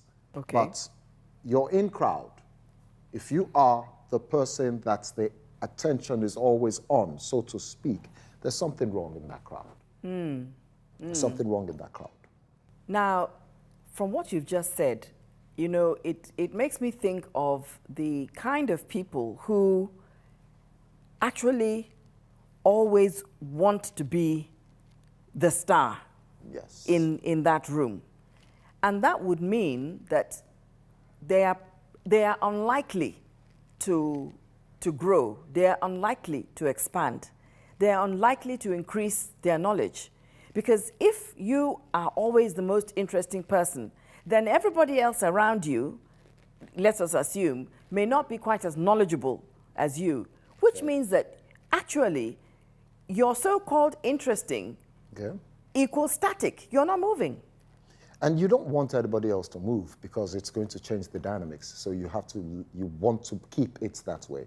A lot of people who are like that, within that kind of crowd, they want that crowd to remain as it is because it helps them. You know, it's like you are on a pedestal by yourself.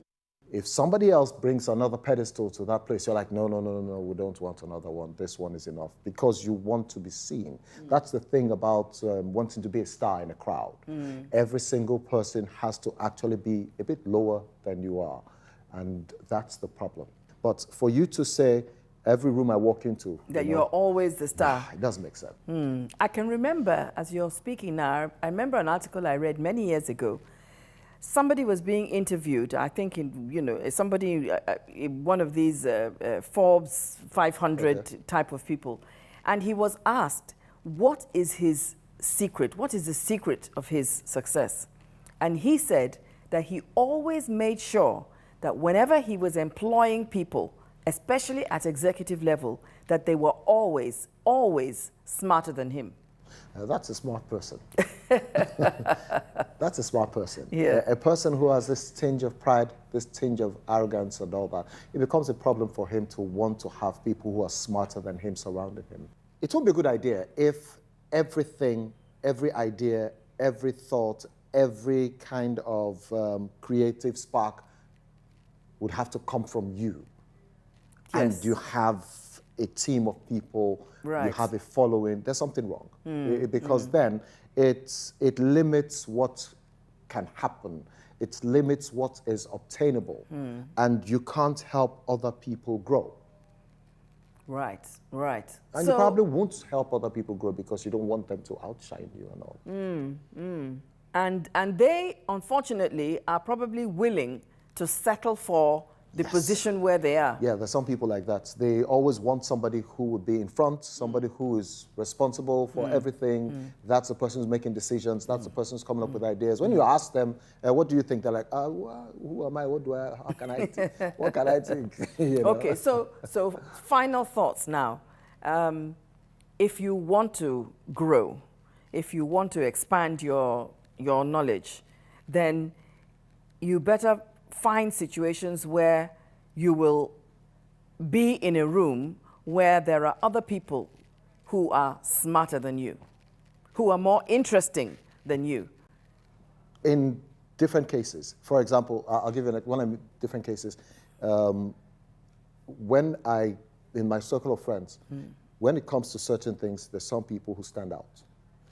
So certain issues, certain discussions, certain subject matter, there's some people who stand out. Yes. And I like the fact that I'm amongst them because I keep learning new things every day. Right. You understand? Right. But if I were in a room, quote, with people who don't stand out, who don't have competencies and high competencies in areas I lack competence, then I'm not going to grow, I'm not going to move past that level.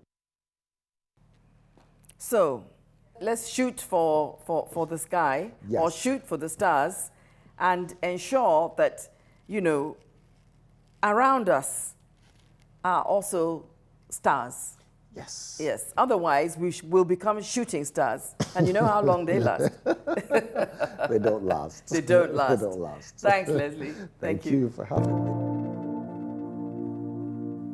me. That's our program for today.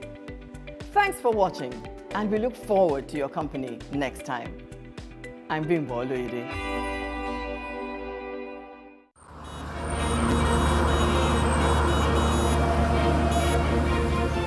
Lives are in your hands while you drive.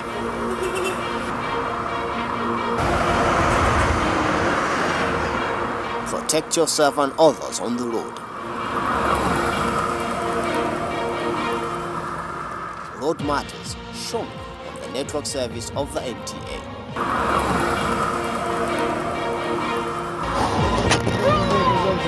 Join us.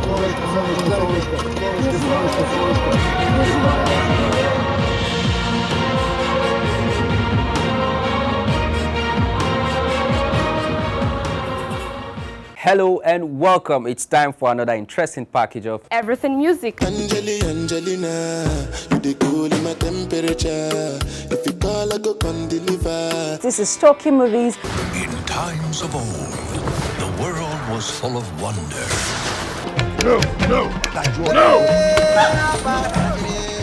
Stop it! Welcoming you to your weekend for today.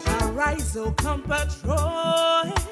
It's time to use our voice. Beyond 6 packs. Bills, bills, bills, bills. Pay the bills. Keep paying my telephone bills. Pay my bills.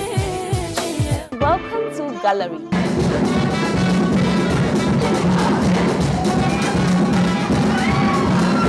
Me and my paddies. London for what? London for medicine. Medicine for what? Medicine for coffee. Are you sickness? To our illness. Welcome to Gist Zone. All right, my name is the Eselusien Wego One. Ona nyokoko nyonyo.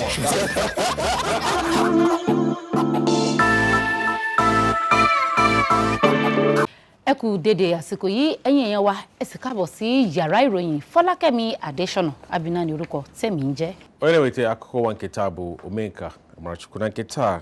Masu kallo assalamu alaikum barkanmu da zagayowar ranar samun yancin kai. Hooray! NTA language is 10. 10 years of qualitative broadcast in our local languages, popularizing our language, promoting our indigenous culture, food, costume, art, monuments of our core moral and ethic values.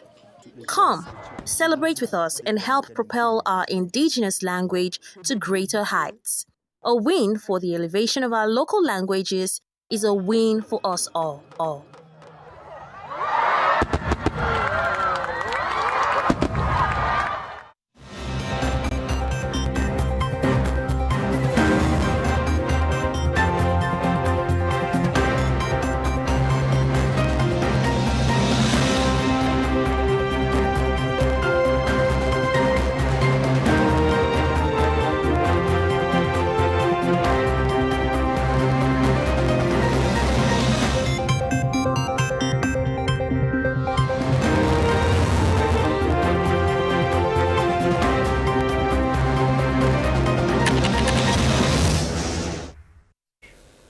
Central Bank of Nigeria retains lending rates at 11.5%. Federal government disagrees with IMF on 2.7% growth projection, says 2021 to close at 3.5% trajectory. Nigeria's trade deficit falls 61% to $340 million. Plus shares in Asia Pacific were mixed on Wednesday. This is Business Express and we are reaching you from Abuja, Nigeria's capital. I am Musa Abubakar.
Now let's bring you up to speed with business development. The federal government says it's working on a conditional cash transfer for the citizenry to cushion the effect of subsidy removal, which may come into effect in the first quarter of 2022. Minister of Finance Zainab Ahmed said this at the unveiling of Nigerian Development Update by the World Bank Group in Abuja. This is the second time that the World Bank is launching Development Update on Nigeria this year. The twice-a-year Development Assessment Report indicates that subsidy, high inflation and fiscal risk, among other factors, are major impediments on growth, despite projections of 2.7 growth in 2021 and 2.8 in 2022.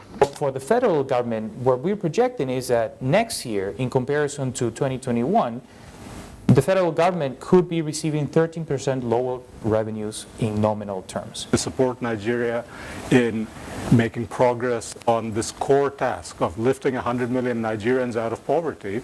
The report highlights the urgency of reducing inflation, subsidy removal, flexible foreign exchange management, and protecting the poor as critical measures needed to speed up recovery.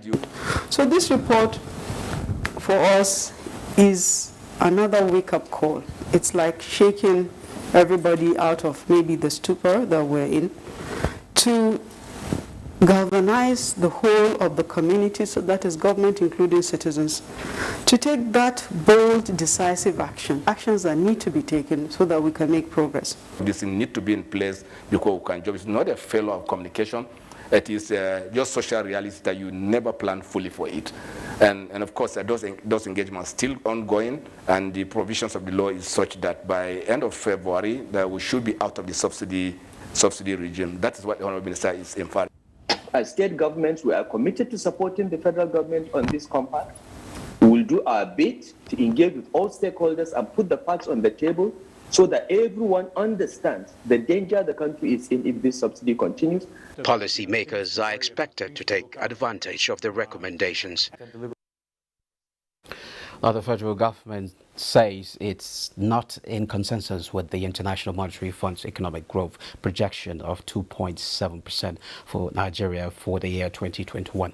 The Minister of Finance, Budget and National Planning, Zainab Ahmed, made this known during the Nigerian Development Update report launched for November 2021, tagged Time for Business Unusual.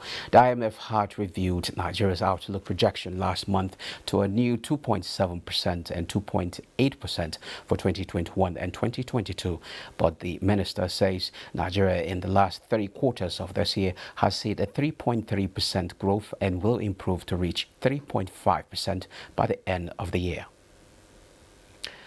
A convergence of public-private sector players in Abuja is seeking ways to harness the opportunities to be created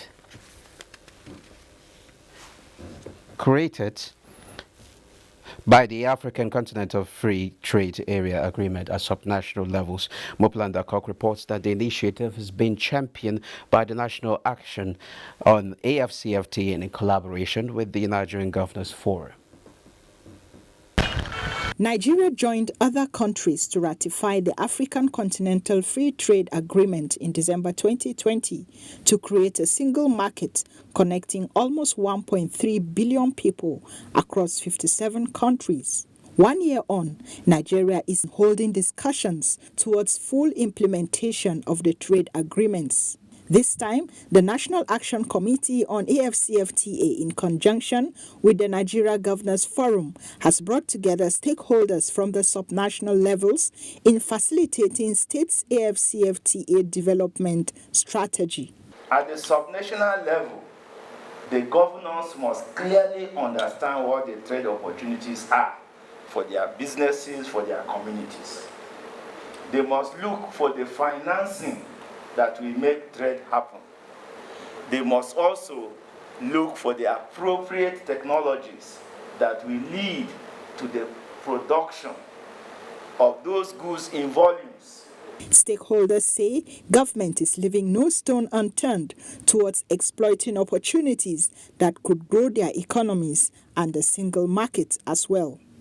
Nigeria is already utilizing regional trade opportunities contributing approximately 76% of total trading volumes in the economic community of West African states region. But in order for all this to happen successfully, I think we need to change our mentality.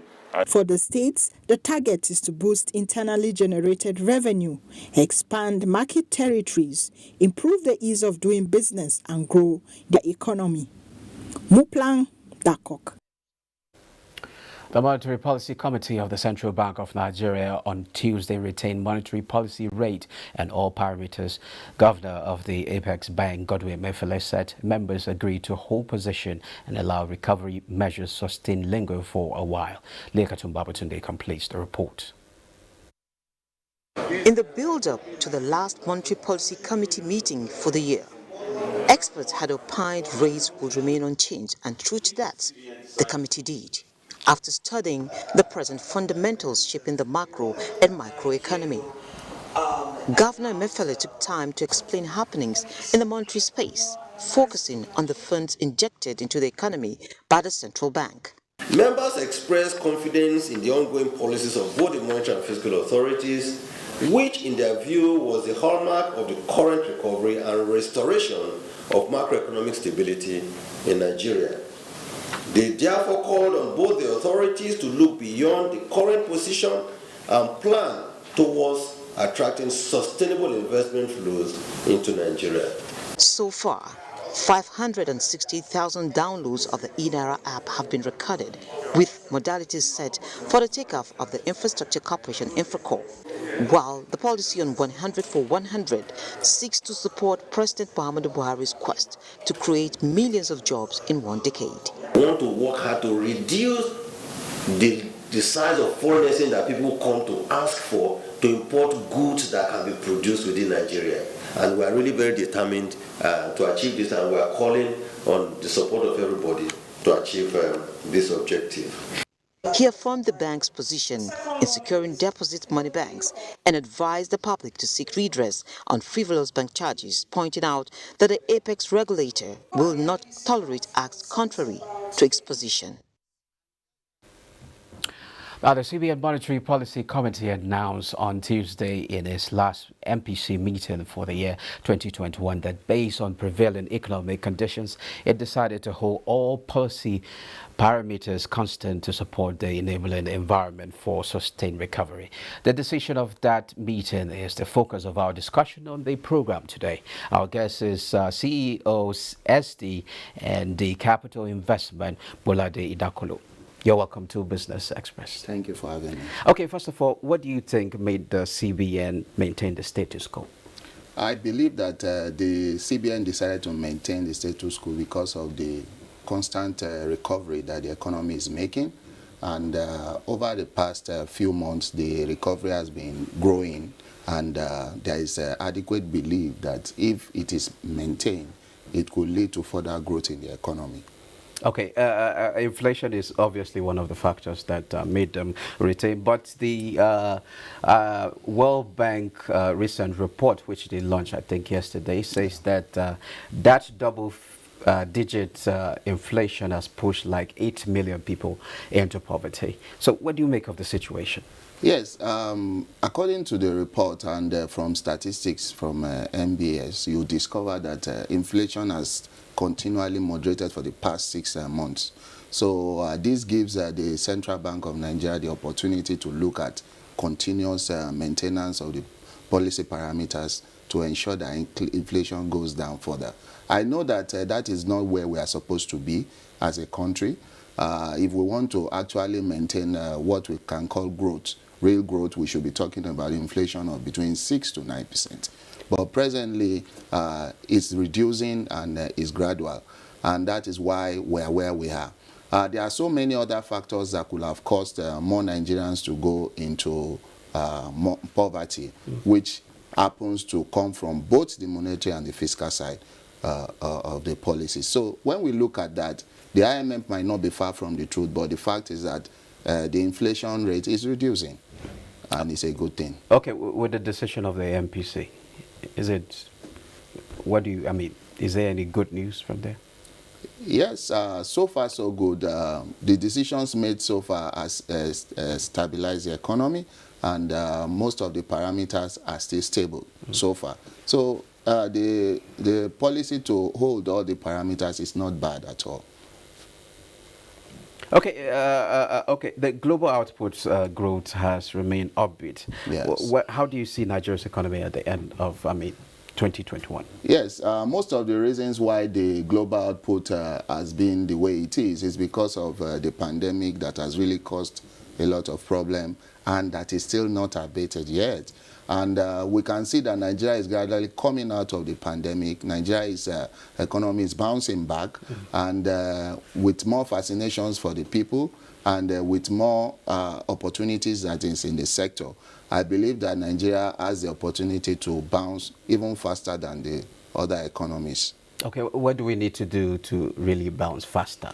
Yes, Nigeria need to continue the sustained growth in key infrastructural areas that will also, there should be targeted infrastructure in key areas like transportation, in key areas like supply chain and logistics, and especially in energy, so that more of our manufacturers can actually be able to manufacture and reduce cost of production, which is one of the major problems that is driving food inflation now.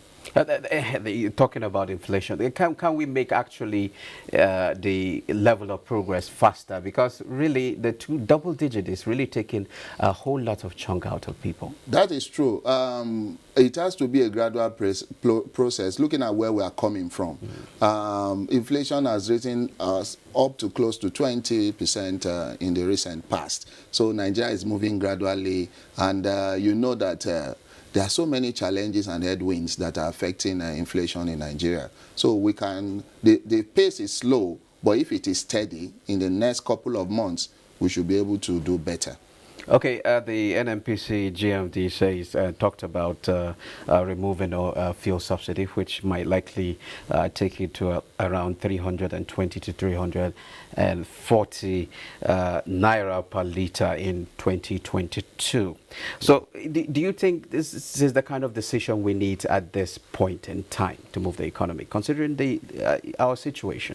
Yes, apparently, I believe the government should have to look at it again, because removing the subsidy presently now is going to further impoverish Nigerians, especially looking at the capacity of Nigerians presently, because most Nigerians now, the purchasing power is reducing seriously, and increasing the cost of PMS and other associated fuel, this thing will cause a lot of problem for Nigerians. Another thing that we have to look at is that if the government is going to go that route of removing a subsidy, then there should be a good palliative structure that is transparent enough to be able to help Nigerians out of this. If you look at previous government, when the fuel price was to be increased, they put palliative in place, like getting enough buses at a reduced rate, transport rate to ferry people all around. But, already there's a talk of how people can now access conditional cash transfer of 5,000 naira as transport allowance. Yes. And also the buses, I think. Yes. It has failed in the past, but I hope that there will be better logistics this time around, because some of those buses are now moribund, they are parked, and they are not working as they should. So looking at the issue of the palliative, which is the 5,000, I'm concerned about data, about statistics, about how we can actually reach out to the actual people that need these funds. That is my major concern. Looking at Nigeria, for example, if we are targeting a percentage of the population, we cannot really ascertain the population of Nigeria now, because we have not been able to conduct census in the past 10 years. So if we want to actually target the people that actually need this, we need to have adequate data to be able to reach out to them. And looking at Nigeria, there could be political factors that will affect this, and it will not allow the palliative to reach the intended people. Okay, before I let you go, the price of oil is around $70 to $80 per barrel. Yeah. But why is it we're not experiencing windfall? It is concerning because Nigeria is not producing as it should. the output is not what, in fact, the OPEC quota, we are not meeting up with it. And the other aspect of it is that the Nigerian crude is not being purchased as it should, because most of the times, most of these crude are still in the barges and they are not at the places where payment should be made for them. So Nigeria is not selling as it should, because of some other factors also, like the pandemic and other competitions, is not making the crude to sell as it should. And also, Nigeria is not producing even up to the quota that is allocated to it. So those are part of the factors that has reduced the windfall that is supposed to come. And also looking at what Nigeria does with interventions, with FX, is also affecting the expected windfall, because the CBN most of the time needs to intervene in the FX sector to ensure that Naira stabilizes. So it's a major challenge. Thank you very much, CEO SD&D Capital Investment, Bolade Dakulo. Thank you for having me. Now, moving on, President Muhammadu Buhari has expressed satisfaction with the level of implementation of the Petroleum Industry Act so far, and urged the newly inaugurated regulatory agencies to ensure that Nigeria and Nigerians derive maximum benefits from the critical economic sector. This was when he granted audience to the chief executives of the Nigeria Midstream and Downstream Petroleum Regulatory Authority, Farouk Ahmed, as well as his upstream counterpart, Benga Komolafe. We facilitate and enable investment in the industry in a manner that we mitigate the effect of that energy transition. And part of the effect that is already being noticeable is funding challenges. We intend equally to ensure full digitization of the upstream activities to optimize value for the nation in the industry. We have abundance of gas in this country, but it has not been harnessed. So we need to encourage investment in the area. Now, a lot of major oil companies like the IOCs want to invest, but the pricing framework is an issue for them. So we are working to ensure that we put the pricing framework that is attractive enough for the investors, at the same time simple enough for the consumers. Just to reiterate that, we are going to continue the bridging and the payment will be made to transporters. There's no doubt about that. And Mr. President charged us to ensure that we use our best experience to ensure that the industry is on track and do what is best in the interest of Nigeria at all times. In another business development, OPEC's Economic Commission Board held its 136th meeting via video conference to review current developments in the global oil market. OPEC Secretary General Mohammed Sanusi Barkindo during the meeting emphasized that global leaders must address disruptions in global trade and supply chains to optimize trade flows around the world and support a more holistic economic recovery from the COVID-19 pandemic. He noted that there are uncertainties that will stifle global economic recovery momentum, such as ongoing restrictions related to COVID-19 variants, particularly in Europe. Barkindo also noted that a global supply surplus could materialize sooner than anticipated in first quarter of 2022 and second quarter of 2022. Now, gold prices edge up on Wednesday. How are other commodities trading this Wednesday? Let's take a look.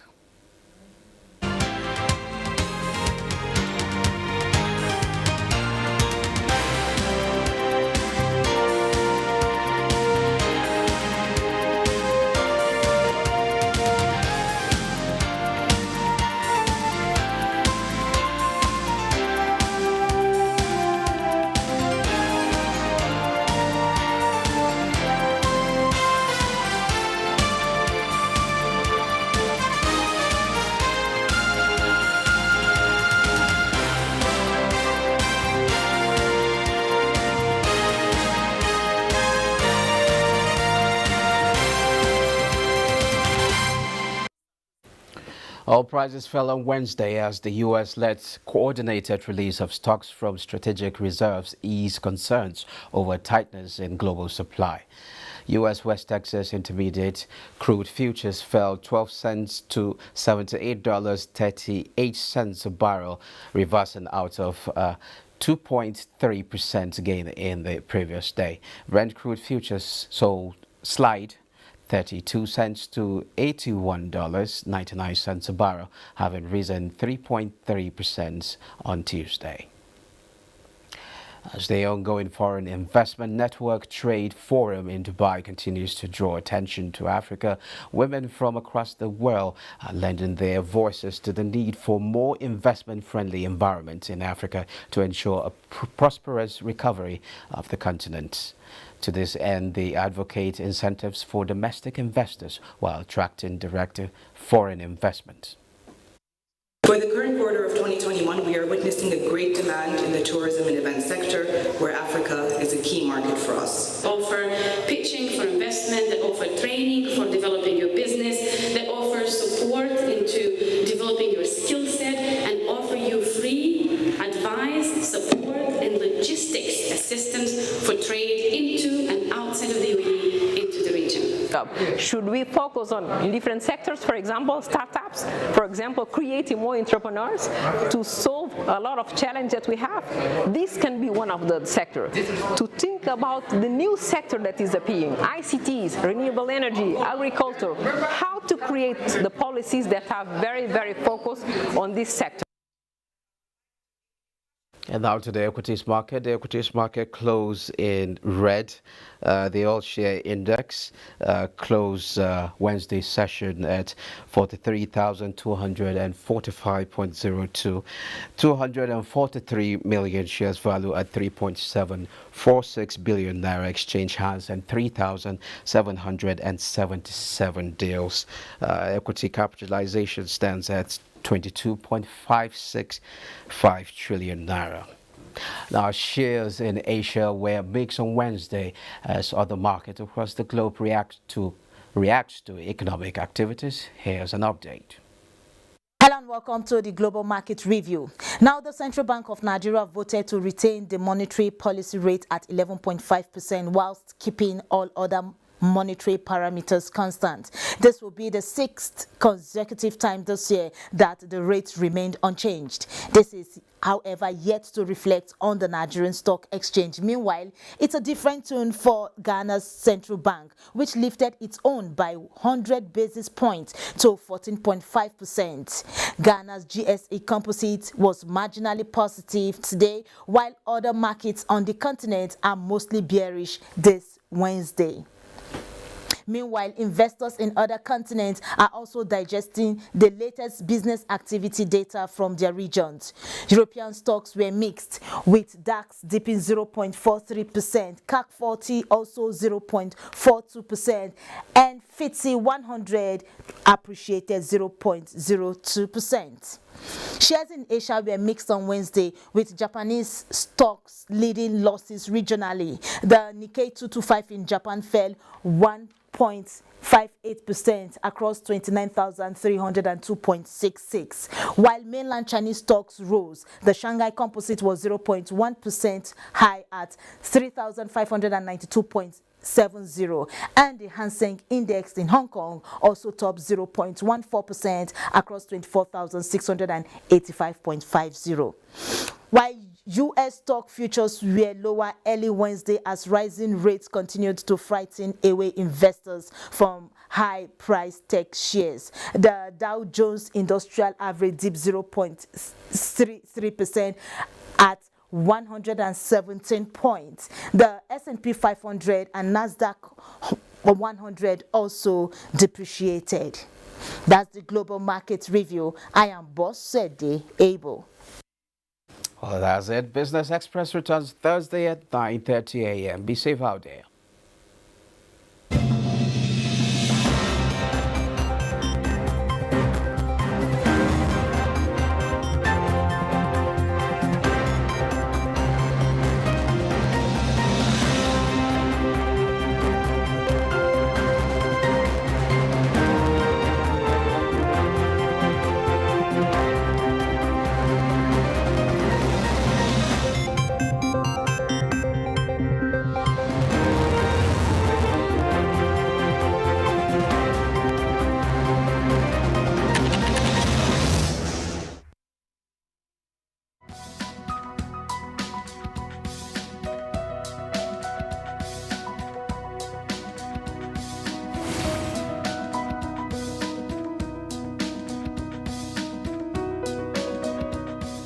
everything is architected and designed by the Almighty. Someone who is a Christian is someone who lives a life of Jesus Christ. And the life of Jesus Christ is a life of sacrifice. Yes.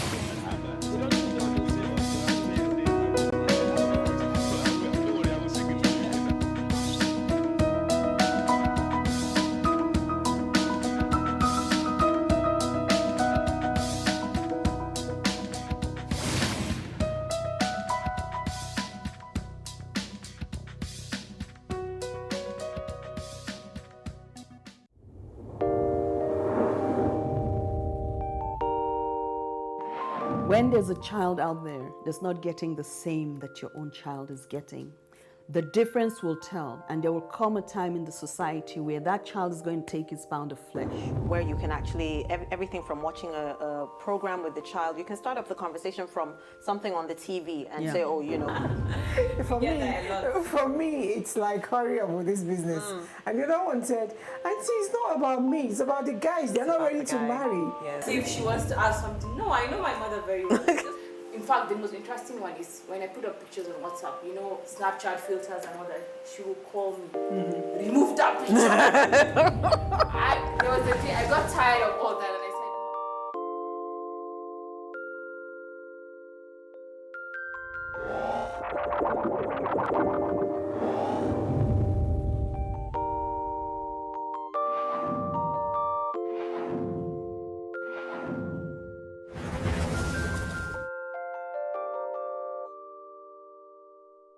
Hello and welcome. It's time for another interesting package of Everything Music. Angelina, you the cool in my temperature.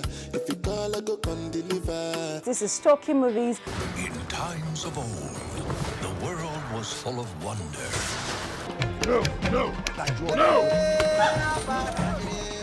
Stop it! Welcoming you to your weekend for today. Arise, oh compatriots. It's time to use our voice. Beyond Six Packs. Bills. Pay the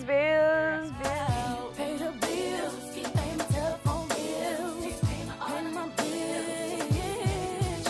Welcome to Gallery.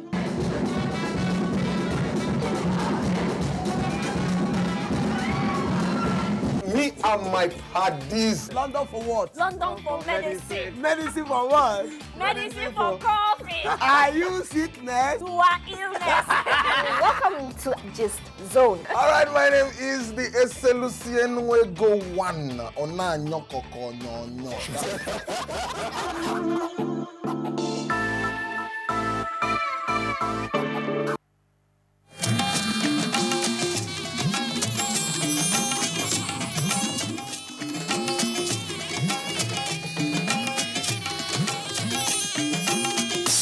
This is the network service of the NTA.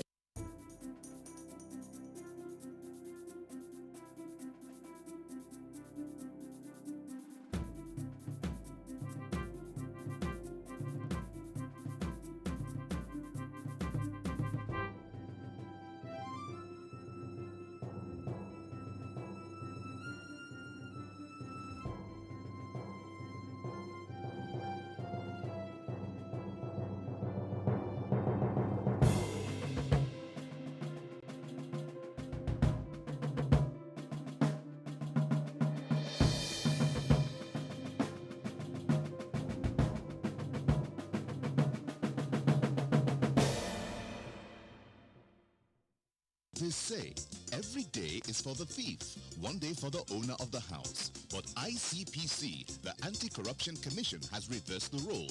It is now every day for the owner of the house. If you're involved in bribery, over-invoicing, or any shady deal, the day of reckoning has come. ICPC, the Anti-Corruption Commission, is watching you. If you're reported for any corrupt practice, you'll be investigated, prosecuted, and punished. Corruption is harmful to our nation. Join the campaign against it by reporting any corrupt practice to ICPC, the Anti-Corruption Commission. Let's join hands with ICPC, make them better. Let's make Nigeria great again. ICPC, they want to.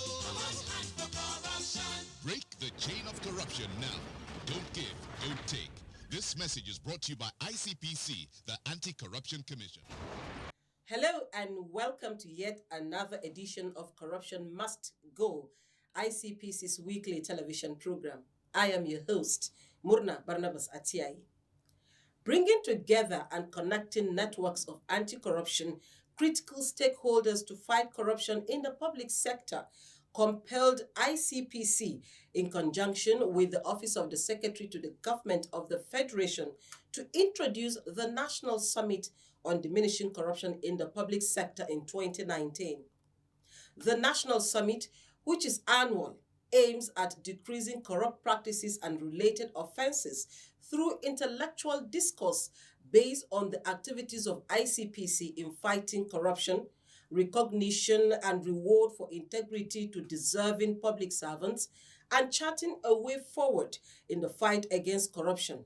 So far, the summit held twice in 2019 and 2020.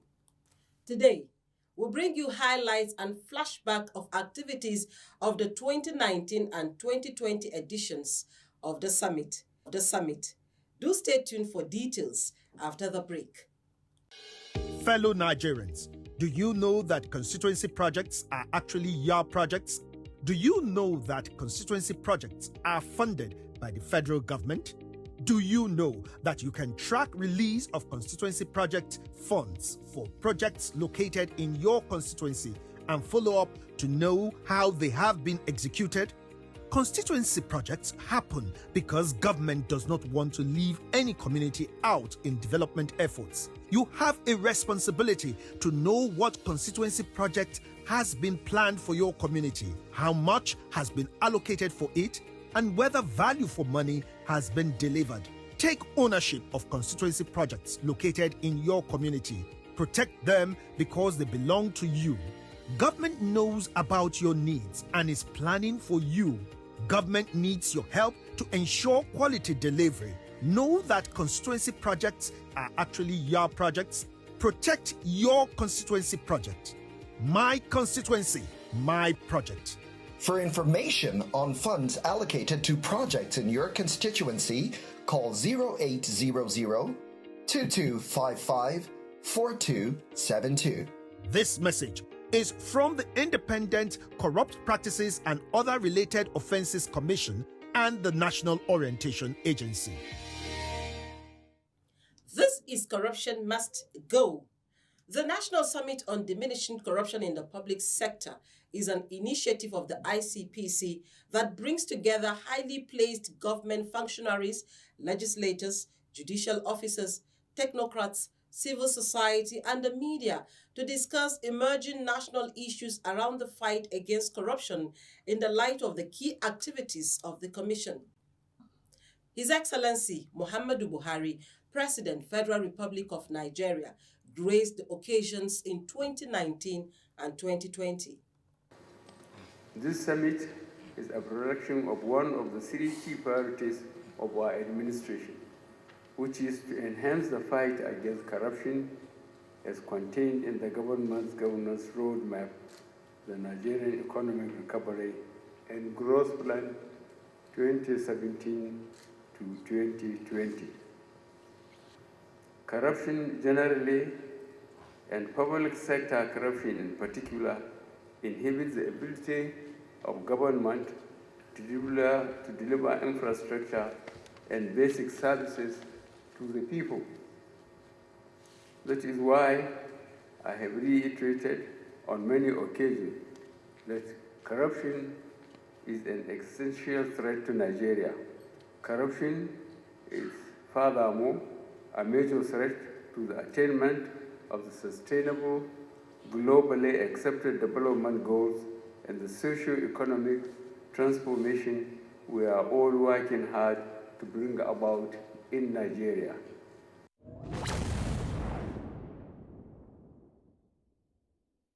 The Secretary to the Government of the Federation, Boss Mustafa, welcomed participants while the ICPC chairman presented key findings of ICPC enforcement and preventive activities. Let's listen to them. It gives me a great pleasure to welcome you all to this National Summit on Diminishing Corruption in the Public Sector. organized by the Independent Corrupt Practices and Other Related Offences Commission in collaboration with the Office of the Secretary to the Government of the Federation. Particularly, I take this opportunity to welcome and thank His Excellency, the President, for accepting to declare the summit open.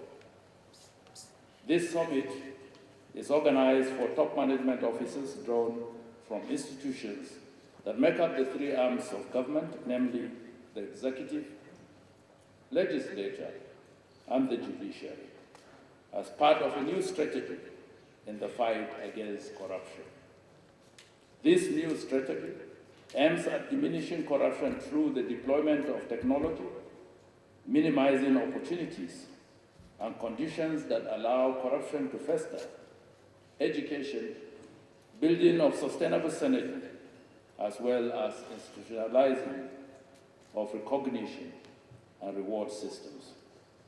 Mr. President, sir, when you inaugurated this board, you directed that we should scale up our prevention mandate because, as you told us, prevention is better than cure. In this regard, we widened the use of our powers under Section 6B to D of our enabling law to scrutinize the practices, systems, and procedures of MDAs in respect of personnel costs from 2017 to July 2019 and the 2018 Capital Development Fund. Part of our preliminary findings, the summary of which are also included in a visual narrative in your folders, revealed gross abuse of personnel budget and inflation, or the padding of the nominal roll. As at the time we went to press for this summit, we had covered about 300 MDs, and the amount that was inflated when we went to press and printed those documents was about 12 billion. Today, Your Excellency, we have discovered an additional 6 billion, making a total of 18.624 billion that has been restrained by ICPC. What we did was to write to the Minister of Finance and to tell her that, obviously, these MDs have padded their personnel budget and that she should not allow the money to be released through the e-government platform.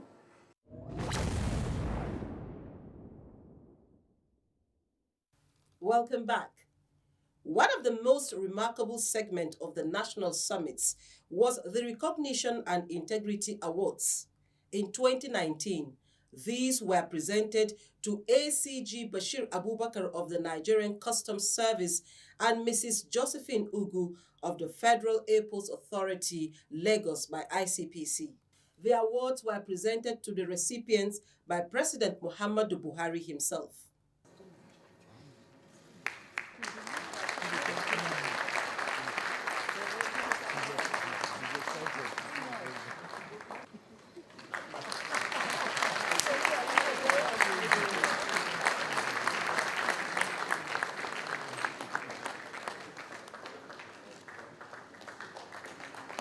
I am a Nigerian, a highly cultured race.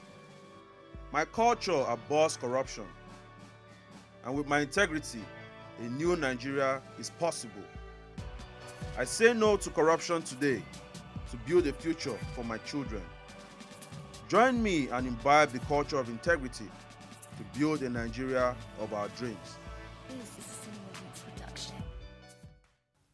The second summit held in September 2020 and was quite remarkable as it was used to celebrate the 20th anniversary of ICPC as well as the 60th Diamond Jubilee anniversary of Nigeria. The theme of the second summit was Together Against Corruption and was held at the Presidential Villa in Abuja.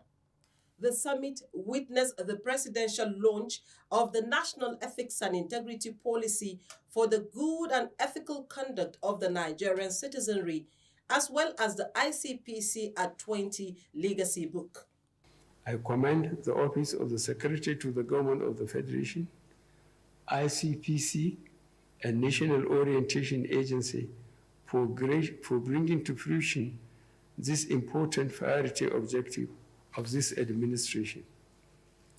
The National Ethics and Integrity Policy Projects, government's aspirations for rediscovery of our cherished traditional ethical values of honesty, integrity, hard work, truth and justice, unity, faith, and consideration for one another irrespective of status or background. Corruption and corruptive tendencies are abhorrent to these core ethical values. We must all join hands together to fight corruption and return to our traditional values of honesty and integrity. I hereby use the opportunity of this summit to launch the National Ethics and Integrity Policy as a fresh roadmap to return Nigeria to these critical national values.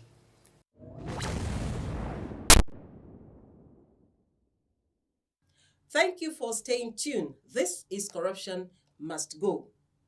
The summit featured goodwill messages from the Attorney General and Minister of Justice, Abubakar Malami, the United Nations Resident Coordinator, Dr. Edward Kalong, the President of the Nigerian Senate, Dr. Ahmed Ibrahim Lawan, the Chief Justice of Nigeria, Honorable Justice Ibrahim Tanko Mohammed, and the Chairman, Nigeria Governors Forum and Ekiti State Governor, Dr. Kayode Fayemi.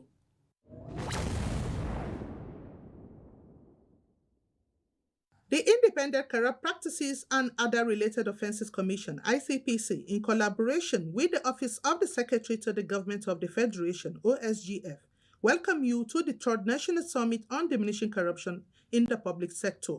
Theme, Corruption and Cost of Governance, New Imperatives for Fiscal Transparency. Date, 30 November 2021. Time, 10 a.m. prompt. Venue, State House Banquet Hall. President Muhammadu Buhari will declare the summit open. The Honorable Minister of Finance, Budget and National Planning, Zainab Shamsuna Ahmed, will deliver the keynote address. Highlights of the event include the presidential launch of the policy brief on corruption and cost of governance, and recognition of winners of the 2021 Public Service Integrity Awards. Physical attendance is strictly by invitation, please. All participants are to be seated by 9 a.m. The general public is hereby invited to join on Cisco WebEx or Facebook live streaming on ICPC Nigeria. Announcer, Management. You're still watching Corruption Must Go, ICPC's weekly television program. At the 2020 edition of the summit, the ICPC chairman, Professor Bolaji Owasonyi, highlighted the gains the commission had recorded so far in its efforts to rid the nation of corruption.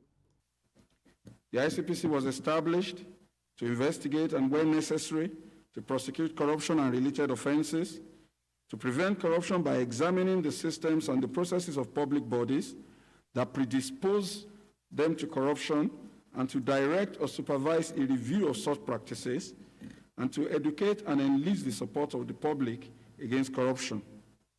Within this threefold mandate, sir, the Commission has in the past 20 years recorded a number of milestones. It has treated over 20,000 petitions, found over 5,000 worthy of full investigation, and prosecuted about 1,000 of such investigated cases. Within the same period, sir, we have conducted 47 full system study reviews, 582 reviews focusing on personnel and capital budget utilization, the review of the Open Treasury Portal, which was commissioned by Mr. President late last year, and implementation of some of the recommendations of the report of the Auditor General of the Federation on MDAs. We have conducted corruption risk assessments on the key sectors of the economy and made recommendations towards improving same to improve governance, most notably in the transport sector, education, health, and the e-government system. We have established 445 anti-corruption and transparency units in MDAs, established the Anti-Corruption Academy of Nigeria, which has trained about 14,000 public servants in about 5 years. We have also opened 15 state offices across Nigeria, with 2 in each geopolitical zone of the Federation. The ICPC was privileged to make input into the design and the introduction of the BVN, the IPs, and the GIFMIS, to mention a few achievements. Sir, we developed the National Values Curriculum that is being taught through different subjects at primary and post-primary levels in schools across Nigeria. And much more recently, we led the initiative for the preparation of the National Ethics and Integrity Policy that Mr. President will launch today.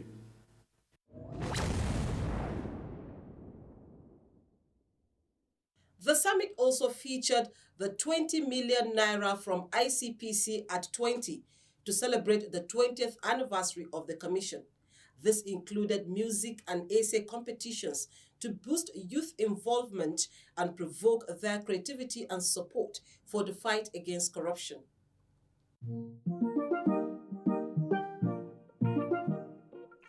How can it get better when we do not want to be better people? Do not want to be better. A lot of them youths just a waste away. Them a politician, no they try for the case. Not so thief, then they thief for. Then go carry our money, then go carry them to oversee. Na na na na na. Oh no no, they not the fair. People know they try. Them a loot, them a scam, them a bribe every time. Instead, make we try, make we find solution. We can't fight, we they do corruption. In every situation, we need to be better. Me and you. Corruption is not the solution. Say no more looting, no more bribery, no more scamming. Me and you. Me, I know we can be better. Me and you. But things can be better if we make ourselves some better people. Highlights of the summit were the presentation of the Integrity Awards to two distinguished Nigerians, CSP Francis Osage Orabo of the Nigerian Police Force and Malam Hamza Adamu Buwai of the Federal Ministry of Industries, Trade and Investment for exhibiting exceptional acts of integrity, as well as presentation of awards to Adeboye Obeyemi, Maltida Daniels, and Chikezi Favor as winners of ICPC Music and Essay Senior and Junior category competitions, respectively.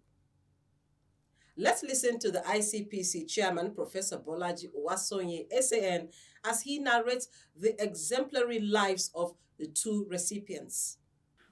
First, I wish to introduce Malam Hamza Adamu Buwai from the Federal Ministry of Trade and Investment from Sokoto State, who is a chartered accountant, who has worked in various commissions and was once a member of ICPC Act 2 setup.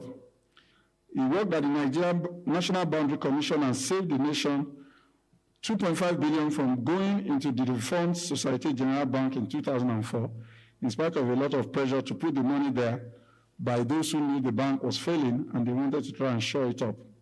As Deputy Director and Chairman of the Liabilities Committee in Ministry of Defense, he saved government 7.9 billion, which had already been paid to contractors but was mischievously and deliberately relisted as a liability of government.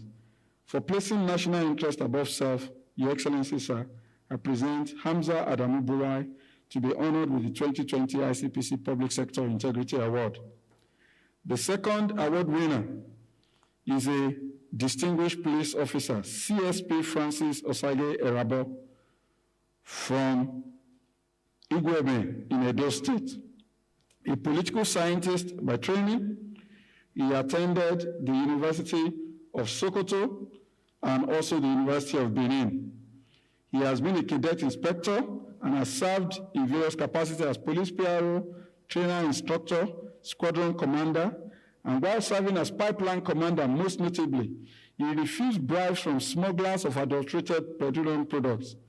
For these and other acts of integrity, everywhere he worked, we did background checks and went around everywhere he went, taking testimonies from community people and traditional rulers. And the report was simply outstanding. Indeed, he exemplifies the fact that the Nigeria police does have distinguished officers.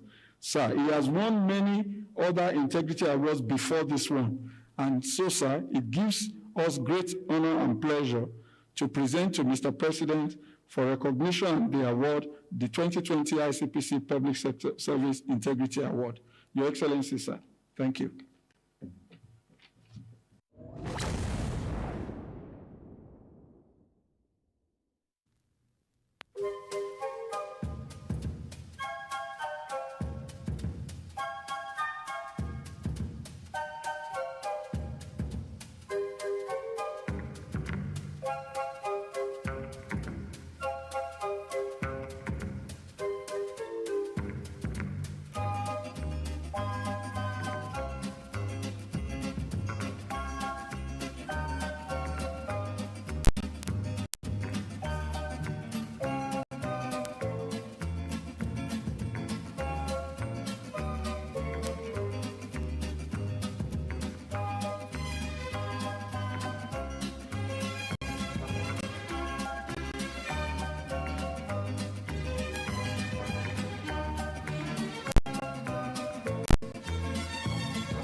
The 2021 edition of the summit will hold this month, November 30th, at the State House, Abuja.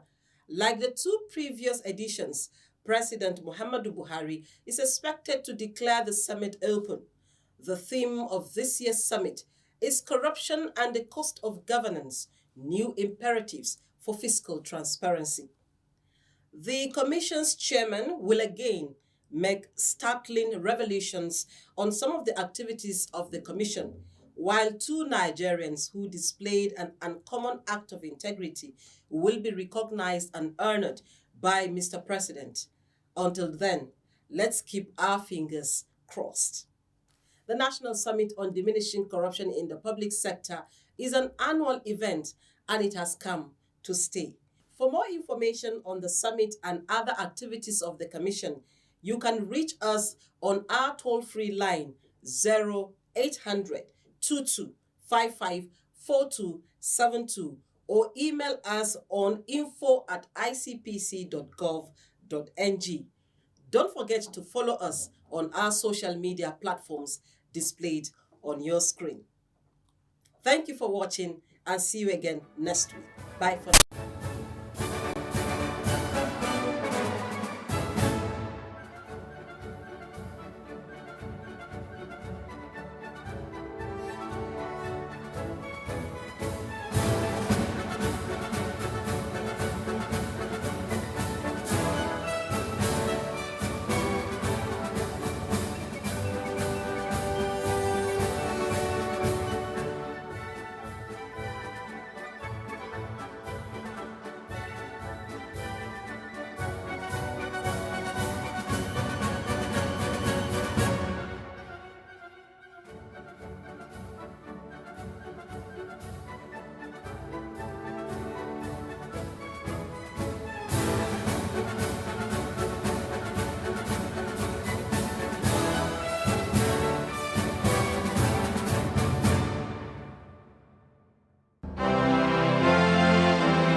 We want to talk about rights, there are obligations.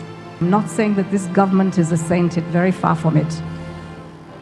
But there are things that we can do to make it better, and that's the challenge I'm throwing to you. You don't want to build this nation? I don't know where else you want to go. If I had a choice, I'll come back.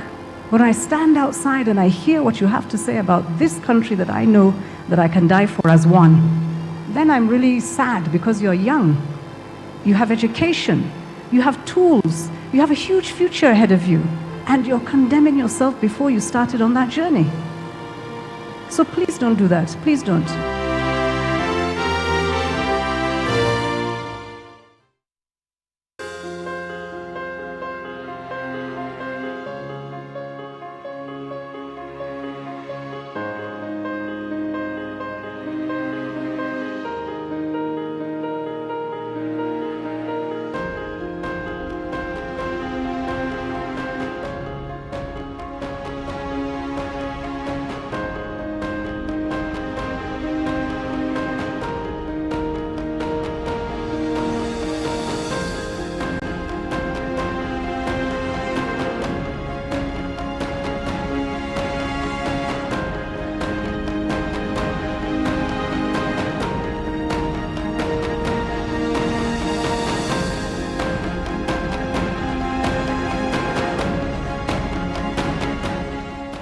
This vaccine is safe, and it has been certified safe and usable by NAFTA.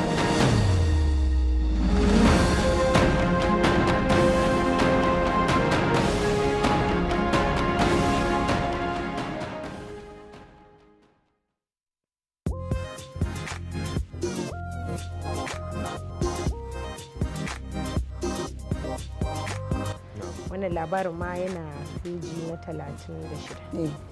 Ita kuma babban labarin wannan jarida shine ainihin labarin da ke gaban jarida shine ta bayyana cewa ọkwa ojii kenga eziokwu nwanne m nwoke Ikechukwu Ndukwe Igbo mam iji wee mee ka ụbọchị na-aga n'anya ya nation fún ti òwúrọ̀ yìí ibẹ̀ náà ti sọ pé àwọn ìgbìmọ̀ aláṣẹ ìpínlẹ̀ Benue pàṣẹ wípé ní gbogbo àwọn ẹ̀ka ní ẹ̀ka ètò ẹ̀kọ́, ní ẹ̀ka ètò ìlera, ní ẹ̀ka ètò ààbò.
Hello and welcome to Nationwide on the network service of the NTA. I am Lydia Odije Ochi.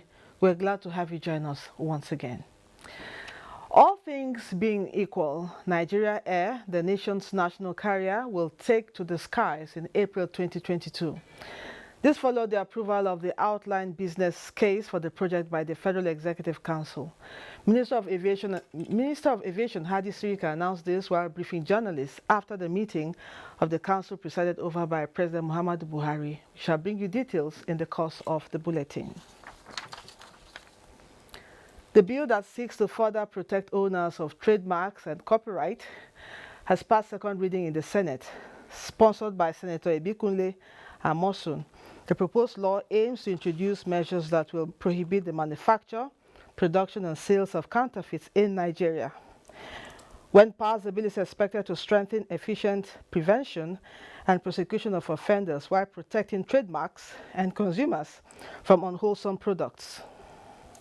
Introduce measures to further protect owners of trademark against counterfeit of their goods, protect consumers from dangerous counterfeit goods, and ensure that appropriate revenue accrues to government from trademark owners of goods. I think definitely we should all support it. I think it can only increase internal production once we strengthen this bill. We want to strengthen our laws, and we've stopped or minimized the amount of counterfeit goods that come into the country. Those in favor that this bill be now read a second time, say aye. Those against, say nay. The ayes have it. Senate paid tribute to Umaru Sani, former clerk of both chambers of the National Assembly, who died a few days ago. The House of Representatives has passed a resolution to investigate the implementation of the National Cancer Control Plan 2018 to 2022, launched by the federal government in 2018. The matter raised by Chairman House Committee on Information, Segun Odebomi, notes that President Buhari had, in giving effect to the plan, signed the bill for the establishment of the National Institute for Cancer Research and Treatment of Cancer Patients in Nigeria on 29th of December 2017. The lawmakers expressed worry that despite increasing cases of cancer and cost of treatment, only 4 centers are functional in the country. The investigation aims also to ascertain the status of radiotherapy treatment centers. Meanwhile, the House has urged authorities to tackle the resurgence of banditry along the Abuja-Kaduna highway, as raised by Representative Hassan Nalaraba under matters of urgent public importance. Chair of the contracting firm assured the committee that meeting the quality specification of the project is a key priority. The good part is the 4 weeks lost is not completely lost. We use the time to do all the preparations. The committee equally inspected some construction materials delivered on site. From the National Assembly, Dayo Gunshola, NTA News. Director General of the National Automotive Design and Development Council, Jelani Aliyu, says Nigeria's capacity to scale electric cars giving the needed support. This was part of the country's position at the Intra-Africa Trade Fair, which held in Durban, South Africa. Onengie Fineface has more. Beyond rhetoric, Nigeria has shown its capacity to produce electric cars with the Hyundai Sport Utility Vehicle. Jelani Aliyu, at a panel of the Intra-Africa Trade Fair in Durban, South Africa, promoted this capacity to produce and assemble world-class electric vehicles in Nigeria. He spoke of Nigeria's commitment to increase local production for use in country and for export to other African countries, to create more jobs and make transportation clean and sustainable. We have a policy already in effect. What we're now working on is to back it by law. We believe that very soon we will have that policy signed by our president, and we will then be in an even stronger position to further develop the local automotive sector. The Intra-Africa Trade Fair is a multinational event that brought over 55 African countries together to showcase their respective products and services for marketing across the continent. Onengie Fineface, NT News. Nigeria is on a sustainable path of economic recovery and growth, with greater prospects of taking over its rightful place in the Committee of Nations to advance economic development. This was the general stand of guests on NTA Tuesday Live on the country's recent participation in the recent Durban Paris Investment Fora. Abubakar Usman Akwanga reports. The Durban Paris Investment and Security Fora are some of the nation's remarkable efforts towards reactivating the economy from the COVID-19 global economic downturn. Guests say Nigeria's participation offers greater windows for inflow of foreign investment and security interventions at domestic, regional and global levels. The projection is that in the next 10 years, intra-African trade will double. And Nigeria has a lot to gain from that. And unless the country positions itself properly and gets the news out there, it would not just be by a sudden flight. So you find the Nigerian president being the salesman for the country. That until Nigeria stands, the black man anywhere in the world is in trouble. The future of any black man anywhere, be in America, anywhere, is the success of Nigeria. So it is important. That's why for people like me, I always come back to Nigeria to do anything I can do to raise, because there's nothing I can do there that will be meaningful. Nigeria have to succeed if I want to succeed. But we must know the economy is already diversified. It is. When we rebased the economy way back then, I think it was 2014 or something, when the economy was rebased and we became the largest economy in Africa, we found out that oil was not driving our GDP. In fact, agriculture was not driving our GDP. It was services. The need to promote local content and develop infrastructure also took center stage, with priority to non-oil and renewable energy sector as key product on the global stage. The trade fair has opened a window for business-to-business discussions, for matchmaking their businesses, and then it includes also technological transfer. And I think as we ride along, as we try to embrace this new global campaign to get to sell Nigeria, you have tremendous effort that are being made by public security departments. As Nigeria awaits derivable benefit from the summit, stakeholders are optimistic that the measures put in place by the federal government will guarantee more foreign participation in the economy and usher in a new dawn of economic prosperity. In Abuja, Abubakar Usman Akwanga, NT News. We told you earlier that the Federal Executive Council has approved Nigeria Air, the nation's national carrier, that will take to the skies hopefully in April 2022. Adamu Sambo will now bring us the report. It's the sixth and perhaps the last time the Federal Executive Council under the Buhari presidency will be considering the outlined business case for the establishment of the national carrier. Nigeria Air, which of course, if you remember back in time, this was subject to national debate. And 400,000 people participated to choose the name, the color, the logo, everything. And it was produced that time. And it was launched also in Farnborough as far back as 2018. The structure of the proposed airline indicates that government will be owning not more than 5% of the equity share and 46% by Nigerian entrepreneurs. The remaining 49% will be held by what the minister called strategic equity partners to be sourced during the procurement phase of the project. This airline, if started and within the first few years, will generate about 70,000 jobs. These 70,000 jobs, they are higher than the total number of civil servants that we have in the country.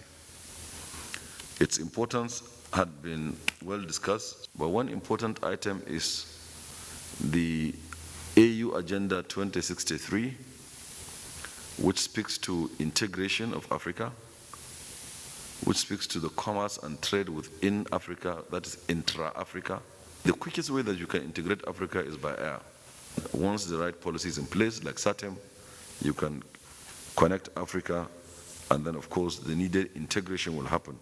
Hadi Sirika also secured the council's approval of a 1.49 billion naira contract for the provision of automated civil aviation regulatory equipment called the Truth Machine for the Nnamdi Azikiwe International Airport, Abuja. This is a software that will allow all of the activity of civil aviation regulation to be done electronically on one platform, including payments, including follow-up on personnel licensing, the medicals, the economic regulation of airlines, safety regulation of airlines, and all other businesses within the envelope of civil aviation will be monitored by this single software. All of the truth of regulation of civil aviation will appear on this platform. It's an extremely important software that the world has now come to terms with. Also approved by the council is the award of contract for the provision of training, logistics, operational equipment, and maintenance support under the Integrated National Surveillance and Waterways Protection Solution infrastructure in Nigeria. This is more like a recurrent expenditure for the Deep Blue project. If you stop buying purchase of petroleum, payment of allowances, and the sites that you need to insert cameras and all that, then it won't function. So that's what this seeks to achieve. There's huge improvement in the security in our waterways now. And we hope that it will continue as we progress. Over 6.3 billion naira is to be expended on the project aimed at enhancing the safety and security in Nigeria's maritime domain as well as the Gulf of Guinea for economic development. From the State House, Adamu Sambu, NTA News. Thanks, Adamu. In a bid to deepen understanding of 5G technology and ensure synergy and linkages among the industry and the citizens, the Nigerian Communications Commission (NCC) has engaged some Nigerian students in essay writing on 5G technology. Successful competitors who were awarded and given cash prizes were encouraged by the Executive Vice Chairman of the Commission, Professor Umar Dambata, to go further in exploring and sharing the knowledge gained to others. ICT correspondent Joseph Johnson reports. It had victory moment. Esther Beja, a 600-level student of veterinary medicine at the University of Ilorin, is the overall winner of the third NCC National Essay Competition on 5G technology, beating over 2,000 students from 97 public and private tertiary institutions. From her presentation, she dismisses what she calls misconstrued notions surrounding the tech as they relate to health. Even the runners-up were also affirmative on the need for Nigerians to jettison misguided beliefs and embrace the technology, which they say will be in the country's best interest. Yes, the fear of cancer we are having from 5G, it's a lie. It's a lie. So please, 5G does not negatively impact health. The understanding and acceptance of 5G is one side of a coin, while the issue of seamless deployment is the other. And the regulatory body is now even more concerned about these two sides as it prepares to auction the spectrum ahead of the proposed 2022 5G deployment plan. We are ready to receive bids for the resource that will be used to deploy these services. I'm talking about spectrum. Since its first mention in the country, 5G has been one issue that tends to divide the opinions of some Nigerians. But as the clock ticks towards its eventual deployment, it also reflects developments in countries where the technology has since been deployed. The question is, how soon will Africa's leading economy end the catching up game to be at par with technologically advanced countries? Hopefully, before too long. Joseph Johnson, NTA News. On the heels of the Global Climate Conference COP26, the Ministry of Environment is engaging stakeholders to formulate data and information management strategies to guide environmental governance in Nigeria. Onengie Fineface once more reports. Data is considered a crucial component of Nigeria's nationally determined contribution to the Paris Agreement. To better understand and profile solutions to environmental problems in Nigeria, the National Environmental Standards and Regulation Enforcement Agency, NESRA, is dedicating its 15th National Stakeholders Forum to the key role of data and information management in formulating policies, financial mechanisms, and rules that regulate the processes of protecting the environment. In the spirit of thinking globally and acting locally, we are expected to track the rates of deforestation in Nigeria through the generation of relevant data. The forum will identify ways of building and sustaining effective data management to aid Nigeria's efforts at combating climate change and conserving natural ecosystems. NESRA has developed a compliance monitoring information system, NECMIS, which is dedicated to ensuring that compliance records generated over the years are organized to produce useful environmental information for environmental governance. Outcomes of the forum will also guide NESRA in enforcing environmental regulations in Nigeria. In Abuja, Onengie Fineface, NTA News. President Muhammadu Buhari and his cabinet are wishing his Chief of Staff, Professor Ibrahim Agbola Gambari, a happy 77th birthday celebration. A statement by the Senior Special Assistant to the President on Media and Publicity, Garba Shehu, stated that shortly before the meeting of the Federal Executive Council meeting began, the Secretary to the Government of the Federation, Boss Mustafa, announced to the Cabinet the Chief of Staff, Professor Gambari's birthday. Professor Gambari joined the government as Chief of Staff 20 months ago following the demise of the former holder of the office, Abba Kyari. Before this, Professor Gambari had served as Minister of Foreign Affairs under the military government led by the then Major General Muhammad Buhari in the 1980s and went on to serve as Nigeria's permanent representative to the United Nations. He thereafter joined the United Nations system, rising to the position of Under-Secretary General and Special Advisor on Africa. He served as the Joint African Union and UN Special Representatives in some of the country's troubled countries, including Angola, Darfur, Iraq, and Myanmar. Described as an accomplished academic, Professor Gambari has taught at the City University of New York, the State University of New York at Albany, and Ahmadu Bello University, Zaria, as well as served as a visiting professor at the Johns Hopkins School of Advanced International Studies in Baltimore, Maryland. He is widely published in Nigerian and international scholarly journals and has written several books on Nigerian foreign policy. Professor Gambari is the founder of the Savannah Center for Diplomacy, Democracy and Development, a non-governmental think tank established in Abuja. Jos is our first port of call. Felicia will be guiding us. Hello, Felicia. Hello, Lydia. Thank you for joining us in Jos.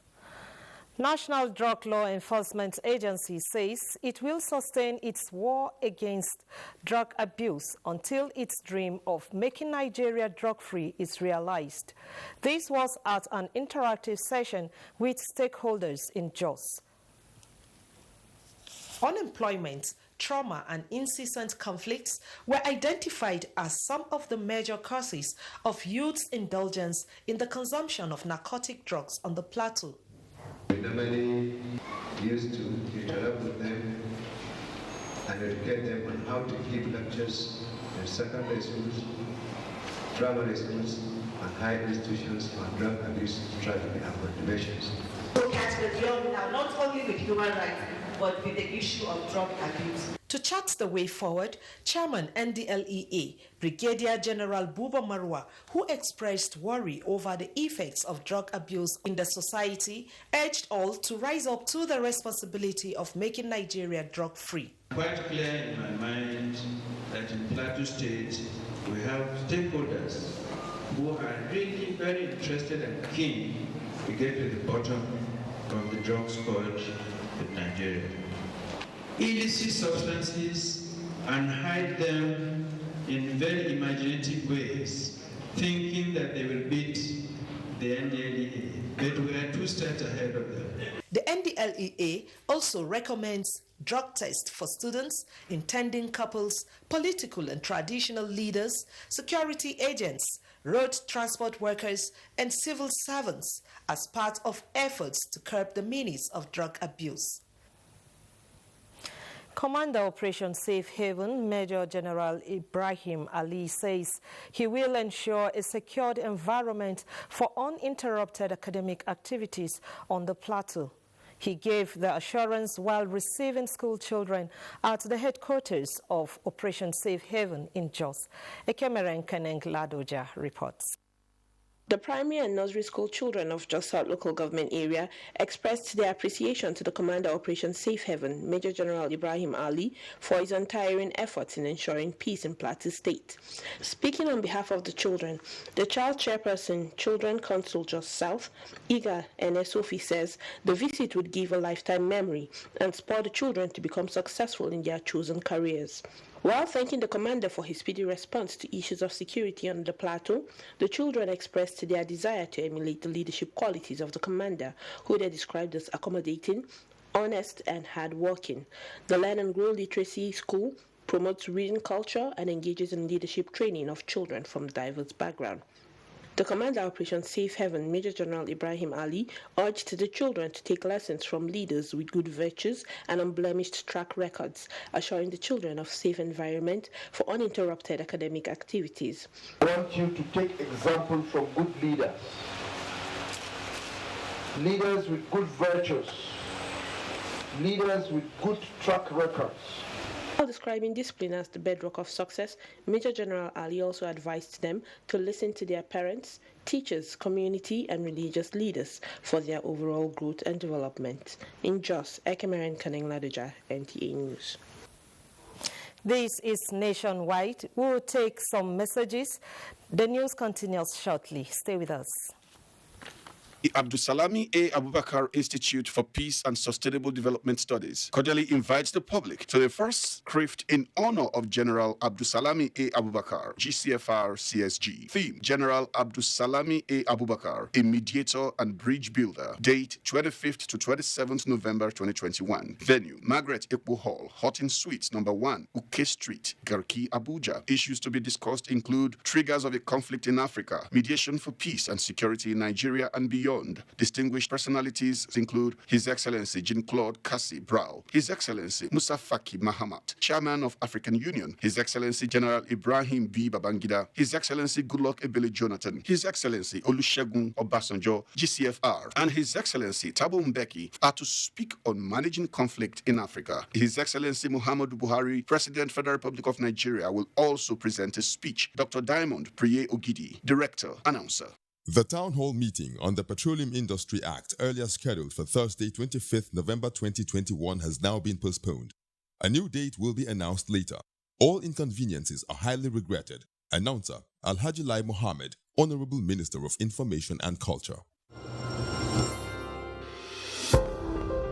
The Vice-Chancellor, Samuel Adigboyega University, Ogwa, Edo State, Professor A. Babatunde Idowu, on behalf of the Board of Trustees, Governing Council and Senate, cordially invites the public to the 6th and 7th Combined Convocation Ceremony for the award of first and higher degrees and the conferment of honorary degrees. Date, Friday, 26 November 2021 at John Babatokbe Hall by 11 a.m. Convocation lecture will be delivered on Thursday, 25th November by Professor Charles Ayo at 2 p.m. Also note that the 2021-2022 undergraduate and postgraduate admissions of Samuel Adegboyega University is on. Hurry now and secure admissions into one of the fastest growing private universities in Africa. For more information, visit www.sau.edu.ng or call 0705 079 1222. Announcer, Mr. Oluyemi Eson, Acting Registrar. The League of Women Voters of Nigeria, Ntalive, is set to host women and men from across the globe in Abuja on the 25th of November 2021, celebrating its 25th anniversary with the theme Nigerian Women Overcoming Challenges in Politics and Leadership. Notable speakers are NLB Governance Team Leader and Country Director, ActionAid Nigeria, Patrick Otieno Lumumba, former Director of the Kenyan Anti-Corruption Commission and activist and fiery speaker, Amina Mohammed, Deputy Secretary of the United Nations. Ntalive, uplifting and empowering women. Ntalive, together we can. Announcers, Ambassador Dr. Kema Chikwe, Chairman, National Organizing Committee, Regina Omo Agege, Secretary, NOC, and Right Honorable Dame Esther Udwehi, the founder.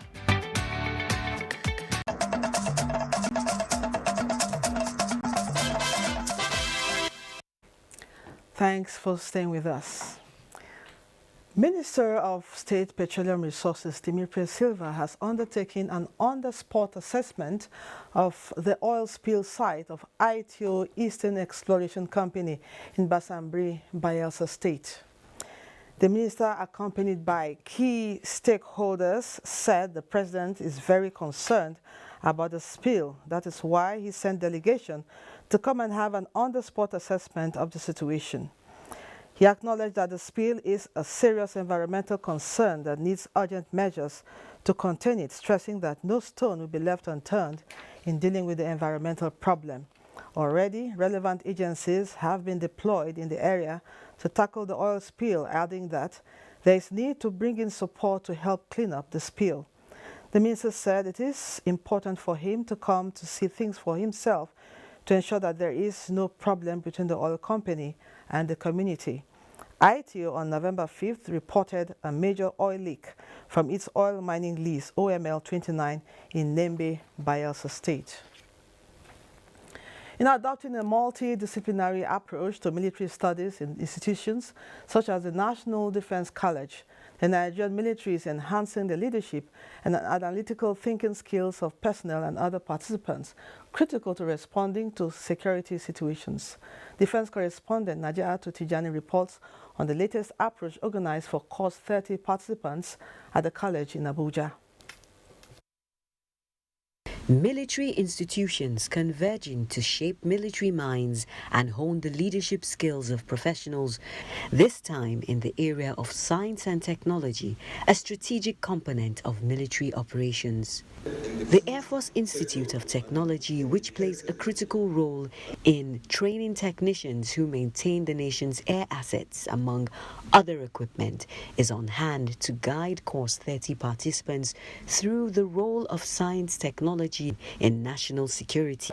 Its impact on human security, looking at the whole of society's approach. This scientific principle, coupled with the whole of society approach, is in line with the NDC's vision of developing men and women of intellect, courage, and patriotism. We have 102 participants from 17 countries, including Nigeria, solving various security and developmental challenges.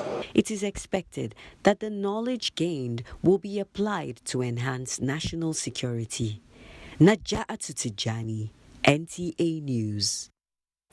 Meanwhile, Army War College Nigeria is strengthening relationship between the three services of the armed forces and other agencies to overcome national security challenges in the country and beyond. This formed part of the graduation lecture of Course 5 of 2021 participants. Of Nigeria, my perspective is indeed apt.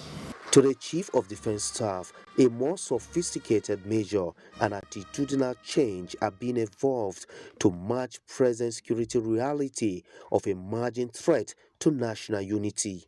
In response to these very interests, the Armed Forces of Nigeria have continued to support the police and other security agencies towards containing the situation by making several security interventions through activation of several internal security operations which cut across the geopolitical zones. This Air Force and all at domestic, regional and global levels.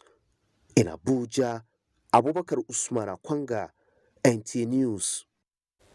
As part of efforts to restore peace in Katsina State, the Elders Forum in the state is seeking the presence of more personnel of the Nigeria Security and Civil Defense Corps. Abdurrahman Usman Jibrila reports that the elders made the appeal during a visit to the Corps headquarters in Abuja. Elders on the move for peace from Katsina to Abuja, quite a distance, but distance worth embarking on, a price for peace. Senator Abba Ali, leading the forum, purpose well defined to form a common front with the Nigeria Security and Civil Defense Corps for peace to return in Katsina State, especially the frontline local government areas. It is our belief that you will put in your best towards the improvement of the security in our dear nation. I think you should look into areas of boosting their capacity by providing them with logistics. I want to encourage you to continue to work hard and liaise with each other, and that will keep you going. For the Nigeria Security and Civil Defense Corps, all what the Rapid Response Squad and the Agro Rangers unit of the Corps needed was intelligence, and the offering from the elders is quite apt and encouraging. We have not been able to prepare for this conflict over time, because perhaps we never thought that we can be confronted with this kind of conflict. But from the new strategies that we have adopted by all security service agencies, I think we are coming to the end of this conflict. Mission accomplished. Now back to Katsina with a promise of community support. But a word for the Nigeria Security and Civil Defense Corps. Abdurrahman Usman Jibrila, NTA News. A delegation from the German government is in Nigeria to partner with the Police Service Commission to create, design and run a reform program for the Nigeria Police Force. Francis Form has details. Commissioner 1. This visit by the German delegation to Nigeria is to enhance the capacity of officers and men of the force in key areas of the Nigeria police structure and bring about a paradigm shift in alignment with global best standards. Police Service Commission Chairman Musliu Adeola Smith, while responding to German's delegation position on the management of protest without the use of arms, says, Nigerian protesters are usually armed, and law enforcement agents mostly have to defend themselves from assault. When we have protests or demonstrations in this country, it will not be fair to compare it with the ones abroad. And I have my reason for this. Because from nowhere, sometimes you may find groups joining the demonstrators. The German delegation was also at the force headquarters on a similar mission. DIG Sanusi Lemu, who stood in for the IGP, expressed the willingness of the force leadership to embrace reforms in all sectors of the Nigeria police. The DIG assured the delegation that Nigerians and the present administration is poised to cooperate with the German delegation and other development partners on creating enabling platform for general reforms of the force to promote professionalism, human rights-based issues, and effective policing of the country. Frank Sesfam, NTA News. We're going to Ibadan now, and Adebola is standing by with more reports from that zone. Hello, Adebola. Lydia, welcome to Ibadan. Commitment to the success of future elections can only be achieved through determination. Resident Electoral Commissioner for Oyo State, Mutiu Agboke, made this known at a stakeholders meeting organized by INEC to create awareness on the ongoing voter registration exercise in the state. Funke Amole's report is here presented. The stakeholders meeting was to sensitize the public on the ongoing nationwide continuous voters registration and the need to support INEC towards successful future elections. The resident electoral commissioner confirmed the creation of 1,607 additional polling units in Oyo State and urged residents to key into the technological drive of the commission to upskill their gains. We use technology to simplify a lot of things for ourselves in all the stages of our election. Aláàfin of Ọ̀yọ́ Ọba Lamidi Adeyemi promised to synergize with the commission in sensitizing the people of his community. So if we, as voters, if we trust the INEC and we listen to them and follow the guidelines, by the grace of God, the election that is coming in 2023 will be very credible and fair. The event had in attendance security agencies, traditional and religious leaders, as well as members of the public.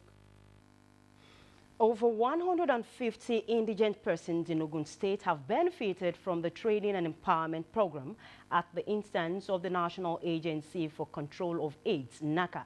Correspondent Bumi Oni reports that this is in line with the federal government's initiative to provide economic strengthening for HIV and AIDS carriers.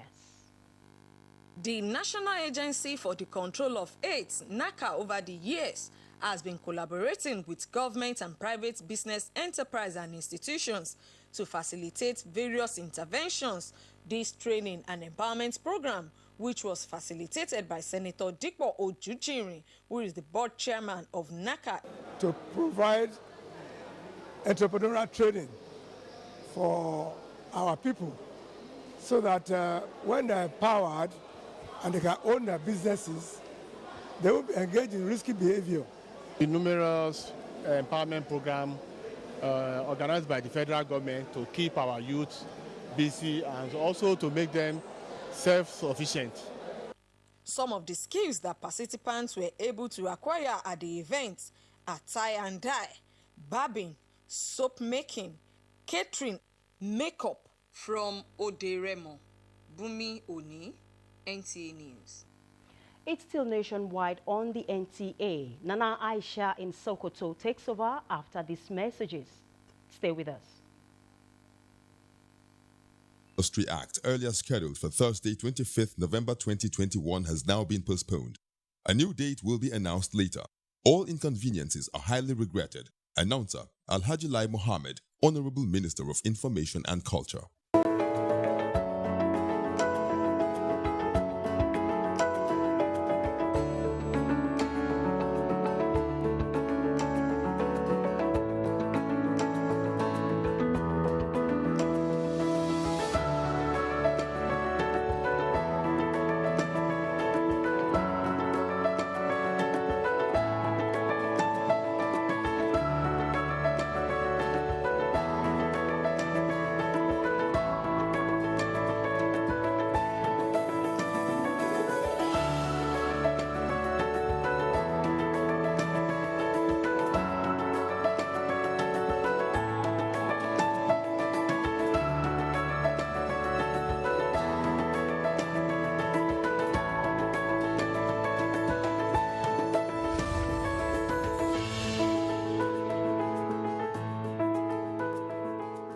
Nigerian youths are about the greatest assets the country has at the moment. It is therefore not surprising that the administration of President Muhammadu Buhari is strategically responding to the yearnings of the youth through multiple projects and programs. Youth Entrepreneurship Support Years by Bank of Industry, the Youth Investment Fund by the CBN, and several other conditional cash transfer programs. Recruitment of 774,000 social workers, majority of whom are youths, and so many other projects that are beneficial to youths directly or indirectly. If the administration can do all this, definitely with a degree of patience and time, it can achieve more. Nigerian youths must come together to say no to terrorism, no to vandalism, and no to all disruptive tendencies. Hashtag Youth for Greater Nigeria. Pacifying the youths, unifying the nation.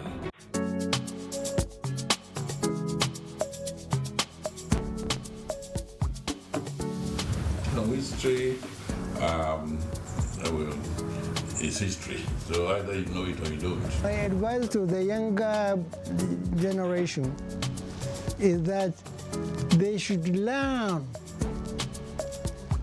from what we have started and what we have left. I did things that ordinarily I should not have been doing. What that meant was that I was working hard. Whatever assignment you are given in life, put in your best. The military years were a disaster. Smoldering effects of all that is what we are trying to cure.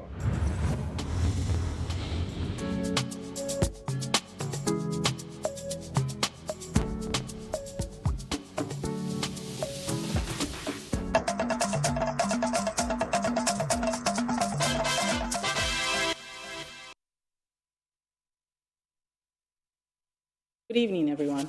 Welcome to Nationwide. Well, today, Sokoto State Government is on track towards accomplishing the third Sustainable Development Goal by ensuring effective healthcare delivery to the people. The United Nations Resident Coordinator in Nigeria, Mr. Edward Kalon, made the remark while inaugurating Kware General Hospital. Dalhatu Abdullahi has more. I commissioned this general hospital for the service of humanity. The General Hospital Kware is among the inherited healthcare projects completed by the present administration. This brings the number of secondary health facilities in the state to 22 that were either renovated, upgraded, expanded, or newly constructed to provide effective healthcare service to the people. General Hospital Kware was awarded at the over 172 million naira and equipped with standard equipment at the cost of over 118 million naira. Healthcare has always come second. This time around this year, we have met the target by the AU, African Union, of 15% budgetary allocation to healthcare. I call on you to also explore the opportunities of public-private partnerships, engagement with the private sector. Sokoto State Government is currently investing huge resources in the construction of Sokoto State University Teaching Hospital, 3 premier hospitals at Tambuwal, Sabon Birni and Dabinji, general hospitals at Dengue and Wamoko, upgrading of primary health centers to general hospitals at Kuchi, Sanyina, Salami, and Achida, in addition to the already completed ultra-modern diagnostic medical center, Farfaru, among others. In Sokoto, Dalhatu Abdullahi, NTA News. About 500 patients in Yauri Emirate have benefited from the free medical outreach organized by Hydroelectric Producing Areas Development Commission in collaboration with Medicaid Cancer Foundation in Yauri. Hassana Abubakar Koko has the details. The founder and chief executive officer, Medicaid Cancer Foundation, and wife of Kebbi State Governor Dr. Zainab Shinkafi Bagudu said the program is aimed at assisting women and other less privileged people in Yauri Emirates with free drugs and other medications.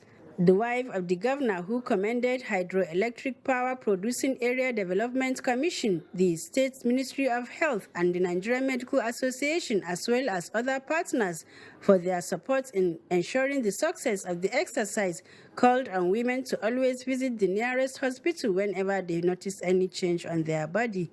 So we want to be amongst these countries by screening and early treatment, by education, by offering the vaccination, which we have done right here in Yauri. We hope to be able to totally eradicate cervical cancer. The representative of Hyperdeck, Alhaji Yusuf Al-Hassan, explained that the program is part of the Commission's corporate social responsibility and thanked the wife of the governor for her programs that directly touches the lives of the people of the area. Other speakers gave an overview of cancer as a disease.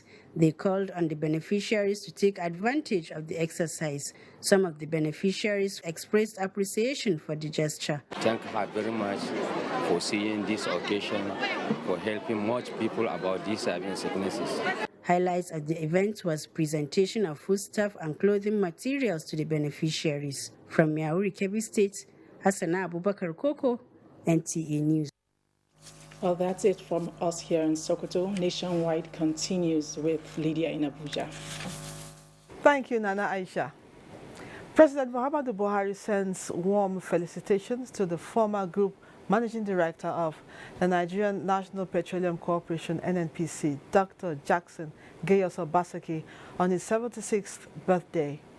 President Buhari congratulates the renowned oil and gas expert for his dedication to national development, particularly in one of the cornerstones of the economy, instituting reforms, counseling leaders, and opening up opportunities for more investments. He commends Dr. Obaseki's foresight in the energy sector and shared experience to prepare the nation for the challenges and gains. The president prays for all-round well-being of the chairman, Brass LNG, and his family.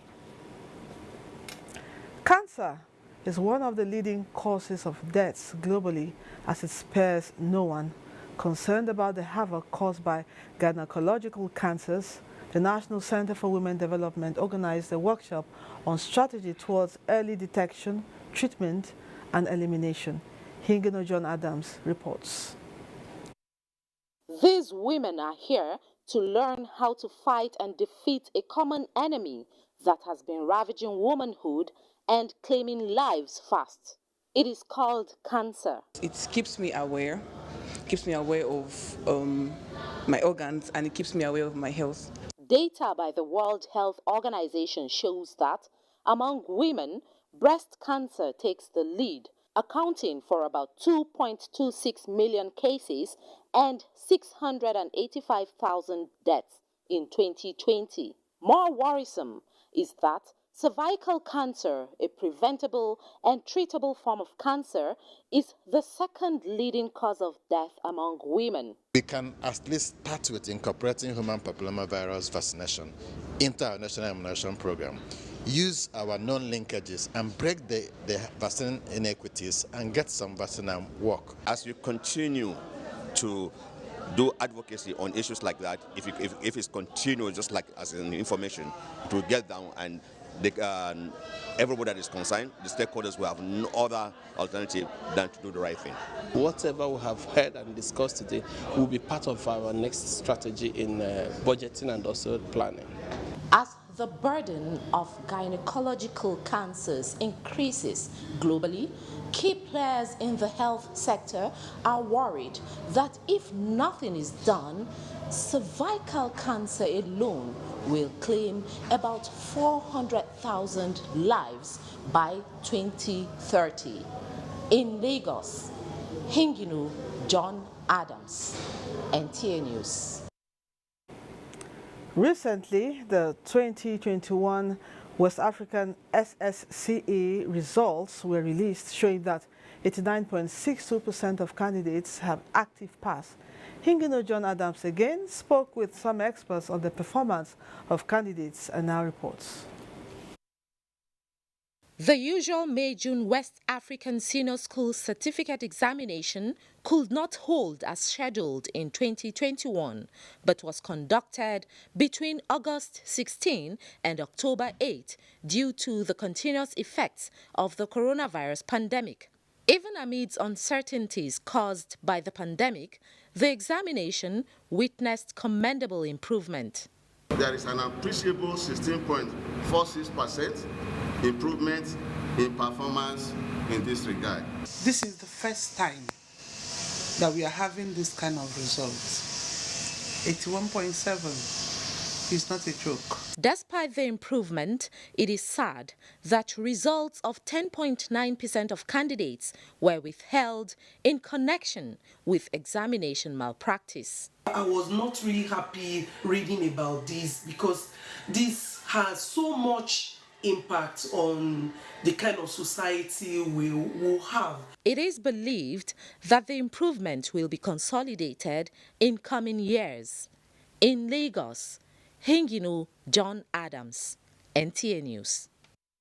Security consciousness among citizens is one of the major factors identified as critical in containing security threats across Nigerian schools. This was at the 7th Annual Safe School Consultative Conference for Education and Security. Stakeholders organized by Exams Ethics Marshals in collaboration with partners in Abuja. Kenneth Nani reports. Security agencies, school administrators and regulators, the media and other relevant stakeholders are here to appraise the Safe Schools Declaration Initiative and the lessons learned from the security emergency response in schools, especially in the northern region. The Nigerian Army often mobilizes community leaders in stakeholders meetings to sensitize them on their roles in securing the schools within their environment. Several attacks have been neutralized and others have been arrested. As I speak, surveillance and intelligence gathering are ongoing, and these attacks in school will soon be a thing of the past. So we must eschew impunity. We must punish wrongdoing so that it will be a lesson for others to do things properly. Increasing number of out-of-school children, the conference identified as one of the consequences of the emerging threats in schools. This, they say, requires multifaceted approach, including deployment of technology to tackle the challenges. The essence was to sensitize people. We saw this in advance and we thought we should begin to bring it to the notice of people so that people may be more conscious of the need for security. We even have a safe school manual. Drug consumption also, seems to invigorate these kidnappers. Yes, what Nigerian government in collaboration with citizens should be doing at this point in time to ensure that Nigerian schools are safe have been evaluated and streamlined at the conference hall. But the underscored point is that it is a task for all. Therefore, all hands must be on deck. Kenneth Nanim, NTA News. The Nigerian police says the Police Act empowers the organization to investigate, arrest and prosecute any person allegedly involved in criminal breach of trust. Police Counsel Fidelis Ogobe reiterated this at the Independent Investigative Panel on Human Rights Violations by the defunct SARS in Abuja. Judiciary correspondent Vera Chimuba reports that the panel also heard the case of a retired soldier whose bank account was emptied while unlawfully detained. Mr. and Mrs. Uzoma Nwachukwu had petitioned the panel alleging that one Nicholas Azuka defrauded them while trying to purchase a property from him. Following the allegation against him, the police arrested and detained him. The police counsel Fidelis Ogobe told the panel that from the evidence before the panel, there is a valid criminal allegation against Azuka for which the police arrested and detained him under Section 66 of the Police Act. He told the panel that the law does not allow criminals to benefit from process of crime. Though the couple has no legal representation, Mr. Nwachukwu, while seeking a compensation of 5 million naira, urged the panel to compel Azuka to pay them the balance of 2.3 million naira, having refunded 1.4. Counsel to the complainant, Henry Abu, asked the panel to determine whether Inspector Henry of the Front FCT SARS played the proper role expected of a police officer in the matter and to establish whether Mr. and Mrs. Nwachukwu are entitled to the relief they sought. In the case of a retired Army officer, Mohammed Labaran, a victim of unlawful detention and arrest, he told the panel that his arrest by the personnel of the Nigerian Army was malicious.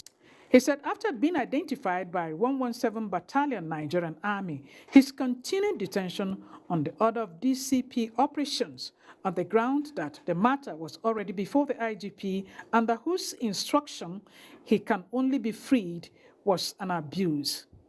He refuted the assertion by the police that his arrest was made in good faith in the matter which bordered on denial of right to property and abuse of office. He also asked for a fund of 2 million naira he paid to regain his freedom. In Abuja, Vera Chimuba, NTA News. And that ends Nationwide. Before we go, a reminder that you can always join NTA in the fight against rape and rapists. Thank you for watching. I'm Lydia Ojidiochi.